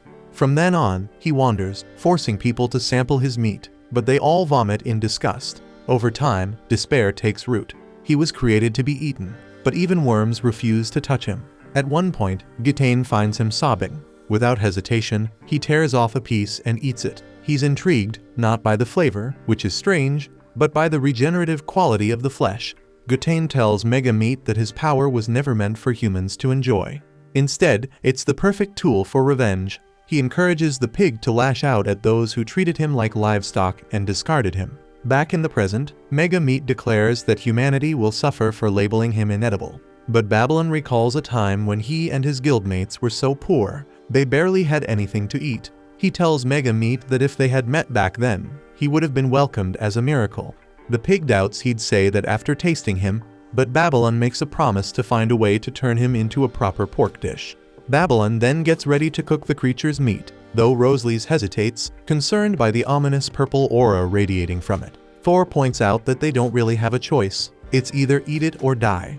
Babylon notices the flesh is as firm as metal, and Megameat assumes he's going to fail because of how tough his body is. But as Babylon gently presses his hand against the surface, the meat suddenly softens like a baby. Babylon then apologizes for hurting him earlier, and in response, the creature covers itself in a layer of crispy breading. Megameat can't believe what's happening because it's actually allowing itself to be cooked. Babylon prepares to fry it, but Megameat suspects something else will go wrong, thinking the intense odor will overwhelm the place.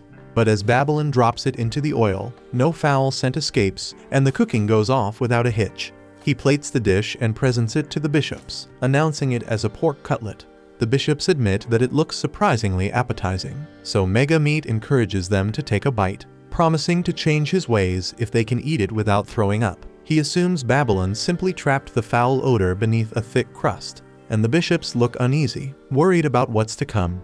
Still, they go ahead and take a bite. Suddenly, they're blown away by how incredible it tastes, and they imagine themselves enjoying every juicy bite, laughing and having fun.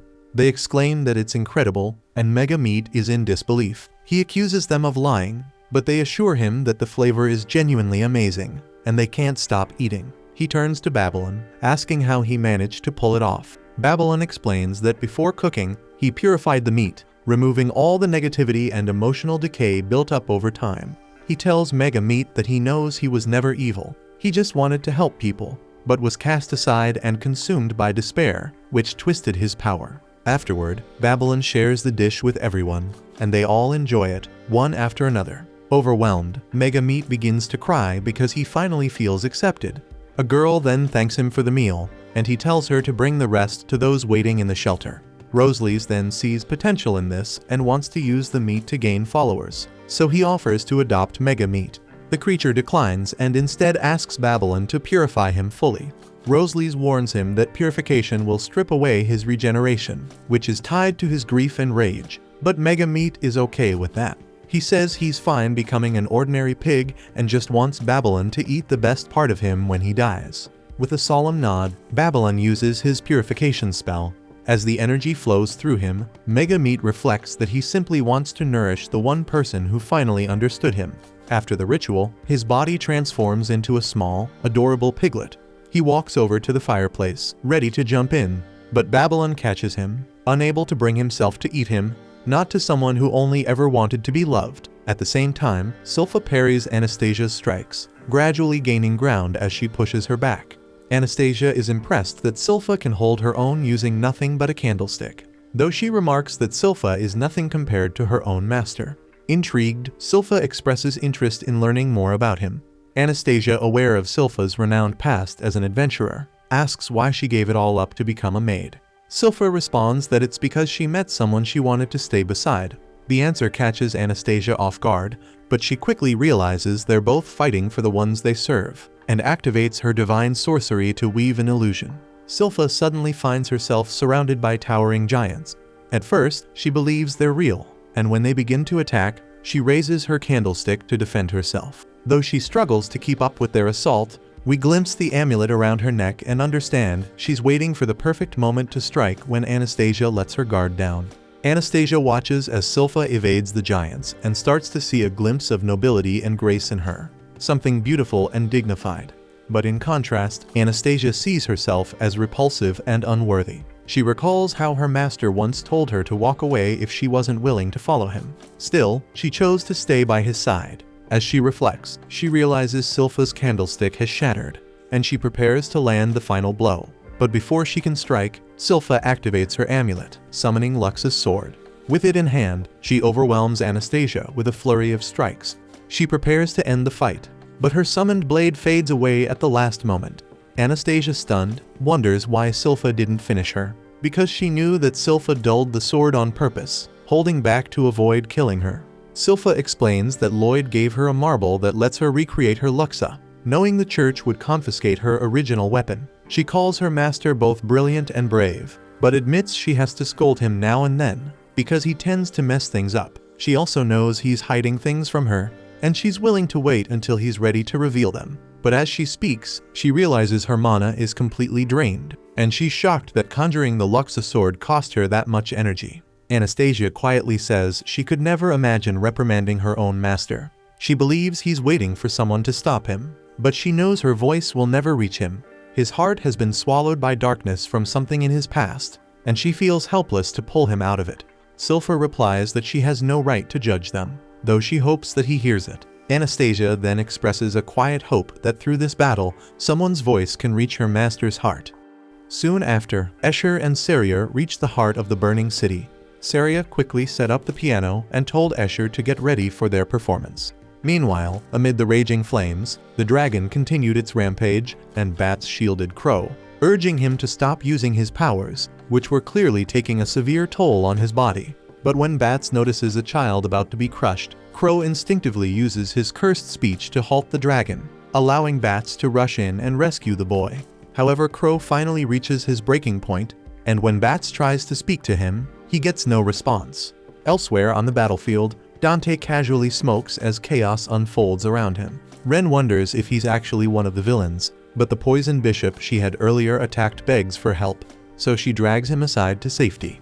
Dante then asks if she knows who's responsible for the destruction, and though she hesitates, unsure of what to say, she ultimately decides to trust him and reveals that Gitane is the one behind it all. Back on the front lines, Lloyd blocks Gitane's incoming blade with a magic barrier, and quickly realizes that his opponent is wielding purification-based sorcery. He notices strange symbols etched into Gitane's swords, and as Lloyd dodges through the air, it dawns on him that Gitane is assigning specific purification targets to each blade. In response, Lloyd fires off a fireball, prompting Gitane to alter one of the sword's symbols, instantly purifying the fire magic on contact. Lloyd observes that each symbol determines what the sword purifies, but switching symbols takes a few seconds, and each must be precisely configured to a specific magic type. He also notices that Gitane can only manage 3 active symbols at any one time. But despite this limitation, Lloyd finds him fascinating, especially his ability to alter the mana patterns of divine beings. Back on the ground, Bats urges the rescued boy to run to the shelter, where his mother is waiting. The dragon then lunges toward Crow, but Bats managed to save him at the last second.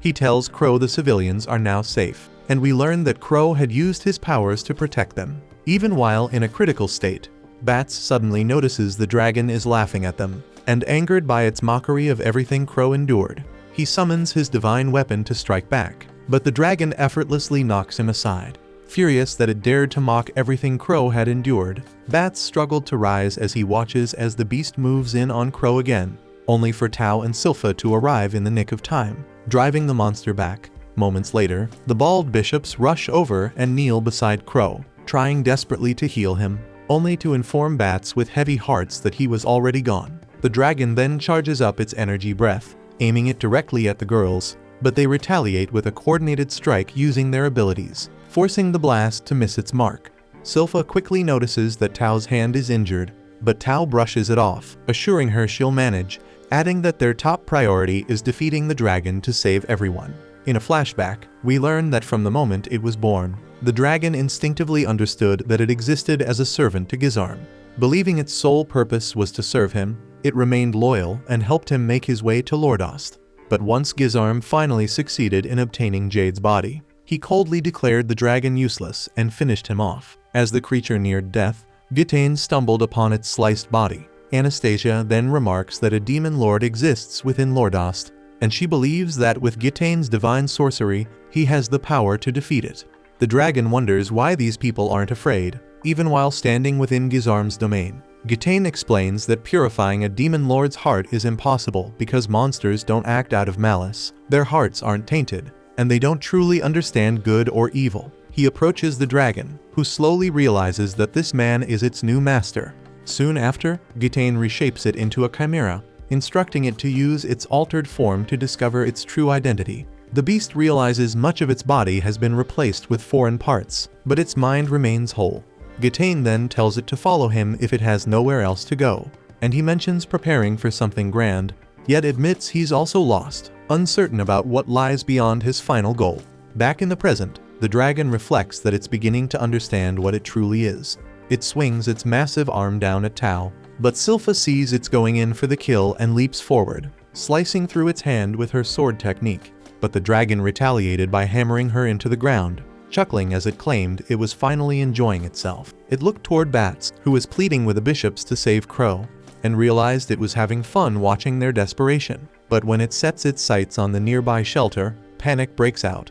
Tao and Bats rush to intercept, but the dragon swats them aside effortlessly. The people inside realize their moments from death, while Bats cries out for help from anyone, even a devil, and suddenly Grimm slams into the dragon with a powerful punch. Shock ripples through the crowd, and Jihariel appears, approaching the bishops and telling Grimm he'll handle Crow's healing. The dragon panics the moment it spots Grimm, while the girls, clearly confused, ask who the hell he is.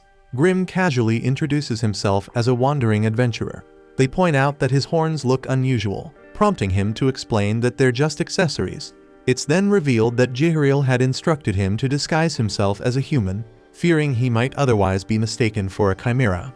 The dragon lunges to grab him, but Grimm effortlessly shatters its hand and reassures everyone that Crow will be fine because Jihariel is healing him, and he firmly declares he won't let Crow die. Grimm then turns to Tao, asking if there are still civilians nearby. She informs him that all non-combatants have already been evacuated. Hearing this, Grimm smirks and launches into combat, aggressively attacking the dragon while mocking it in between blows. He says he heard it laughing while targeting his friends, and points out that a black dragon couldn't have reached the human realm on its own. He concludes it must have been abandoned by its master. Still, he shows no sympathy, remarking that the weak are destined to fall in the netherworld, and their reckless fight has already thrown the city into chaos. Standing atop the dragon's trembling body, Grimm remarks that it's so pitiful. He doesn't even feel like finishing it off. He tells it to run away, but the dragon refuses to flee. Instead, it charges up another energy breath. Grimm gets ready to activate his skill, and the dragon silently notes that Grimm is merciful because he's still offering it a chance to escape. But the dragon doesn't want to retreat. It wants to die as a dragon, and with a final roar, it releases its energy breath, and Grimm responds by unleashing his Arctes Obscura, overwhelming it completely. As the dragon begins to disintegrate into ash, it remembers that Gitane had given all his chimeras a special sphere containing Luma Maxima, instructing them to use it only if they wished to pass on. He clarified that using it wouldn't be considered betrayal, since he never saw them as comrades to begin with. Yet the dragon chooses not to activate it. Instead, it feels grateful that Gitane gave it the opportunity to die in battle. Grimm then absorbs the dragon's remains and notes that doing so has made him stronger by boosting his mana. But even with this new power, he still doubts he's strong enough to face a demon lord. Jihariel then walks up to him and confirms that Crow has been saved, though he's completely drained and barely able to stand. Grimm looks around and remarks that the civilians are finally safe, so he starts flying and says they should ascend above the clouds to reunite with Lloyd and support him in his fight against Gitane. A short while earlier, Gitane witnesses Grimm's Arctes Obscura ability and immediately realizes that his chimeras have been defeated. In response, he activates his own spell, the 10 Commandments, causing massive eggs to fall across the city. One of them crashes directly into a shelter, and from it emerges an S-rank chimera, sending the entire crowd into a panic. Gitane casually remarks that all of his chimeras are equally powerful, so Lloyd considers using his teleportation magic to evacuate the area. But Gitane launches a non-stop assault, knowing that if Lloyd can't focus, he can't cast his spell. Meanwhile, on the ground, one of the chimeras overpowers Galilei and destroys his protective web, leaving the city vulnerable as the monsters pour in. Talia observes that this chimera is clearly more powerful than the previous one they faced, and Galilei urges a retreat, believing they're outmatched. At the same time, panic erupts inside the shelter. The civilians rush to the door, pleading with the guards to let them out. Katarina explains that they can't open the gates because there are still monsters swarming outside. One desperate man argues that staying put guarantees death, as this freaking chimera will kill them all if they remain here. The beast then prepares to strike her from behind, but a group of injured adventurers intervenes, shielding her and telling her to run while they hold the creature off. Despair begins to settle in as many start questioning whether the deity they believe in has forsaken them. Back above, Gitane continues his ruthless assault on Lloyd, who still struggles to activate his teleportation spell. Gitane declares that he doesn't believe in any divine being, and questions whether Lloyd truly thinks himself worthy of that title. Elsewhere, Lloyd's companions brace to confront the incoming chimeras, but it's clear that they're already worn down and low on strength. One of the chimeras closes in on Anastasia, who starts to accept that her end might be near. At the same time, Gitane reveals his true ambition, to conquer the nation and reshape its faith. replacing a religion centered around a deity he believes doesn't exist. He admits that such a vision won't come without sacrifice. Suddenly, Escher and Saria begin their performance. It's revealed that Escher's divine sorcery extends the reach of their music, allowing their song to resonate across the entire city. Though the melody lacks magical force, Escher's voice alone is enough to calm the hearts of the frightened people, and even the chimeras freeze in place, mesmerized by the sound. Gitane also halts, his mind pulled back to memories of his past. Lloyd seizes the opportunity and casts his teleportation spell, wiping out the chimeras in one swift move. He coldly states that Gitane's past doesn't concern him. The only thing that matters is the power behind his magic. Lloyd then displays the severed heads of the chimeras and tells Gitane he'll never comprehend the true depths of sorcery. With a steely gaze, he declares that it's time for the final round. Meanwhile, Dante tells Ren that the situation has shifted dramatically, but he suspects the song might be dangerous, pointing out how the chimera's heads began to explode the moment it started playing. He reveals that he knows who's behind this entire catastrophe, and vows to slaughter every last monster. Just then, a chimera attacks him, but he swiftly unleashes his divine sorcery and slices it into pieces. Dante then says he's going to search for Escher, and Ren decides to accompany him, silently questioning why Dante suddenly began hunting chimeras so relentlessly after learning about Gitane. Dante then turns to her and acknowledges that she's been helping the civilians. He even remarks that she's far more useful than the bishop she's dragging around, and casually suggests that she should consider joining the clergy. Ren responds that she's not interested, but Dante adds that he's fond of people with secrets, because a bit of darkness in his eyes is what makes someone truly human. As Dante walks off, Ren has a realization that he's exactly like Jade, and he was clearly set on bringing Gitane down. But he couldn't help but wonder why he hadn't seen that shadow in him before he ever wore the robes of the Pope. In a flashback, we learn that Gitane once lived a happy life with his family, and he used to sing lullabies to his son, despite having a terrible voice. Eventually, he began performing in church, where his songs were accompanied by divine sorcery that inspired the faithful.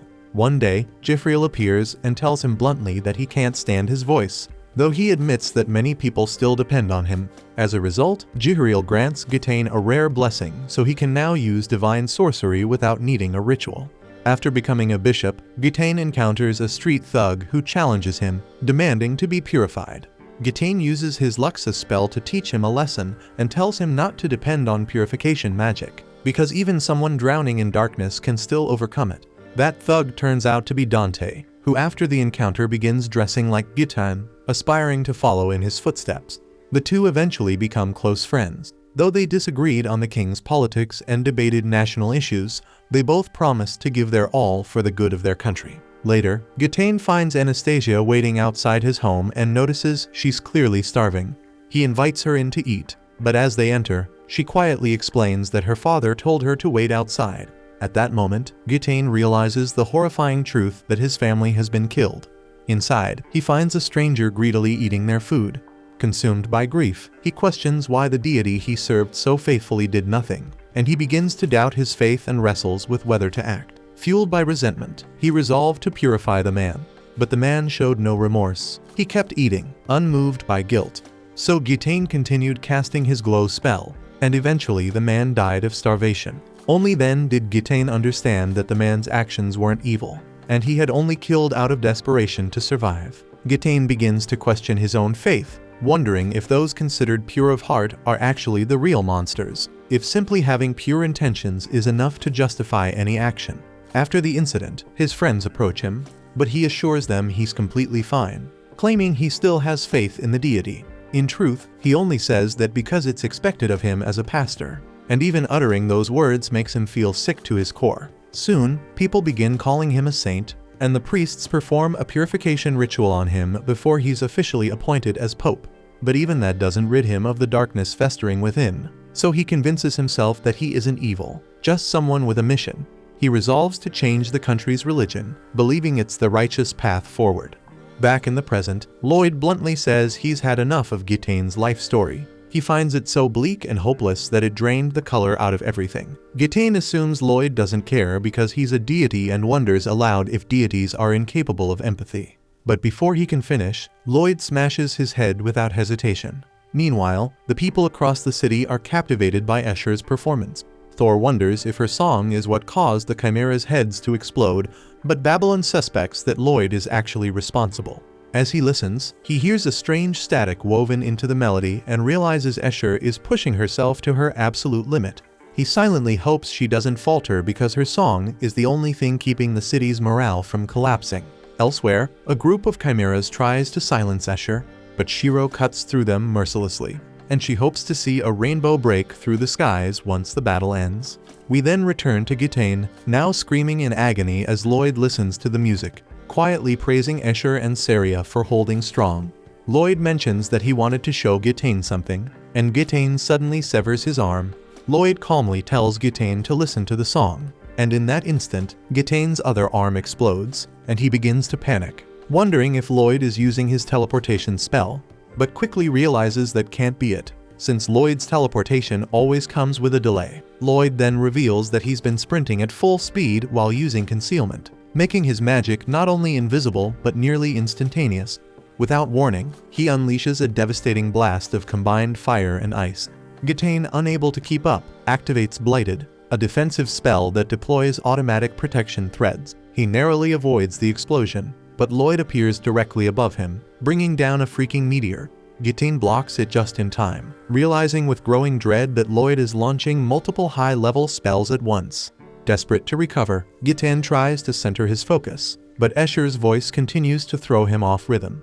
In the next moment, Lloyd pierces him cleanly with his 7 divinities skill. Gitane reels in shock, unable to comprehend how his spinal threads were bypassed before he even had time to react. He's completely outmatched and finally admits to himself that Lloyd's sorcery exists on a whole different plane. Lloyd remembers Gitane's claim that divine sorcery could never change his heart, and he decides it's time to put that theory to the test. Summoning a colossal ring of divine light, Lloyd fires off his glow spell, engulfing Gitane in a blinding explosion. However, he manages to block the attack, and Lloyd quickly realizes that he's using anti-divine symbols. Still, he knows Gitane is only capable of activating 3 at a time, so he believes he can break through his defenses. Grimm and Jihariel urge him not to hold back, but he ignores their advice and simply absorbs them into his hands. Gitane casually notes the distortion in the song, evidence that his chimeras are now attacking Escher. But Lloyd responds that he already knows, and Gitane is surprised he isn't the least bit concerned about her. We then shift to Shiro, who is being overwhelmed by the chimeras, but Saria calls out, telling him to join their song. As he lets out a powerful howl, the chimeras are suddenly pushed back, and the noise disappears entirely. Lloyd remarks that he wants to try casting a spell, which causes Gitane to panic as he realizes Lloyd is about to combine 3 elemental types at once. Gitane fears that if he uses his symbols to block the elements, he'll leave himself vulnerable to a cleansing spell, but he also knows he doesn't have much choice. So he prepares his countermeasures, and the clouds freeze in place as Lloyd activates a triple incantation, unleashing a colossal blast of ice. The spell collides with Gitane's defensive symbols, and he struggles to hold it back, internally acknowledging that Lloyd is insane since the sheer power behind the spell could easily annihilate the entire world. Lloyd's magic creates an enormous ice storm, and the people in the city begin to panic, believing their deity must be furious. Shiro realizes the chimeras are about to reach Escher, but just then, Anastasia and Dante arrive and swiftly cut them down. Ren is relieved that Shiro is unharmed, and Anastasia wonders who Gitane could possibly be fighting. Dante responds that it has to be a deity because no ordinary being could produce such power. We return to Gitane as he reflects on all the terrible things he's done throughout his life, and he wonders why the deity hasn't passed judgment on him yet. Suddenly, he sees a vision of his son, who turns to his mother and asks if he can sing with him. Gitane breaks down in tears, remembering how happy he once was with his family. He admits he's always been a terrible singer, but his son reassures him that it doesn't matter, then leaps into his arms. But just as Gitane embraces the memory, he snaps back to reality and realizes Lloyd is preparing to attack again. In desperation, he fires off his Luma Maxima, but Lloyd blocks it with a smile and immediately counters using the very same spell. It shoots upward, piercing through the clouds, and rains down over the city. Yet instead of destruction, the downpour begins healing people's wounds, bringing joy and relief to all who witness it. Dante asks what the hell just happened, And Anastasia recalls how Gitane once told her that rain always follows him wherever he goes, because he believed the heavens hated him. She starts to cry, feeling guilty for never doing anything to help him. And Dante quietly remarks that he hates cleansing spells because they always make people open up and pour their hearts out. Everyone's emotions are purified thanks to Lloyd's spell, but Lloyd himself begins to wonder if it worked on Gitane, since he didn't seem to change at all. Lloyd knows that Gitane had the power to turn the bishops into his servants, and he questions why he never chose to do it. So Gitane says that he wanted them to judge him in the name of the deity. He admits that his original plan was to fight them during the festival, but he never anticipated Lloyd and Escher interfering. Now he believes the deity might reside in Escher's voice when she sings, but Lloyd corrects him that Escher chose to become a sister simply because she loves singing in front of others. Gitane is left stunned, unable to believe that her reason had nothing to do with the divine. Lloyd then offers him the blighted sword, saying he picked it up, and adds that he'll be waiting for him in Lordost. Afterward, news quickly spreads that Gitane has been murdered, and the alleged killer disguised himself as the Pope to infiltrate the festival and spread chaos. Albert accepts the report, assuming the culprit must have harbored a deep hatred for the deity. But Rosalies is furious because he knows the truth that Gitane was the real culprit. Thor urges him to calm down, reminding him that the other bishops are still in the dark. Dante steps in, warning that the church's entire reputation is now on the line, and that the country could collapse if the people begin to lose their faith. Rosalies agrees that a new leader is needed, someone who can guide the people, and suggests that he should become the next pope. But Dante shakes his head, informing him that they've already found the perfect candidate for the position. Not long after, Gonmo approaches Escher and tells her she should become the next pope. Escher is stunned, thinking there must be some kind of mistake, but Ganmo simply tells her to take the trial, and she completely loses her composure. We then shift to Saria playing the piano, but she pauses when she realizes Lloyd is in her room. He apologizes for disturbing her, but she reminds him that he was the one who predicted everything and told her to perform with Escher in order to change the course of the battle. Lloyd replies that he enjoyed their performance, and Saria acknowledges that the two of them are just a couple of weirdos obsessed with their own passions, so she tells him he did well too. She resumes playing, and Lloyd notices that she's recreating his spell through her music. That makes him visibly nervous, since he doesn't want her to realize that he was actually involved in the battle. He tries to deflect, claiming he never left his hiding spot, so he has no idea what happened. Saria doesn't question it, and simply says that she thinks both of them had fun at the festival. Lloyd returns to reading while she continues playing, and she quietly remarks that she enjoys these peaceful moments where neither of them disturbs the other. Later, we shift to Lordost, where everyone is enjoying themselves. Jihariel gets overly excited about seeing the girls in the hot spring, but Grimm stops him by slamming the shit out of him, and Galilei calmly adds that only Lloyd is permitted inside the mixed bath. Inside, Escher says she still doesn't feel ready to become the next pope. Just then, Lloyd suddenly appears, and both Ren and Tao are surprised, wondering what he's doing there. Escher then turns to him and asks what she should do, admitting that she doesn't want the position, but Lloyd doesn't seem all that concerned. Frustrated, Escher threatens to nominate him as the next pope instead, but Silpha immediately protests, saying she wants him to stay at the palace. Saria then thinks Escher is the perfect fit for the role and reminds her of her love for singing, and she believes Escher's voice could one day echo across the world as pope. Escher takes that to heart and realizes Saria is right, so she finally decides to accept the position, and later we see her singing before a large crowd as the newly appointed pope. Meanwhile, Lami and Gitane solemnly bury the remains of the blighted, while the townspeople enjoy the performance. In the distance, we see a mysterious girl quietly observing the scene, and Lloyd comes to the quiet realization that somehow everyone was able to reach their own happy ending.